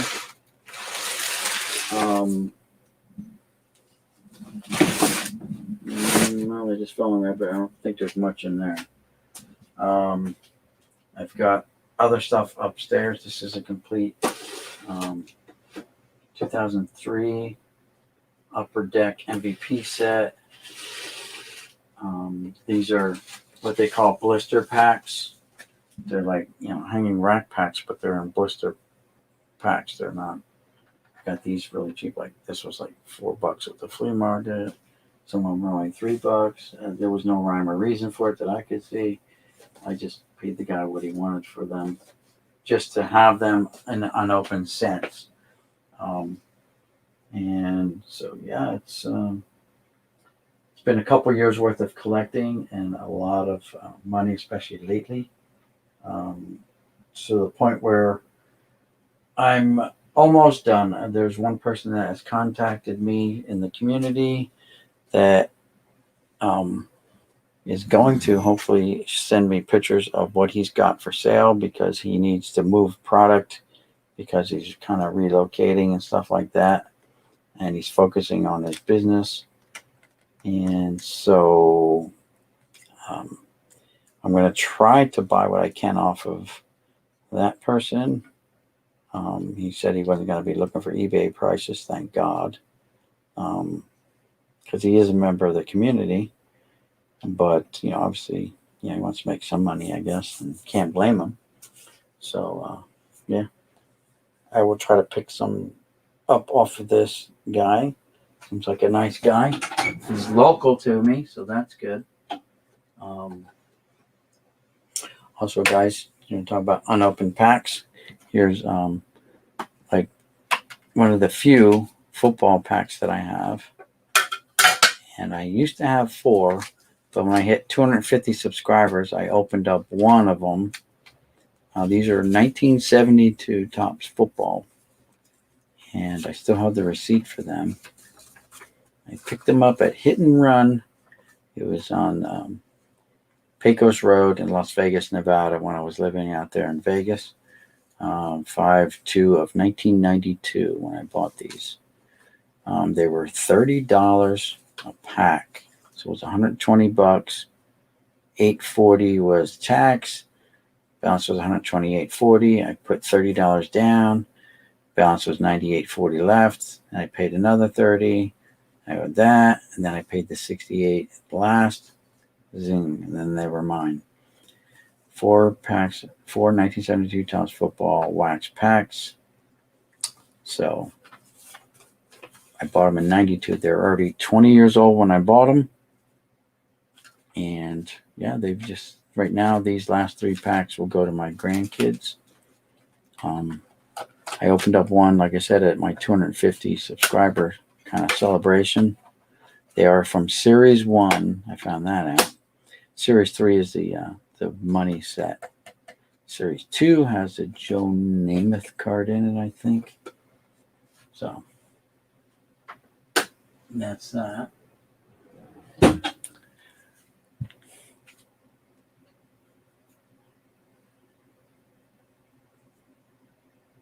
John Deere, your Mandela effect.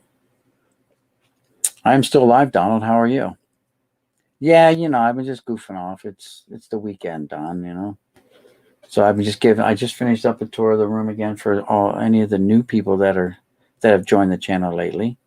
Letting them see everything, explaining kind of what I do, showing my bat breaker binder, talking about collecting, what you love and love what you collect, and what catches your eye. It doesn't matter. It's for you. It's not for the general public to judge what you collect or what you spend. There's a lot of guys out there that drop a lot of money on their hobby, and that's perfectly fine if that's what they want to do.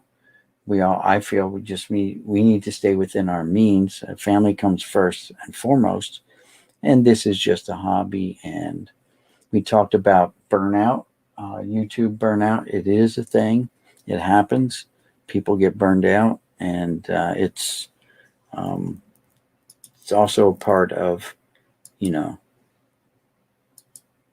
YouTube life. So there's the link there, Donald. If you want to hop in, you can. Let's see. Say, I don't know how you find the time to organize yours. RJ, I am really disorganized right now. It looks organized, but it's not. Yeah, I was only going to do this for like an hour, but we're now an hour 4 1/4. My wife went to bed a while ago. We do have to get up early. I don't even know what time it is, but let's see. What time is it? It is 12:30. So, yeah, it is what it is. I can do it a little bit longer. Maybe till 1 o'clock. Let's see how it goes. I don't care. It helps me because it gets people from the West Coast into the channel.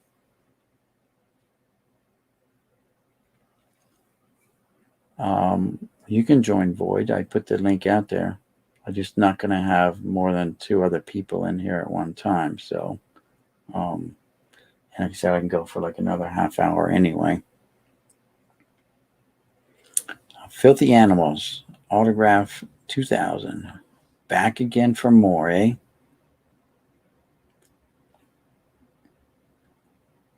What's Donald say? What's Donald saying?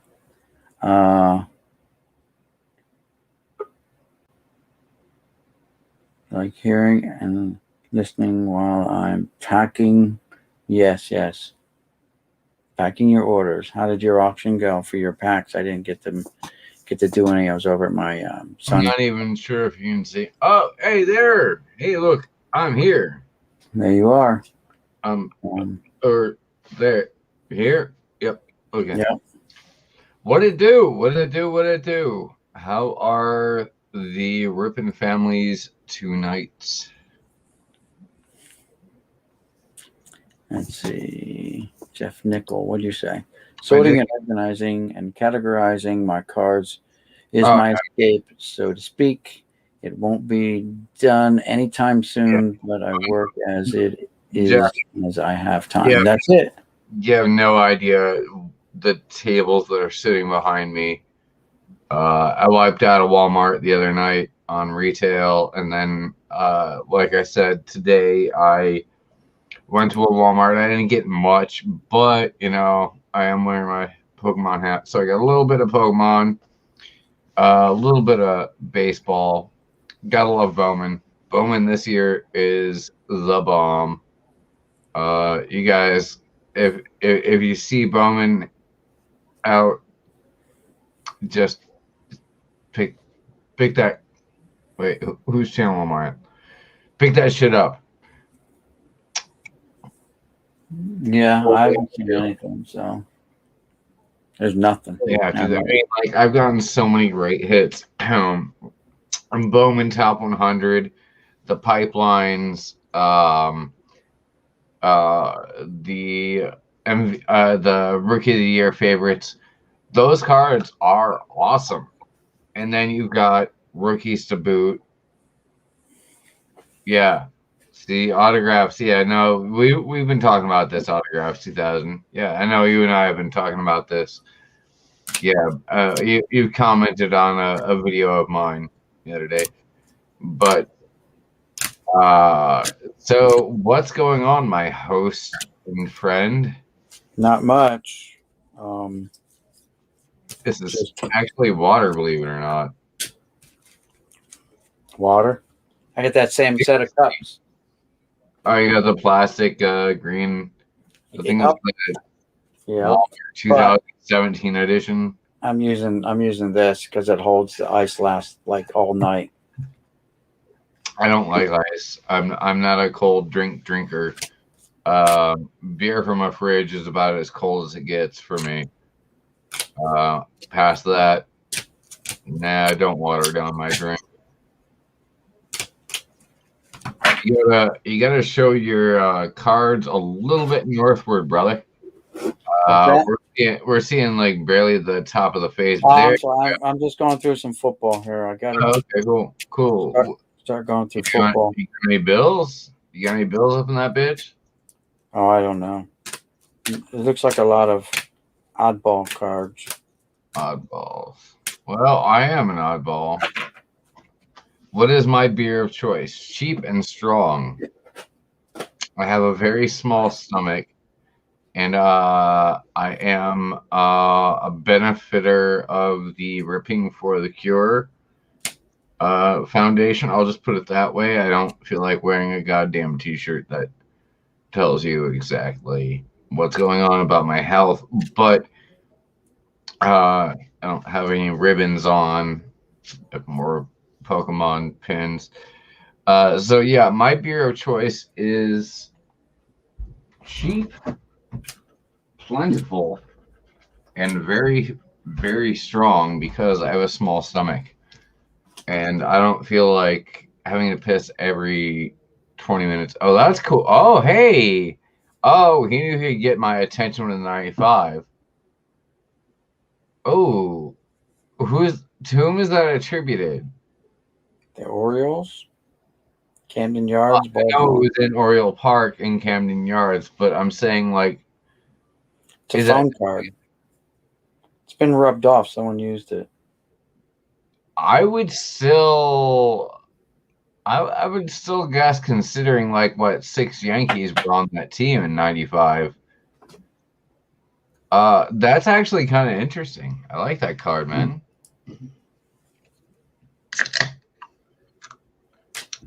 Nick Girl, you like girly cards? No, I went to Walmart today. It was so awesome. Dude and I were like, he had hidden a bunch of Pokemon packs, and apparently somebody found them. Of course, the day after distribution, of course. But I went and I knew a certain point in the toy section where people would hide shit, and so I was like, all right, let me go over there, and I did, and nothing. I go back. Guys got a little. Oh, hey, look at that. But Guy had a 1-pack of Bowman for me. Well, I mean, it was a 2-pack. The bonus pack, whatever. They just put 2 packs together and make them cost 50 cents more than they should each. Phil Nevin, hey, there you go. You got a pitching coach. Phil Nevin's he was a pitching coach for us. It's a promo card. It was worth $10 back in the day.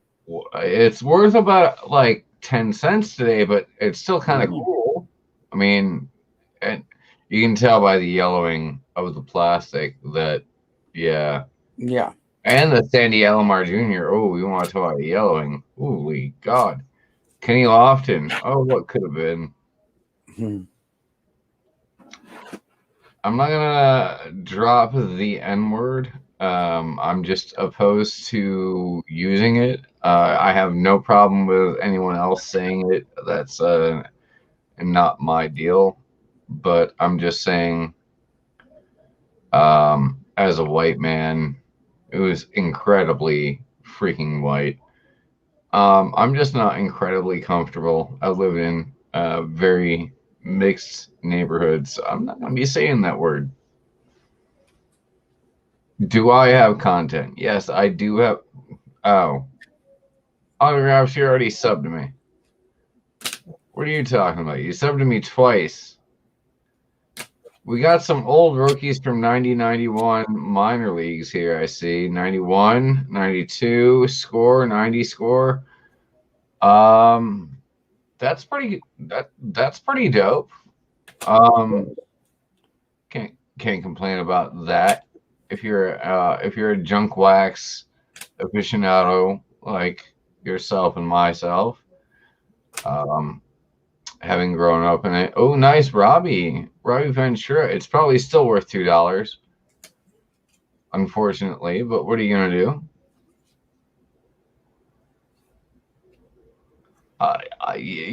The only rookies in this era that I would care about are about 2 years hence, because Brian Taylor was an idiot and got into a bar fight and ruined his inning. Look at this. There's an error card here. Something's not right. Hold on. What? One's not him. 90 upper deck. 1990 upper deck, right? 89 upper deck, right? Yeah, 89 upper deck. 1989. Are you sure? Yeah. Okay. 1989 upper deck. Which player? Brian Holton.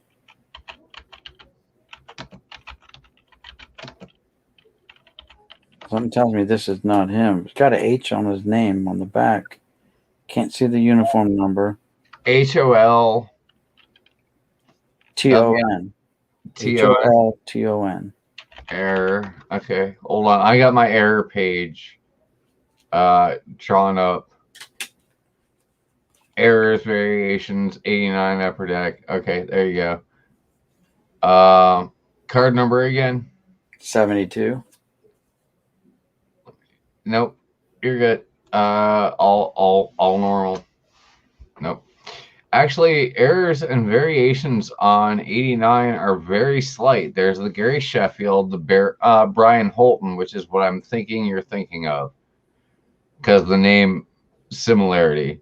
There's the Jose Canseco that really doesn't make any difference in price. Nor does the Pat Sheridan, because it's Pat Sheridan. Herm Winningham, Fred Manrique, Bill Schrader, Mike Gallego. Does matter to me on that one, because I do think Gallego is on the Yankees on that one. Dale Murphy, for all you lovely little Atlanta fans out there, keep beating it absolute ever-loving crap out of the Mets for me, please. Yeah, Brian Holton, Gary Sheffield, Gallego, Dale Murphy. Those are the big ones. There's not a hell of a lot. Yeah, no. Oh my God. No, just the 2 packs of Bowman I ripped today were No, this they is were fantastic. I mean, like I got a Bart for you, bro. I got a Bard. I mean, holy shit. Well, see. Oh wait, I'm on Boomslang channel. I can actually speak like a normal adult. I did get the Austin Wells rookie. It's kind of I have a lot of lag on your end, so no one can see it. Oh, not everyone can see it. I did get the Austin Wells, which if I hate to say it, but if our catcher if good swing tights, Thank mine's you. blind. No, but if the Sanchino keeps on going the way the Sanchino is, yeah, he's you can't bat the Mendoza line and keep a long career. Nope. It's just, I mean, Mendoza, was he a great catcher? Yes, but that's the only player on your team that you're going to let hit around 200. It's your catcher because he has to call the game. He has to make the shots at second and first and third to keep somebody from running. He's got to get the pop fly. Oh, nice Bowman. Who's on that one? Wait. Back it up. Stadium Club. Oh, never mind. That's a Larry Walker right there. No, it's Galarraga. Oh. Walker's left-handed. Well, there's always reverse negatives. Yep.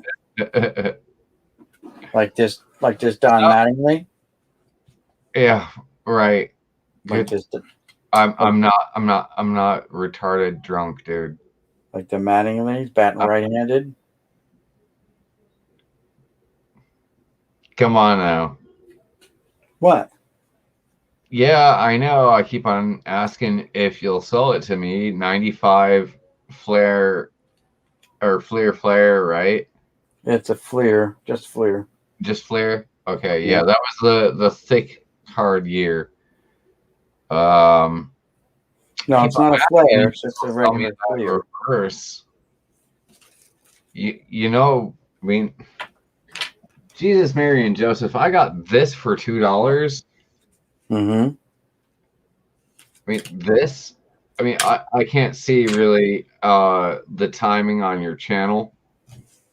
Right. So if I get a little bit of glare, I will adjust. But there we are. There we are. If you notice, this is his 1981 to 1986 signature, because he changed it about like what 5 times, 6 times. I know he's got a different one now that he's a manager and his hands are all arthritic and shit. So he's not exactly the Don Mattingly I grew up with.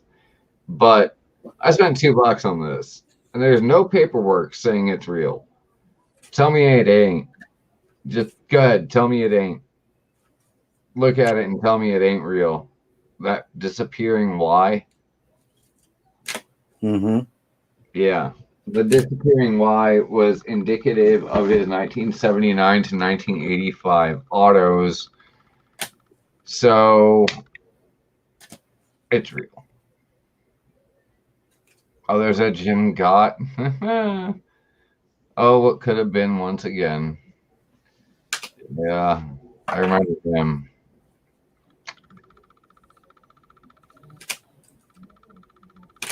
What are you going to do about that 95 Mattingly? Come on, man. It's staying there underneath the glass. You're a bastard. You know that? Yep. I mean, like, even if your parents were, like, legally married and that term didn't ascribe to you, you're still kind of a prick. I mean, my friend has a New York Yankees Pokemon pin, like one of these things. And he's still lording it over my head. Now I could buy it for like $10, but I'm not giving in. I'm gonna wait until he offers it to me, because that's fucked up, man. He hates the Yankees. He's a Phillies fan. he hates the Yankees. He hates the evil empire. He thinks we're all a bunch of shills and buyers. I'm like, no, a lot of our shit actually, we had to win. Like, yeah, Yep. 1998, it wasn't like, hey, we bought the best players in baseball. Did we have Barry Bonds or Sosa? No. But 1998, hell. So yes, thank you, Boomer, for having me on this chat. I do want to let everyone know my channel is, once again, it is live. I know Autographs is on there. My channel is once again live. I've done a couple of videos. The official intro video for the channel is the child-friendly one, because that's the one with my baby girl, and she would be the second biggest Yankees / Judge fan on the planet. And she will let you know in that video. That is totally child friendly.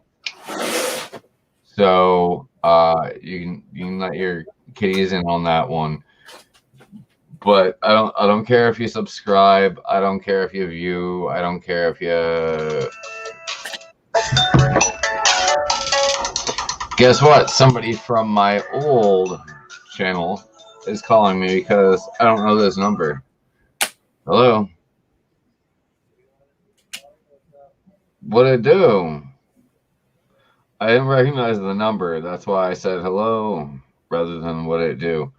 All right. Hey, Boomer. Hold on. Yes. Boom Slang. Yes. Love you, bro. Alrighty. Much love, much peace, all that shit, all that groovy shit that we all jive on. Roger that. Yeah, nothing better than that. Hey, I got some retail today and I got some retail Thursday. I got 3 Charizards in the process. I ain't gonna bitch. Have fun with your hockey ball puck game cards. Okay. Hold on. No, I'm live. I have a call to take care of here because I have re-entered the zone. So like I said, much love and peace to all. Be good to each other. Don't be a dick. Just as a general rule, just don't be a dick. All right. Okie dokie. Have a good one. All right. Much love. Peace. Peace. Alrighty. What's going on here in the chat? What did I miss? The Gym God is actually a different card, I think. So, yeah, I don't know. In gray uniform is actually Jim Gott. Okay, is it? Okay. I thought there was a different error, Jim Gott, but okay. Cool. Let's see. Autographs 2000. There's a link to his channel. And let's see. We still have 7 people out there. So, just going through some hockey stuff here now that still got a box to sort through and see what I got. There's still a lot in here. Some guys I don't know who they are. Like, who's this guy? Robert Richel? Never heard of him, but then again, I'm not a hockey guy. Rick Tockett. Saku Koivu? I don't know. Panthers expansion thingy. That's that chick that tried playing hockey, I guess. Manon Remu, something like that. I don't know. Kirk Mueller. I don't know.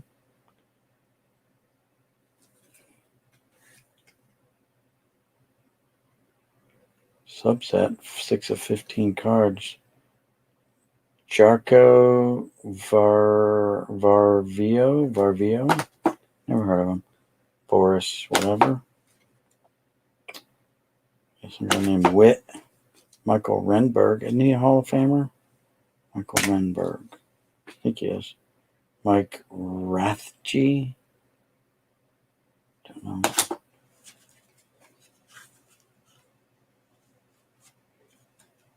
Oh, Brady Anderson. I think I stumbled across some tonight. Maybe one or two. Sean McLeish? McEachern. Never heard of him. I have to write that down real quick. That you're the Brady Anderson guy. Oy. So I'll write that down because I'll never remember. I got the worst memory of all memories. All right, so let's do, where's my pen? Here it is.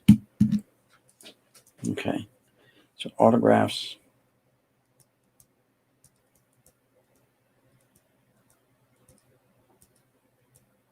$2,000.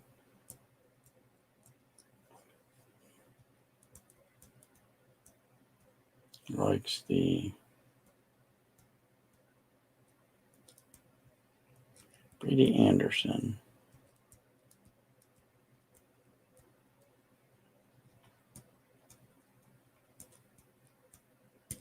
And aren't you the Ben McDonald guy too, right? Someone said they like Brady Anderson, Ben McDonald. There you go. What truth is sorting to?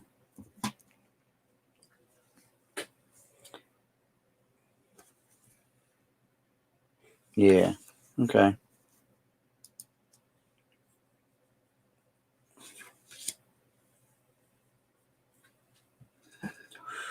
Man, I'm gonna knock this drink over yet. I'm gonna mess up something.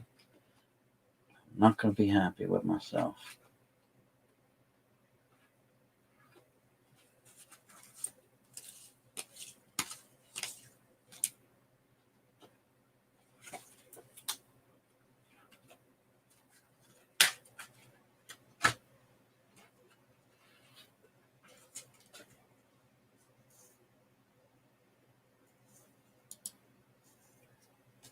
Yeah, that's what I'm saying. I've seen some Ben McDonald cards.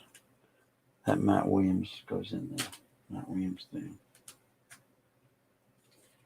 I don't know what they are. They're marked errors.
Hey, Donald.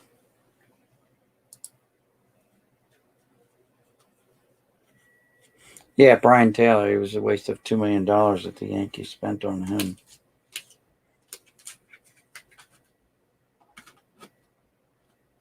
So is Van Poppel.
Yep, those are the ones that I saw earlier.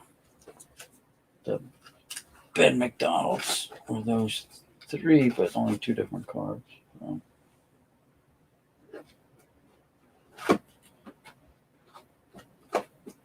Okay.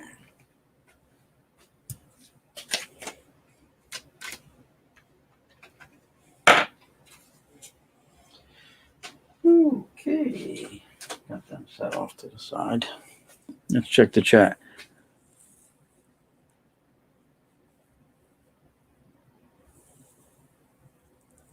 You know, Brian Taylor, I got a stack of his Stadium Club like rookie card. Like no kidding, like 50 of them somewhere in one of these boxes. I came across a stack of those Brian Taylor ones where he's kind of leaning back throwing the ball, like all dark background, just him in a Yankee hat and his shoulders, but you can see the ball in his hand kind of behind him a little bit.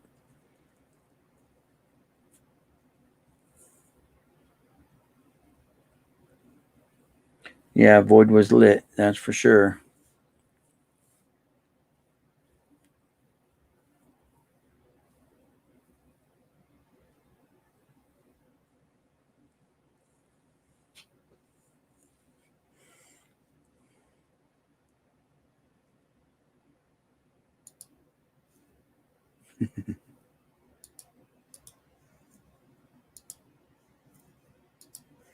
There's the link to join in if you guys want to join in. Let's see. I'm still going through hockey here. Tony Almonte.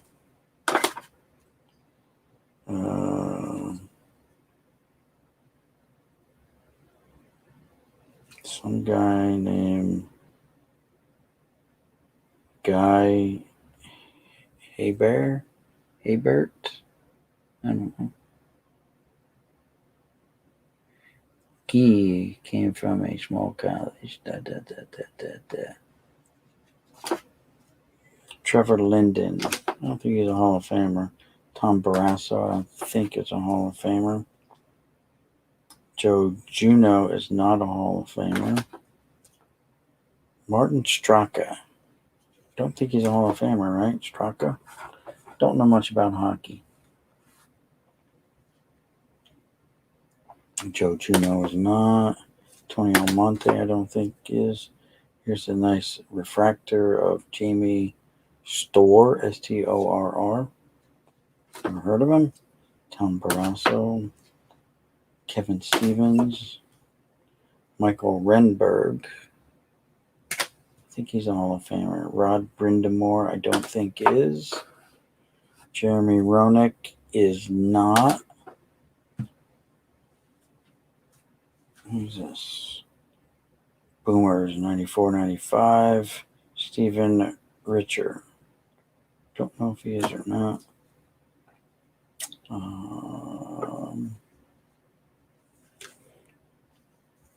Hey, case cards. There you go. Hopefully I'm not too Hey, loud. what's up? Peter Taglianetti. Don't know. There you go. Hopefully I'm not too Hey, loud. what's up? Peter Taglianetti. There you go. Yeah, you have to Hopefully I'm turn not the too volume loud. off on your YouTube, or turn it down, Yeah. real down. Tommy Soderstrom. There we go. Thank you. Adam Oates is. Ray Bork, I think, is. Chris Pronger is. Vin Damphos. Don't think he is. Mike Richard. Don't think he is. That guy definitely isn't in the Hall of Fame. Cam Neely, oddly enough, is not a Hall of Famer, right? Cam Neely. Who's that now? Cam Neely, hockey. I think he's in the Hall of Fame. I'm not sure. I don't know hockey that well. Yeah, I don't think he is. I think he's a pretty big name in hockey, but I don't think he has Hall of Fame stats. Maybe I know I'm he wrong. started. I know he This guy started is. something. He started some sort of charity organization that got really big. That Dennis Leary used to go do and go do comedy specials for and stuff, benefits. Okay. Even this Alexander Moglivini, whatever, is not a Hall of Famer. Martin Straka. I don't know if Straka. I don't think Straka's a Hall of Famer either. Yari Curry is not a Hall of Famer, I don't think. Or is he? Don't remember. I'm not an expert. Steve Yzerman is. Adam Oates is. Chris Pronger is. There's another Chris Pronger. Niedermeyer is. Don't think Tockett is. Anyway, don't matter. I'm just digging out some hockey.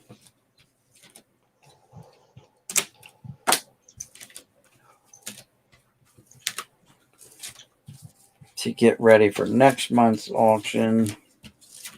And I got to start going through football now. Football. I sold like all of my basketball that I had out for the auction. All of it's gone. Wasn't a whole lot. It was about 50 cards maybe. All of them are gone. All of the hockey that I put out is gone. I sold all of the 72 tops of baseball that I put out. All the almost everything that I put out. There wasn't many things that didn't sell, and they went really, really cheap, relatively speaking. Because they're only like 50 cents or $1 auctions in the. So. Oh shit! There's more hockey. Love 72 tops. Yeah, 72 tops was my favorite year, but they were like dupes of mine, so I didn't really care that much. I like pretty much all the 70s designs. I think Potvin is. Yeah, I mean, believe it or not, Mike Vernon is not a Hall of Famer. Like, why aren't these? These are pretty good goalies. Not. Kirk Miller is not. Chris Gratton is not, but there is a Gratton that is. Steve Rice, never heard of him. Stephen Richard. Do you have a hockey team, Boomslang? No. I used to like the Rangers, but when I was a kid, we all picked me and my brothers, we'd all pick like our favorite sports teams, and I was like, oh well, I like the Jets. Oh, I like the Knicks then, and oh, I like the Rangers. I just went with like New York teams, and the Yankees, and I followed them for a little bit, but never really watched them. Felix Potvin is Hall of Famer. Rink collection redemption card, never redeemed. Wonder what they would have gotten. What's the best card you've found so far out of this?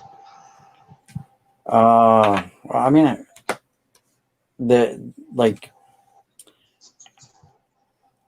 ever out of the stuff that I've been buying, like the last 2 years, were the Derek Jeter 93 SP rookie card. Yeah, I saw that. Yeah, Pretty crazy. that's probably the best one. I mean, I picked up 15 boxes today. I did the one, and came up with like this many like fan favorites.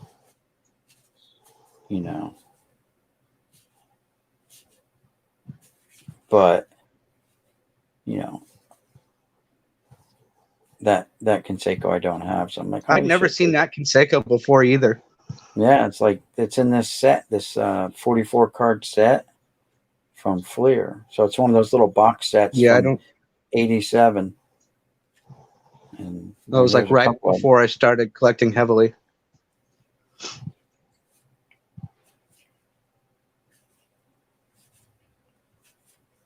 So these are what I call fan favorites. There's a nice Dion, Justice, Kevin Moss, Quisenberry rookie card. Rookie card. Yeah. Yeah, he is with the Cardinals. That's a rookie and a Cardinal. He looks almost the same. Just a little bit better trimmed mustache on the Cardinals and haircut. So, George Foster. And I got these 20th anniversary cards from the Kmart set. And then like the Hall of Famers was mostly managers.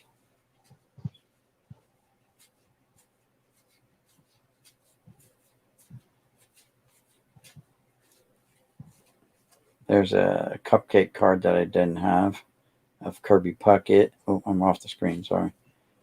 And here's but these are all boogered up, like really roached up corners of the 20th anniversary, and then you got the 25th anniversary Kmart cards here. I distinctly remember buying that set. It was like a little tiny cardboard box. Yep. Yeah, I have them too somewhere. Our Kmart just shut down. Really? That's probably the last one in the country then. Well, it was a big K at that point, so I don't know if that's the same company or what. But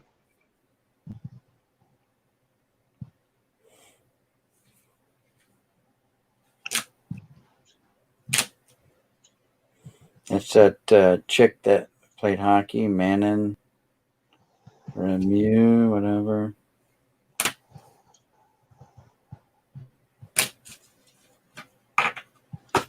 So I got more hockey to add.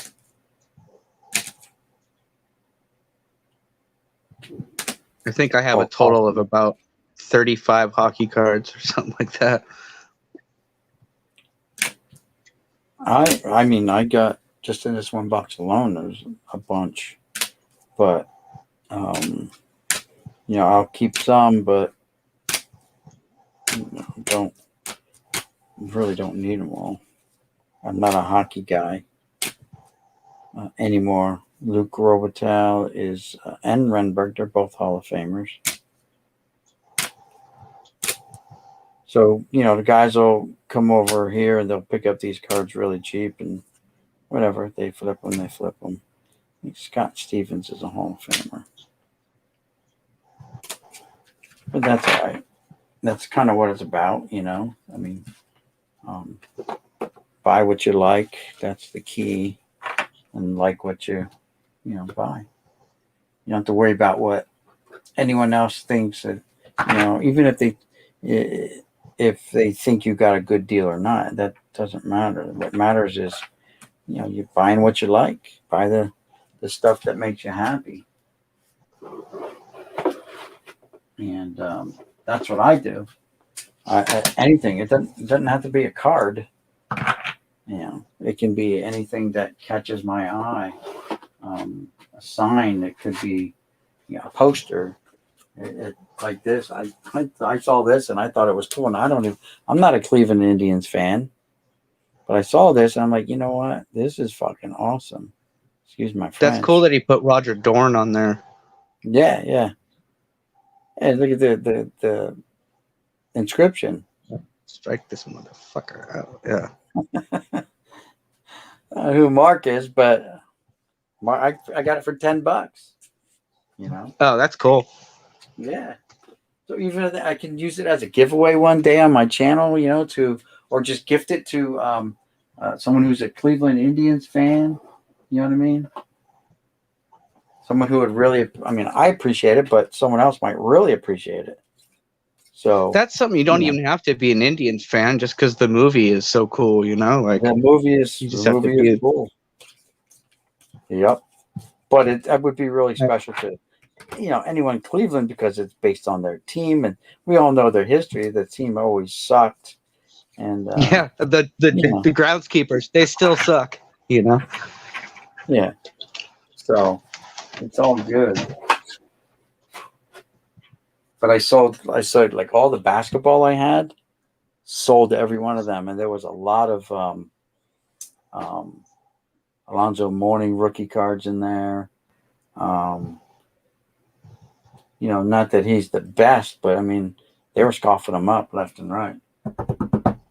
I think I made $120 in the auction last night. Not bad.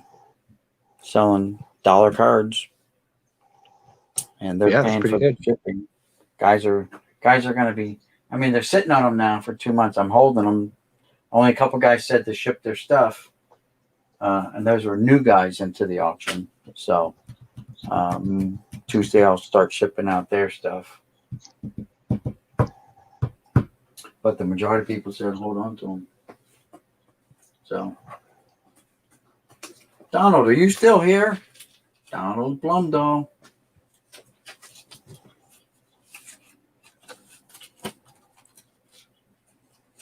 Yeah, I haven't watched any of the NBA playoffs this year.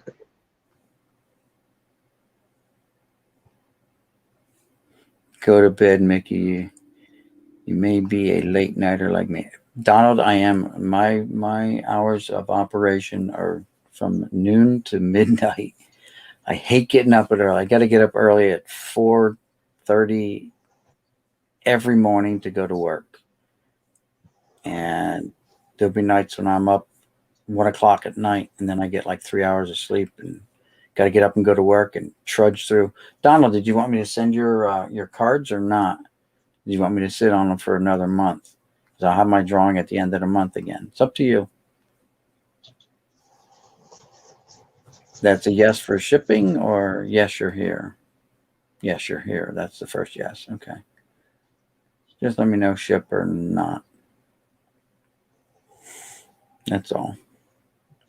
I'm still a little upset that my other package didn't get to you. That really kind of ship it, please. Okay.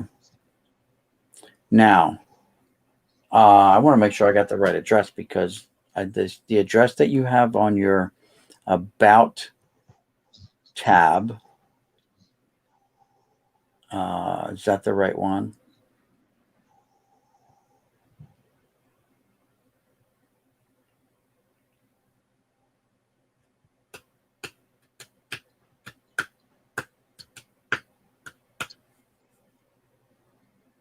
Because that's what I sent that package to, and I didn't save for the first time. I didn't save the shipping, right?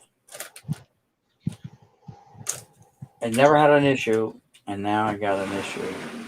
So back to saving the shipping things again. Ship to the PayPal address. Okay, my home address. Yeah. Okay. Oh, did you include that on your PayPal thing? I didn't even really look at everyone's PayPal thing yet to see who all paid and not. I kind of just glanced at it. I'm like, oh, my balance has gone up, which is a good thing because my bill comes due every month on my PayPal too. Big Dog's Choice Chest, Shoreline Vintage Walkthrough. Big Dog. Big Dog's a fellow YouTuber. He's got he does figurines and stuff like that. And he hooked me up with 9, I have a video of it, 9 totes full of baseball cards for $250. And it was just, it was all commons and stuff, but it's just like, thousands and thousands and thousands of cards. And just, to add them to the mountain here as kind of set fillers and stuff like that, or TTM fodder. I want to get into the TTM fodder business where guys want to order stacks of cards for TTMing, but I got to get more organized. I'm not organized at all. Like Donald's going to be doing his alphabetically. I got too many cards to start doing alphabetically now. It's going to take me a lifetime to alphabetize, 3 million cards. So I got to just break them down by manufacturer and year, Hall of Famers and fan favorites. That's all I can do. When you got like 1989 Fleer and you got 20,000 of them,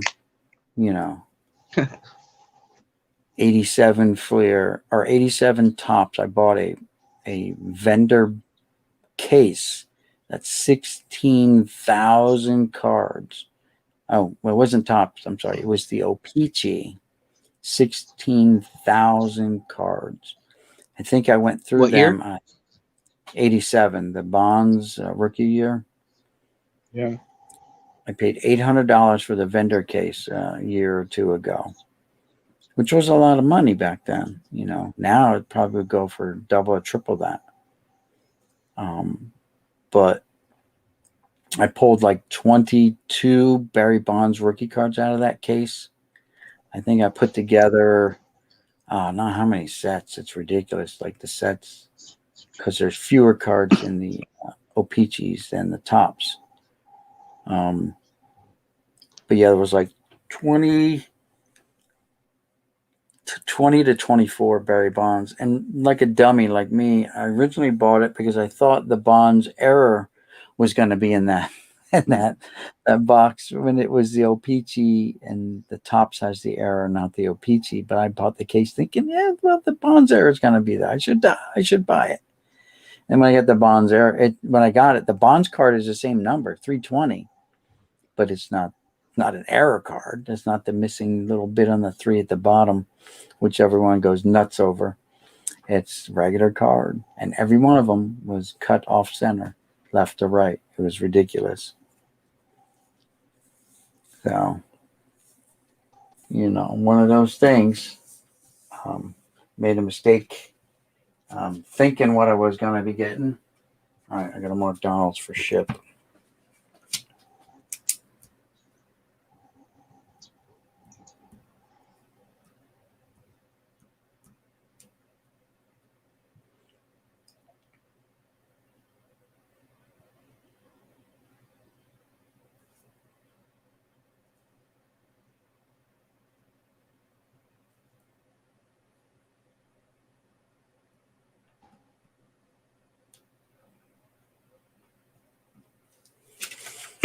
Alrighty. So I will get yours out to you on Tuesday, Donald, because I'm sure the post is going to be closed Monday. And let's see what else. I don't know. I just kind of gave the tour of my my room again to all the noobs, new people to the channel.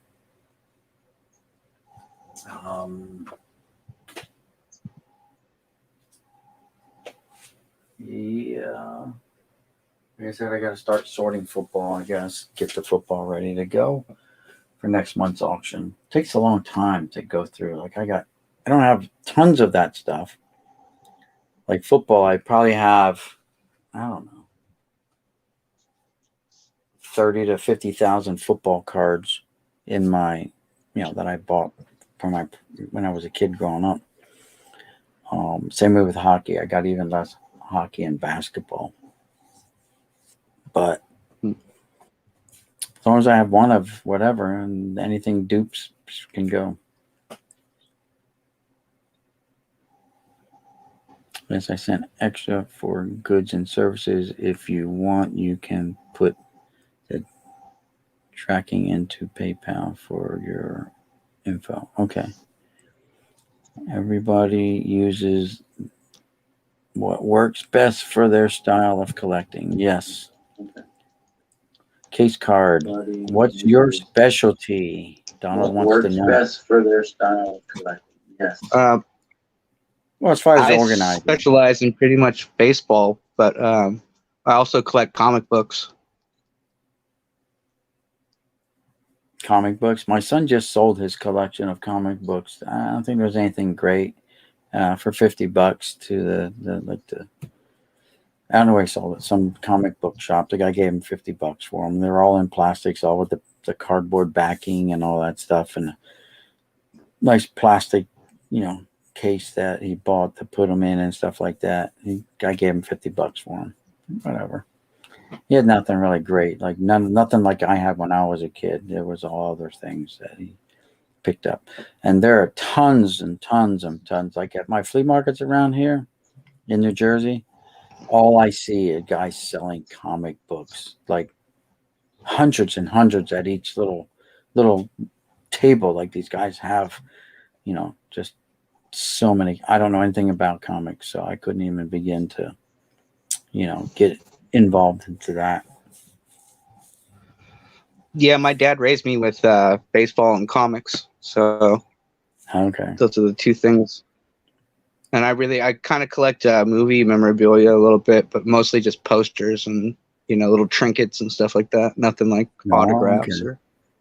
Right. Well, that's cool. It's different. It's whatever, But it's your thing.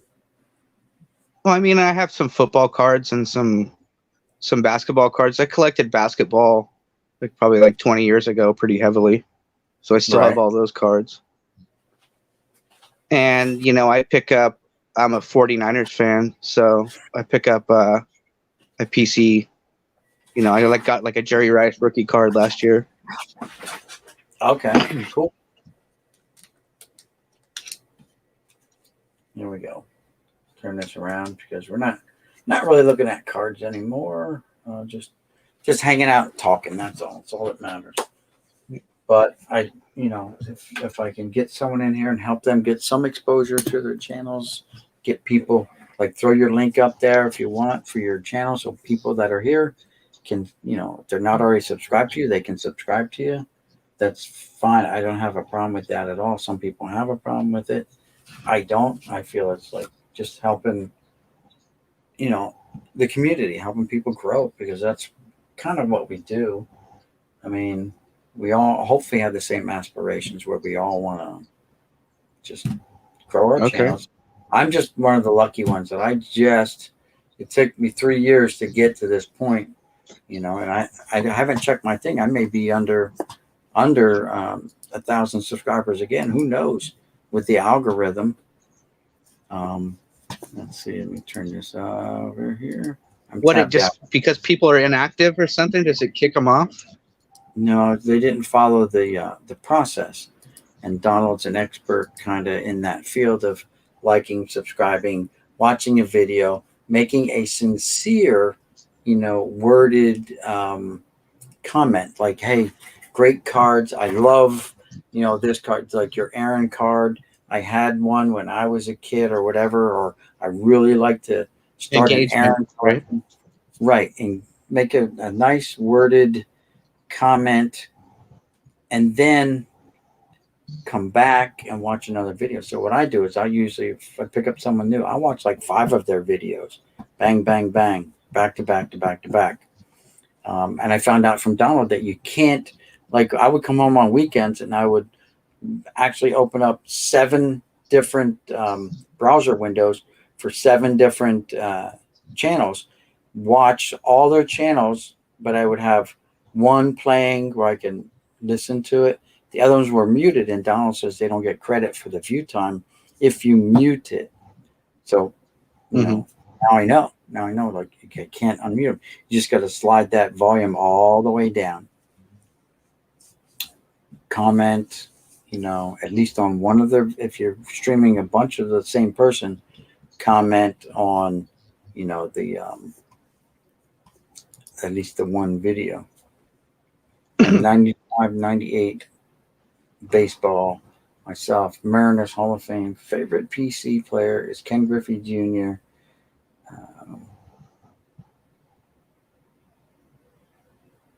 I don't know who CR Jr. would be. Kyle Lewis. Yeah, I was trying to figure that out too.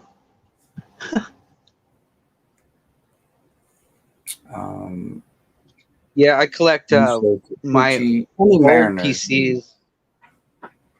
My old PC are like retired players, pretty much just Will Clark, and then I collect Acuna and Soto like everybody else.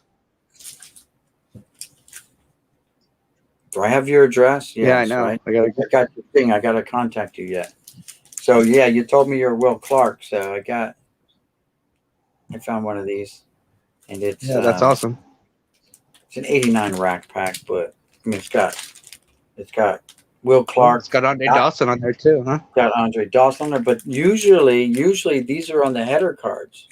It's on the bottom cell, so I don't know what's going on with that.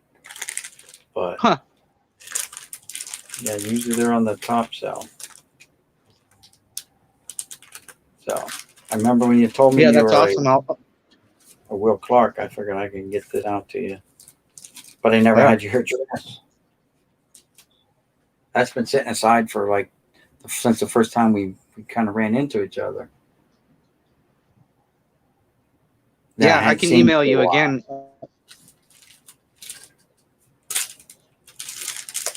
I think I set this away for someone.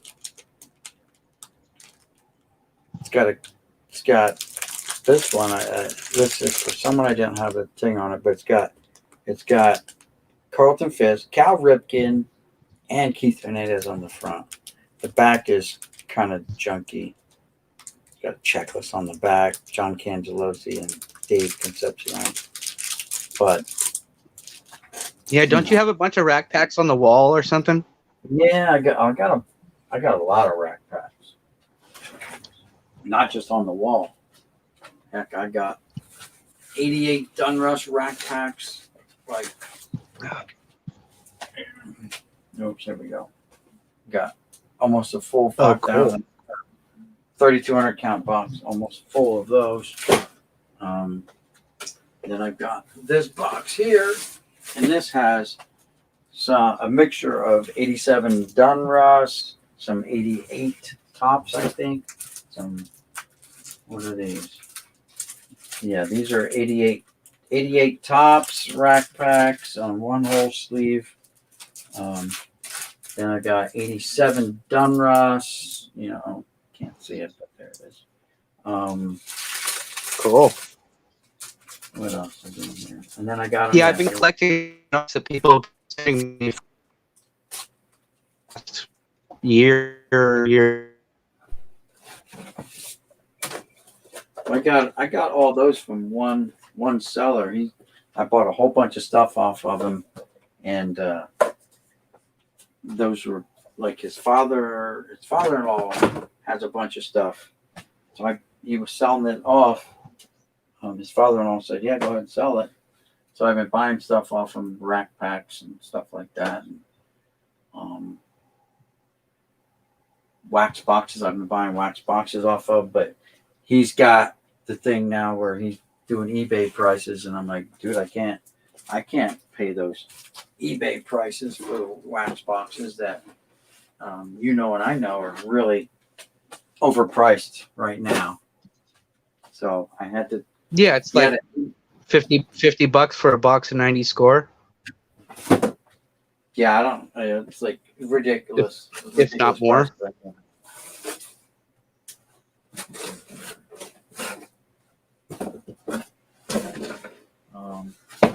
Yeah, Donald, my team is the Giants.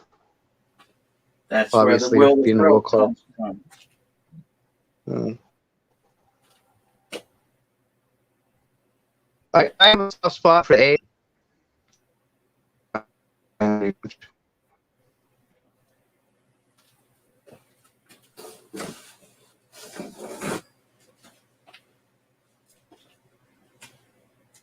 You gotta make room here.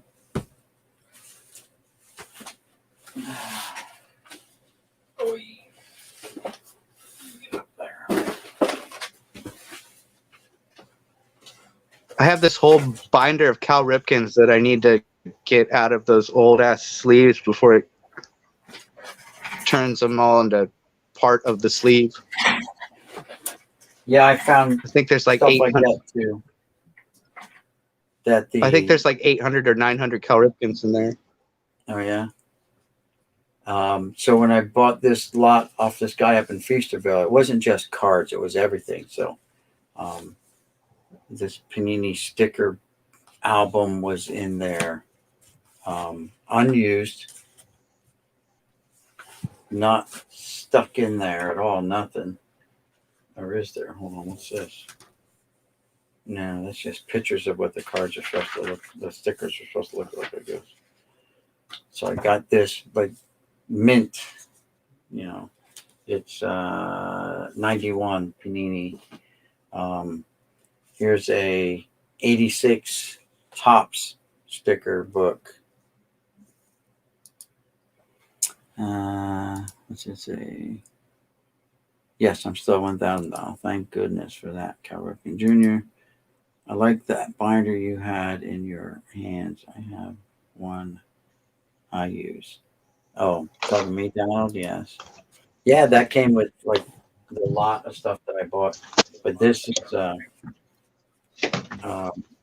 unused. Again, there's no stickers in this thing at all.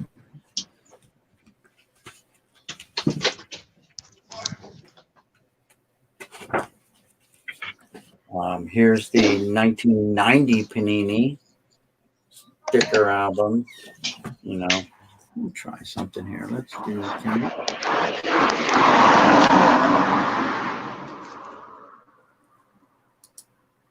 No, that's not working.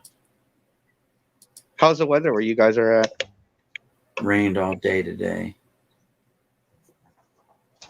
Rained all day. So this one here is unused. How about 1987 Topps sticker album? Brand new. Oh, I remember that. Never used. Here's a 88 sticker album. Brand new. Oh, Never used. I had that one for sure. 87, 88 Topps. Got 90 Panini. 86, 87, 88 Topps. There you go. There's three there. 90 and 91 Panini sticker albums. Pristine. This, the official 1992 baseball card price guide. I haven't opened these up and looked. There could be cards in here for all I know. But it looks brand new. Probably never even looked at by this guy. So you can compare the prices for these cards from 1992 to today. Say the 62 Mantle. Ready? The set was expensive, $4,600 or $4,600 for the whole set. And the Roger Maris card, which was number one, 62 tops is let's get it going here. 62 $100 tops bucks? is the wood one. Was the Maris was $250 back then. Okay. Koufax was only $100. The Clemente was only $80. The Manager's Dream, which I have in my PC, was only $90 back then. Now this is near mint conditions. Ernie Banks you could have got for $35. Rich Robinson $30. Dan Musial $75. Where's the Mantle one? Maris was $250. Mantl's Maris got to was- be what, 4, 5? That's what I'm looking for. All right, so then the Gaylord Parry must have been his rookie card because it's $150 for the Gaylord Parry. The Mhm. Mickey Mantle card number 200 was $450. Lou Brock rookie card was $185 back then. That is So- Gaylord Perry's rookie card, the 62 with the little star that says rookie. Yeah. So just compare those prices to today's prices.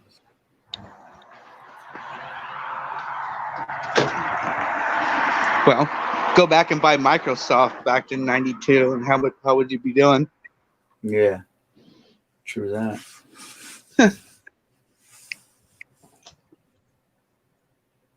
Wow, the 51 Bowman set was $18,000 back then. Wow. So Well, let's just 51 compare- Bowman has what, Mantle and Maris, or I mean Mays and Mantle, true rookie cards, right? I don't know if it was the Mays rookie card or not, but Mantle was $4,600, and the Mays was probably less than Ted Williams. Whitey I'm Ford pretty was sure Mantle and Mays, their first cards were 51 Bowman before even the 52 tops is considered their rookie. Pee Wee Reese was 135. Joe Garagiola was 150. Warren Spahn 110. Ted Williams is 575. Monty Irvin 100. Nellie Fox 100. Mantle was 4,600. Who the hell's the Mays? Bill Dickey was 175. All right, Willie Mays 1,900. That's considerably less than the Mantle. And Mays actually was. I'm a Mantle fan. Mays was probably a better ball player. Well, he has Career- better numbers for sure. Career-wise, yes, he does have better numbers. What, Mantle But- had 530 home runs, something like that, 536. and then Mays had- yeah. 660, Um, and then What stolen is that bases has back? got to be Mays too. one of the cards that the sets that I was like was the 51 tops, the red backs and stuff, the little Yeah. ones. I just like seeing those cards. I don't own any. You could have got the whole set for $725. Wow. And the blue backs were $2,150 for the set. So And- were the blue backs, were they like an insert, or they printed them less? Only 50 cards in that blue set, and 52 looks like in the Reds backs. Huh. So Maybe that was just Series 1 and Series 2 kind of thing. yeah, Bobby Dorr was there. Slaughter, Johnny Mize was the blue backs. Yeah, I don't know. The blue backs are more expensive. But the red backs had Yogi Berra. $75. Duke Schneider, $67. So yeah, for some reason they prize these cards higher than the red backs. But I've never seen a blue back. I've seen red back. So maybe that's a scarcity thing too.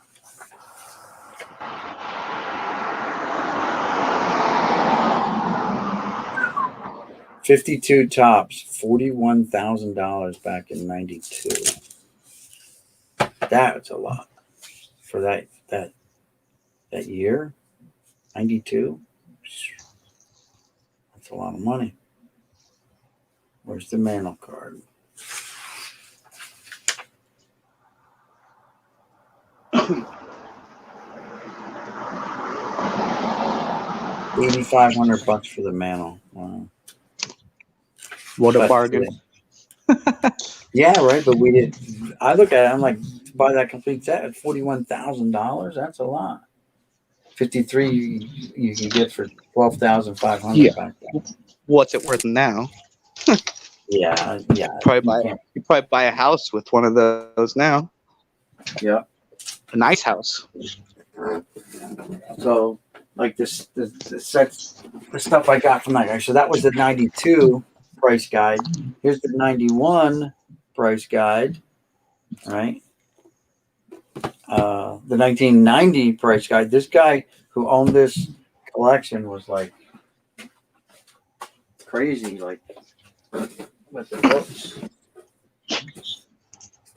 He went to, then he came up with this complete book of 1992 baseball cards. So here's like just the complete book about 1992 baseball cards. And the complete book of 1991 baseball cards. Like, this guy was, I don't know, he was a fanatic. So, here, check this out real quick. I have a bunch of these Robert Edwards. Have you seen these? The catalogs? No. What are they?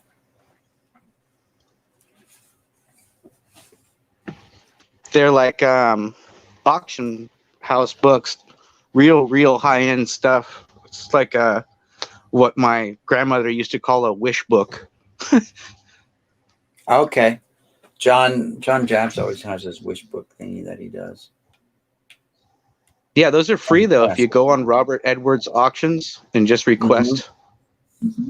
I It's think really nice. It's a really thick. Right. I think he finds older ones from like the 80s and stuff like that. From his childhood.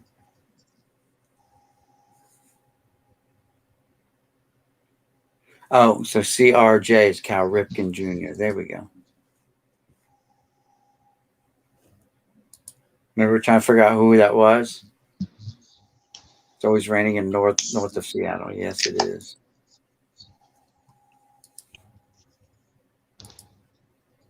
Hey, Rob G. What's north of Seattle? Like, I'm not familiar with the geography. Is the Puget Sound or something like that? It's Probably. Got some awesome old Nolan Ryan backers from Boom. Thanks again, Boom. Let's see. What was that? There we go. What's this? 52. Bent to hell, but I have one. Redback was less common. There you go. Yeah, it was a scarcity thing, they're saying. 91 junk year for real. Yeah, and then this guy had this consumer's price guide, I guess, or consumer's guide to baseball card collecting handbook. This is huge handbook. A handbook fits in one hand, right? Look at this thing. It's thick. Got a lot of colored pictures. Talks about Donruss pop-ups. oh wow. History. And then, what else did he have? This was the 1990 book of 1990 baseball cards. It's like some of these are mint, never been opened up. This one has been looked at a lot. It's got creases across the front of the book where he's had the pages peeled back. And I sent out a lot of this stuff. I mailed off to people. But it's expensive to mail. Like, you can't mail magazines, and with the post office, and like, I don't know, they give you some kind of discount if it's a book. But if it's like a magazine or something, they don't give you any discount on it. So I don't know how it would work anyway. I just asked the lady, and that's what she said. And they're like, "Well, what's in the package?" I said, "Well, there's some books in there." And I sent some off to somebody. They did have a book in there, and the rest were like Beckett magazines. But I did say there was a book. I don't know if she gave me any kind of discount anyway, but for shipping, that's that book. You get a discount for books? Really? I think so. Donna would know better on that. Huh. Boy. Let's see. This box came from that same guy up in Feasterville. And what's in here? Let's see. So, baseball card price guide. I think I had one of these back in the day. This is from 1988 catalog and price guide of Topps, Dunruss, Fleer, and Sportflex baseball cards. And then I Yeah, got so Donald, the furthest north I've been up is Oregon. some Topps magazines here, but no Topps Kids. I was hoping there'd be some Topps Kids in here so I could look at the cards that were in the Topps Kids, because right now they're going for a lot.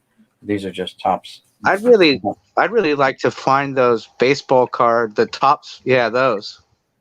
Yeah, the whole set of those. I have a bunch of them here. This is from 1990, spring of 1990. This is premiere issue, 1990 premiere issue. Yeah, Donald, I live in the north of San Francisco, about an hour north of San Francisco. Summer of 1990, edition number 3. It's got Bo Jackson on the cover of this Topps magazine. Oh, Donald will like this one. Griffey's Make History. Topps So those have the magazine. cards inside still? I don't know if they have cards inside or not. Yeah, usually they had like 4 cards in each one, like in the middle. Yeah, this has rip one quick, it says. Oops. That's it. Not really cards, something else. Yeah, some of them had little out 4 quick. card sheets in them. This one doesn't, or didn't, or doesn't anymore. It's only got this one little thing in here for, the backing of that one. I don't see any other thing in here.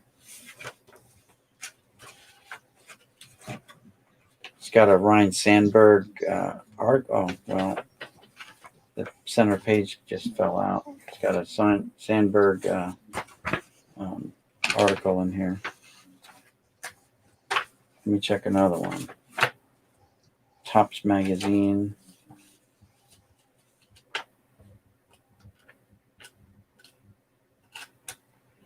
Nope, it's got a little mail-in thing, mail-in and win. So 0 for 2. it's in the middle here. Daryl Strawberry story, I guess.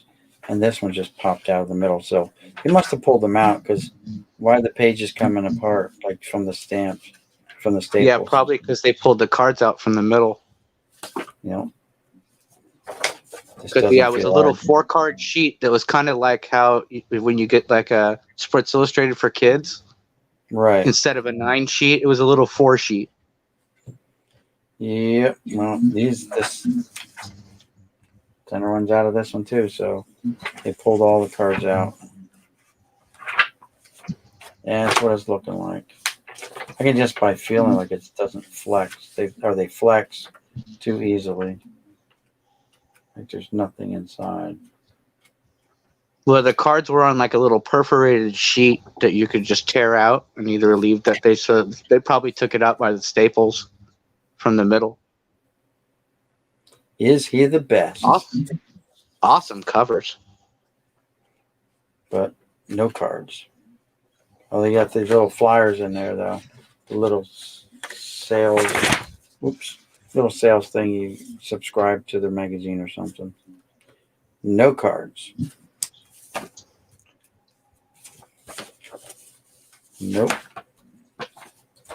Too flim. They're too flimsy. You can. They would be. Harder to Yeah, fold. you'd be able to tell it. It would have some rigidity, at least from the first card. Yeah. Yeah. This is sports card. Those are still. traders. Yeah, those tops things are still really cool, though. I love flipping through those kind of things. Baseball card values. Little pamphlet. High grade. Oh, so high grade. The guy Art today asked me if I was interested in any of the high grade cards. I'm like, nah, man, I got too many of them. High grade is a green bordered card. That's, I don't know. I don't like them, and I've got thousands of them already. Like from the last time I bought off of them, I'm like, I don't want any more high grade cards. That's just the name of the manufacturer was high grade, just like that. Guide to baseball card collecting. Here's another little thing. High grade again.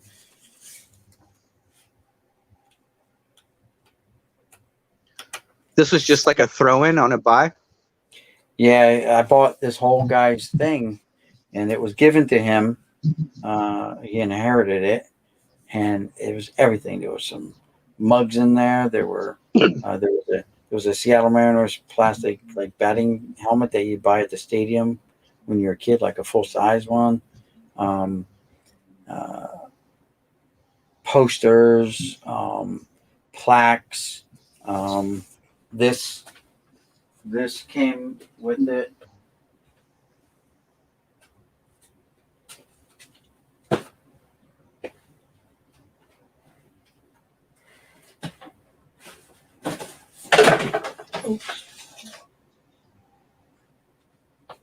Now these are dusty, but big 6 of these, and they have old like tobacco cards on them. It's just posters. They're not real cards, but they're like all like, pretty cool. Yeah, like old time cards. I've got this Cobb. Like Tinkers and Evers and Chance. I got that Cobb, but it's missing the 2 end pieces. But I have the center card. So this is from Custom Framing by Ben Franklin Krause. Corrals Center, Corrals, New Mexico, NM. I mean, it's a nice metal frame. It's got a sturdy, hanger here. It's not a cheap frame.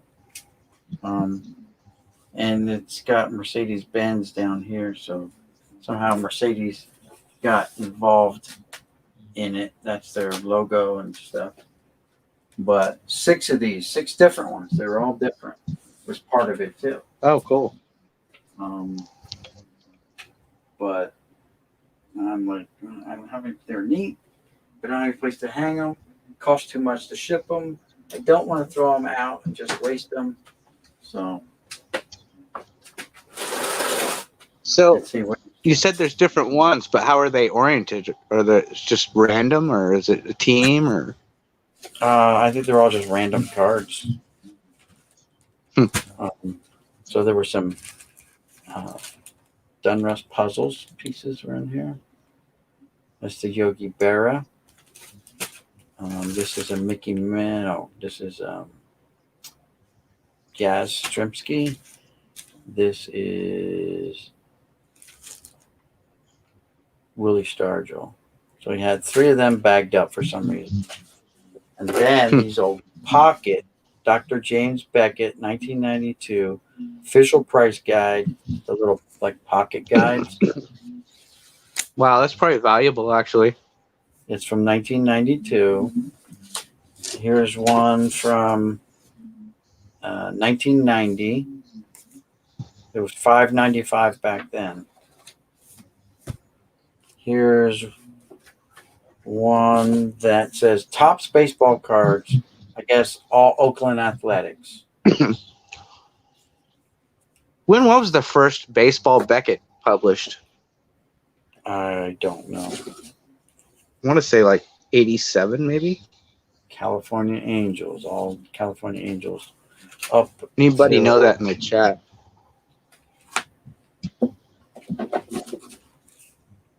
How about the Boston Red Sox? Up to a certain year. But these things were never even opened up. I'm probably the first one to open them up. 80s, 70s, 60s, 55. So these go all the way back to Red Sox from 52, just Red Sox cards, through 88. So that's the years on these books, 52 through 88. How about the Philadelphia Phillies and the Atlanta Braves? So not every team, but certainly some teams. Then there was these, the bigger Beckett guides. And this is number 15 from Dr. James Beckett. Number 15 in the series. I don't know how many were made, but that's 15. Here's one here that's number 16. Here's one here that's numbered. It doesn't have a number on it. It just says Dr. James Beckett. I just had a random thought how many trees were saved by the internet. Yeah. And here's one, number 17, still in the factory wrapper. Still sealed. So number 17. So you got 15, 16, 7. Oh, that's 14 right up here in the corner. Hmm. So that's 14, 15, 16, 17. There's the 14s up here of the Beckett price guides.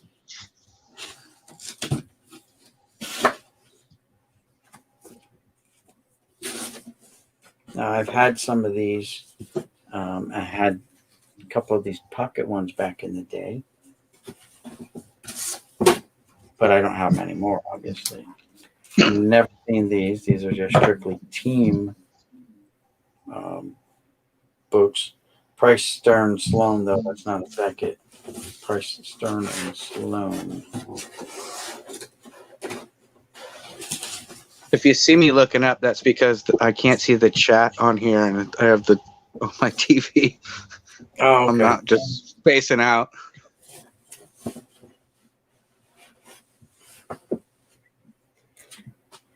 Let me catch up on the thing. Yes, you live in San Francisco.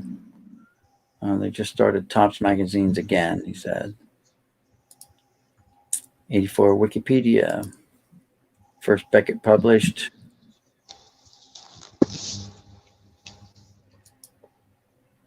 Beckett is believed mid to upper 80s.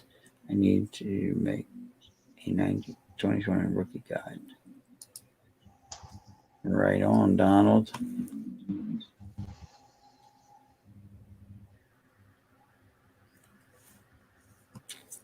All right, we're all caught up on the chat.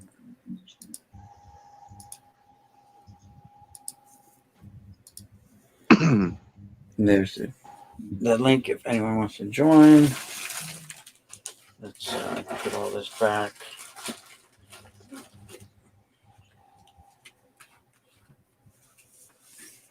This one here has Mickey Mantle on the cover, Roger Maris, Barry Bonds, and Matt Williams.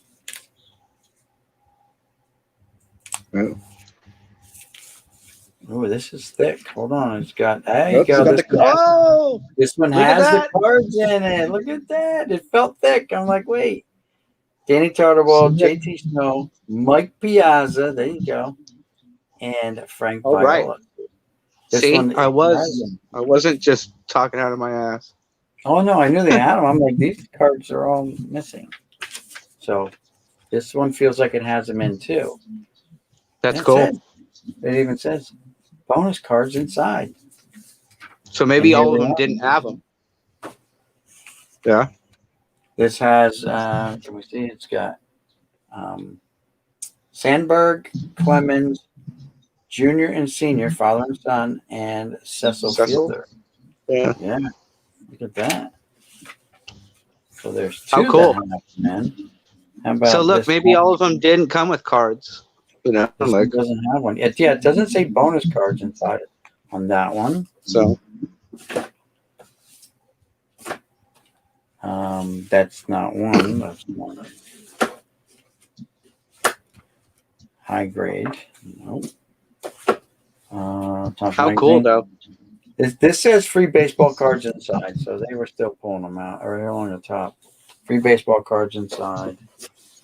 Free baseball cards okay. inside. So they do say. So they just got lazy on the last two, huh? Yeah. So I don't know who's in here talking about the Brian Taylors, but see this Brian Taylor. I think I got like 50 of them in one of the lots. Yeah, I that heard you bought saying that too. earlier. That's crazy. Yeah, I'm like I got a whole bunch of them. I have one of those too. I found one of those sets at Goodwill recently with the Giambi rookie in it. It's the Nice. supplemental set. All right, so there's no cards in that one. No cards in that one. No cards in this one. No cards in this Cal Ripken. And Cal Ripken got a little tear on the front too. Look at that. So I had that one.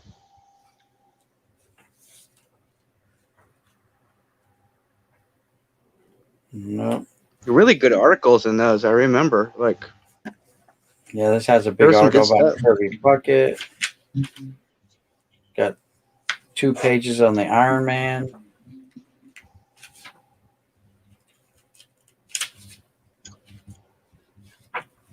No cards. Ricky Henderson, no cards. Barry and Bobby, the Killer Bees, nothing. Cecil Fielder, nope, no cards. yeah, you'd be able to tell really easy. Like, you picked up that Yeah. one, you could tell. Nothing. Bo, bonus cards inside. No, you don't. Still pretty cool. I think that's the whole run. Boom. Honestly, I think This they is only it. made like.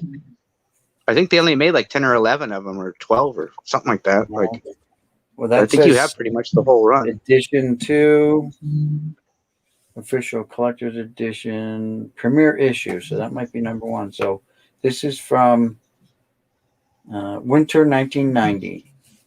Yep.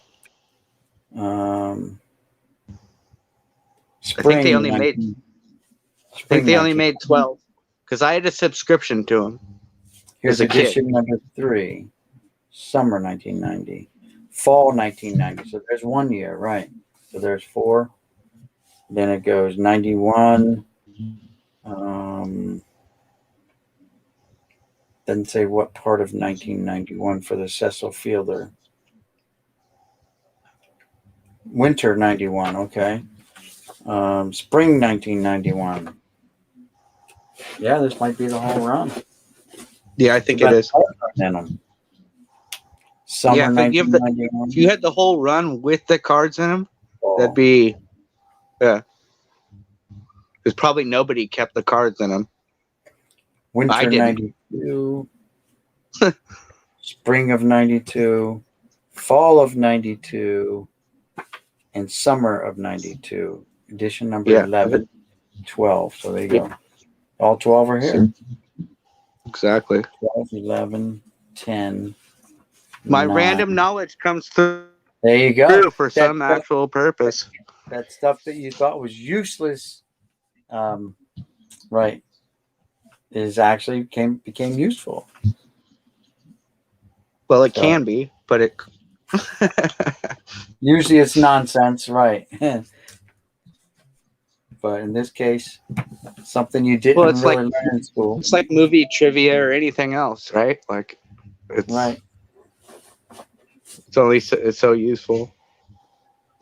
And then there was the Tops magazine. This was the summer of they went into 93 too. So there's more than 12. This is summer of 93. And this is a Okay. repeat. So they actually went into, this is issue number 15. So they went quite in. They stopped at 12. So missing 13 and 14, then 15, and probably 16. Who knows how far they went? But at least two of them. Right around there, yeah. But you were right on. You were right on with your knowledge there. That's for sure. I did not know that. I'll just put them back. I'll leave the cards in them and just put them back. I won't mess with them. Now I gotta put these minis back in there too, I guess. So, is there anything you really look for, like specific cards, or you just like getting these big lots and just seeing what you get? Yeah, I just buy the big lots and hope for the best. So you're not on Sometimes it's- eBay buying like PSA cards or anything like that. No, I mean no. I have bought some, but I'm not like a big slap guy. The ones I bought were to verify like a TTM autograph or something like that. Something I sent out to the guy to get the TTM, Uh-huh. and then I'm like, Yeah. well, let me buy it. Let me buy the certified Yeah, from PSA. I watched that video earlier. Yeah, so that's what I do. No, Yeah, I don't see, I have just a whole don't have- lot of stuff. Well, look, I just don't have the space you have. Otherwise, I'd have a lot more cards too. Oh yeah, But I'm actually I'm out of space. it's a nice big space you got. I made the same mistake. When I bought my house, I thought I was buying a nice big house, and like every other American, I buy a house that's ends up being a little bit too small because your family grows. You buy what you think you need, and you don't plan for the future expansion of your family. So my one son Yeah. moved out, got his own place, and my other son will probably never move out. So that's fine. He's a little slow, so there's no forcing him out, no rushing him. He talks like he wants to get his own place, but I don't think he can manage his own place. His mom used to do all his finances for him and stuff like that, and he's always been a little slow. So we just accept him for what he is. You know, he'll always be living here, but he takes care of his mom too. You know, helps her with shopping. He Yeah. does his own laundry. He does. You know, he's responsible enough that he has a job and he pays his own way, and he's capable of working. He's capable of driving. So we're lucky that way. He's not that bad off. But yeah, definitely, you know, it's all good. So there's, you know, like some people like, I'll get my kids out as soon as they turn 18. I'm like, yo, it's a tough world out there. When they're ready, they'll fly the nest, you know. So Yeah, yeah, and there whenever. is such thing as tough love, but yeah, like you said, the kids got to be like up to the, you know, the outside world for you to kick them Yes. out, right, of the nest. Yeah. Or they're just Like, gonna fail. it'd be a harsh world, Oh yeah. and So, you know, I got kicked out at like what 21, or you know, you struggle, but you figure it out. yeah. Or you don't. But I or mean, you- out here, like, well, in California, I know tons of people that are my age, you know, and I'm in my 40s, my early 40s, that still live with or had to move back with their parents because it's so Exactly. expensive out here. It is. It's expensive out there. And but it's expensive everywhere nowadays.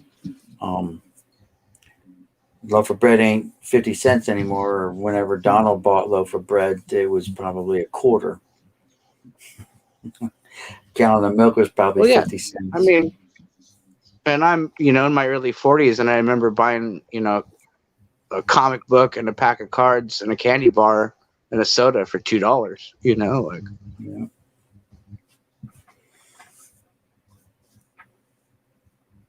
but the one constant in life is change, right?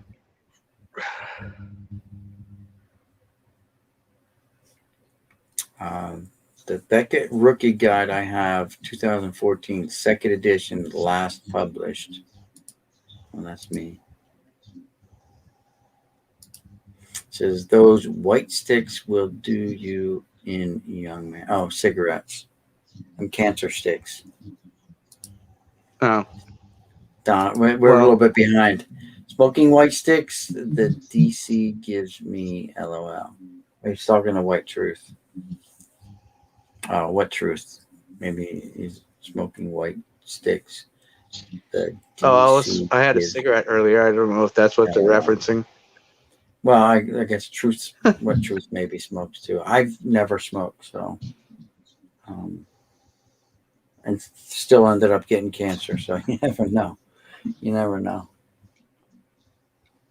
Yeah, I've smoked since I was 16. It's a horrible habit, and I've tried to quit, but I always end up going back to it. All right. What time is it? I'm probably gonna have to shut it down here in a minute. It's getting late. Where's my phone? I gotta go. It's 2 o'clock in the morning. Yeah. So tomorrow is the Indy 500, right? Yes. My cousin is racing in the Indy 500 tomorrow, so maybe I'll get Really? to watch some of that. Yeah. Her son. What's her his name? son's racing. His name's Sage Karam. Sage He qualified. Yeah, he qualified 31st. It's his 8th time riding out of 8 attempts. He got in 8 times. He qualified 8 times. His first time he qualified 31st as a rookie and finished 9th. And ever since then, it's been. He lost his ride probably after his 5th year, and he's now in his 8th year, I think. So he's been only doing the Indy 500. That's it. He hasn't been doing like a full ride. So it's very tough to come in kind of cold, and not be in a seat all year long. And now you got to perform at a level. And he was only like literally 3 miles an hour slower than the top qualifier. So, that's still hauling ass for doing it once a year. He doesn't get any other rides, nothing like that. He got sponsors to come in and just drive for the Indy 500 now. He's That's pretty 26. cool. He's not even old. He's 26. So he's been doing it since he was like 18. Well, hopefully when I see like the little ticker tomorrow on ESPN, it says, Yes, Sage Karam wins it. I hope the guy he wins or gets a podium. I'd like to see him get a full-time ride. He had it. I really would like to see him back with Andretti Racing. He's from Nazareth, PA. That's where the Andrettis are from. The Andretti sponsored him like right out of kart when he was coming up through the ranks. He started actually driving like go-karts when he was like 5. So he's been doing it a long time, since the age of 5, and now he's 26. So he's already been doing it 21 years, or 16 years, whatever. 16 years. So that's a lifetime. That's a career for a lot of people already. You talk about professional athletes, baseball players. 16 years, they're getting ready to pack it in for the most part. They're going to coast and try to squeeze in the last few years, maybe get 20 before they are forced out of the game. Unless you're Adam Vinatieri. Yeah. So, we're wishing the best of luck. He's even got my number as a kid coming up through sports. His car number is 24. So he's had that though for the last couple of years. It hasn't helped him. I'm thinking a number change is due, but he was 88 before, and But anyway, he eighth one. He barely qualified this time though, because he doesn't have a full ride. Yeah, but he did So get in the last when's the race? When's the race tomorrow? Probably starts at noon or something like that, 1 o'clock. I'm not sure. Okay. I gotta look on TV to see who's broadcasting it, ESPN or whoever's doing it. But he used to drive for Michael Andretti Autosport, and there was a falling out between the sponsors and Andretti. So his sponsor pulled him out of the team Andretti, which was a big mistake because like Michael Andretti's got a lot of money. He's got a lot of, stuff to throw into. Yeah, he's got a lot of, equipment that he can give his drivers. He just needs a good driver. Michael doesn't have a good driver. He's got Marco. Marco qualified. That's Michael's kid, I believe. So, I mean, but Marco doesn't quite have it like the Ryan Hunter Rays or the Helio Castroneveses or the all the other big names, that drive all the time. He's not quite there. He's still young too, though. He's the same So- age as Sage. Doesn't Michael Jordan have an Indy 500 team or a racing team of some sort? I don't know. Don't know about that. He may be partners with someone, but they're not going to pay someone like Sage when they can get, Ryan Hunter Ray or Helio Castroneves or even a Juan Montoya, or someone who has a name who's won it before. That's the thing. He hasn't won anything. His top finish was third in the Iowa Corn 400 a couple years back. He got a podium. And then right after that, he lost his ride. The next year, I think, he was driving for Ganassi Racing. And I know during one of the Indy 500s, Tacoma Sato, in the first or second turn, made a push for the front. Like, you don't win the race on lap one. And he forced Sage up into the wall and wrecked his steering, everything, just ripped his car apart on the first turn of the first lap. It's like, what the fuck, Sato, And then, 2 years ago, maybe at Pocono, he was leading the race. He was literally 20 laps away from winning the race. And his team kept him out there too long.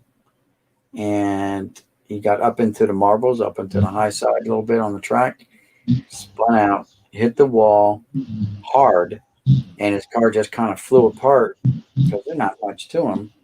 It's just a roll cage, and you see sometimes on the wreck, you see the guy's feet hanging out. Well, he hit the wall hard, and his nose cone ripped off the fin on the front. The whole cone ripped off, flew up in the air like 30 feet, and it came down, and it hit another racer and killed the other driver.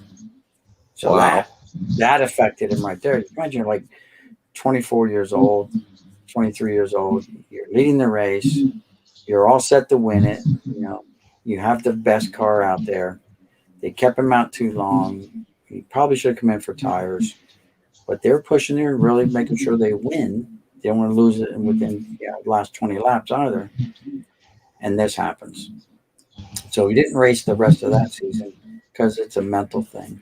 But he had to get back in the seat the next season. He did, and had another wreck, and that's when they dropped him. He said, all right, that's it. We're not going to. The wrecks weren't even his fault again. Sato puts him into the wall or something else that spun out. He thinks he hit something on the track and his rear tire went out. I think his team kept him because even the announcers were talking about it. man, he should have been in for new tires or something like that already by now. They're keeping him out there really long. And I'm like, yeah, they got him out there too long. Obviously, they're pushing, they're trying to win. I get it. But then when shit happens like that, it's not the driver's fault. You know, it's the team managers, it's the guys, the engineers are saying, nah, he's got 10 more laps out of those tires. And then when you get down to, oh, we got 10 laps to go. Well, why are we going to bring him in? We could lose it on a pit. We could lose the lead on the pit. And Yeah. they go on different strategies for pits. So, whatever. It's all good. That's crazy. You missed the 1 cent gum machines. I remember John said he won one of them. John Jab said, I want one of them vending. I almost was thinking about, I'm going to buy him one. I'm going to ship it to him just so he had a bubblegum machine. Y'all take care. I have to finish my church work for tomorrow. Nice chatting with you both. Get some sleep, Nikki. And what truth? Night, Donald. In the chat also. Good night, Donald. Have a good one. Penny gumball machines for the win. All right, Donald. Thanks. Thanks everyone for stopping by. I appreciate it. We are going to shut it down because I got to get Yep. up. Have a good night, Boom. All right. Yes. I will email you to get your address. Awesome. All right. And then I'll get these cards out to you next week. This rack pack anyway. Cool. All right. Good night, guys. Thank you, everyone who's still here. We still had 5 people left watching. Thank you. Thank you very much. God, this was a long stream. The hours on this is a new record for my stream. 6 hours, over 6 hours. My other one was like 5 hours. So we crushed it by an hour. Great. I appreciate you guys hanging around and chatting. And, anytime you guys want to join in, I can take more people than just one. I think I can do 10. I paid for 10, but that gets really chaotic depending on who's in the room. But I can go 3 to 4 people. 3 is the most. I'm counting myself and 2 other ones. That's the most I've had in here in one room. But I mean, if we can take 4, I've seen people do 4 and it works perfectly fine. And you don't need to have the program, the StreamYards program. All you do is in the chat, you click on that link, bam, you're in. All right. So think about it. Anyone else who's listening, if you got a channel, you want to talk about your stuff, your channel, what you do, doesn't matter. How you feel about the hobby does not matter. Everything's open for discussion. And, it's all good. Love what you collect what you love. Whatever catches your eye. Pretty girls, pretty cards. Good night, guys. Peace. I put it on the wrong side of the camera. All right. See you guys later. Have a great weekend. Have a happy, safe holiday. And we'll see you Monday. I'll be back. And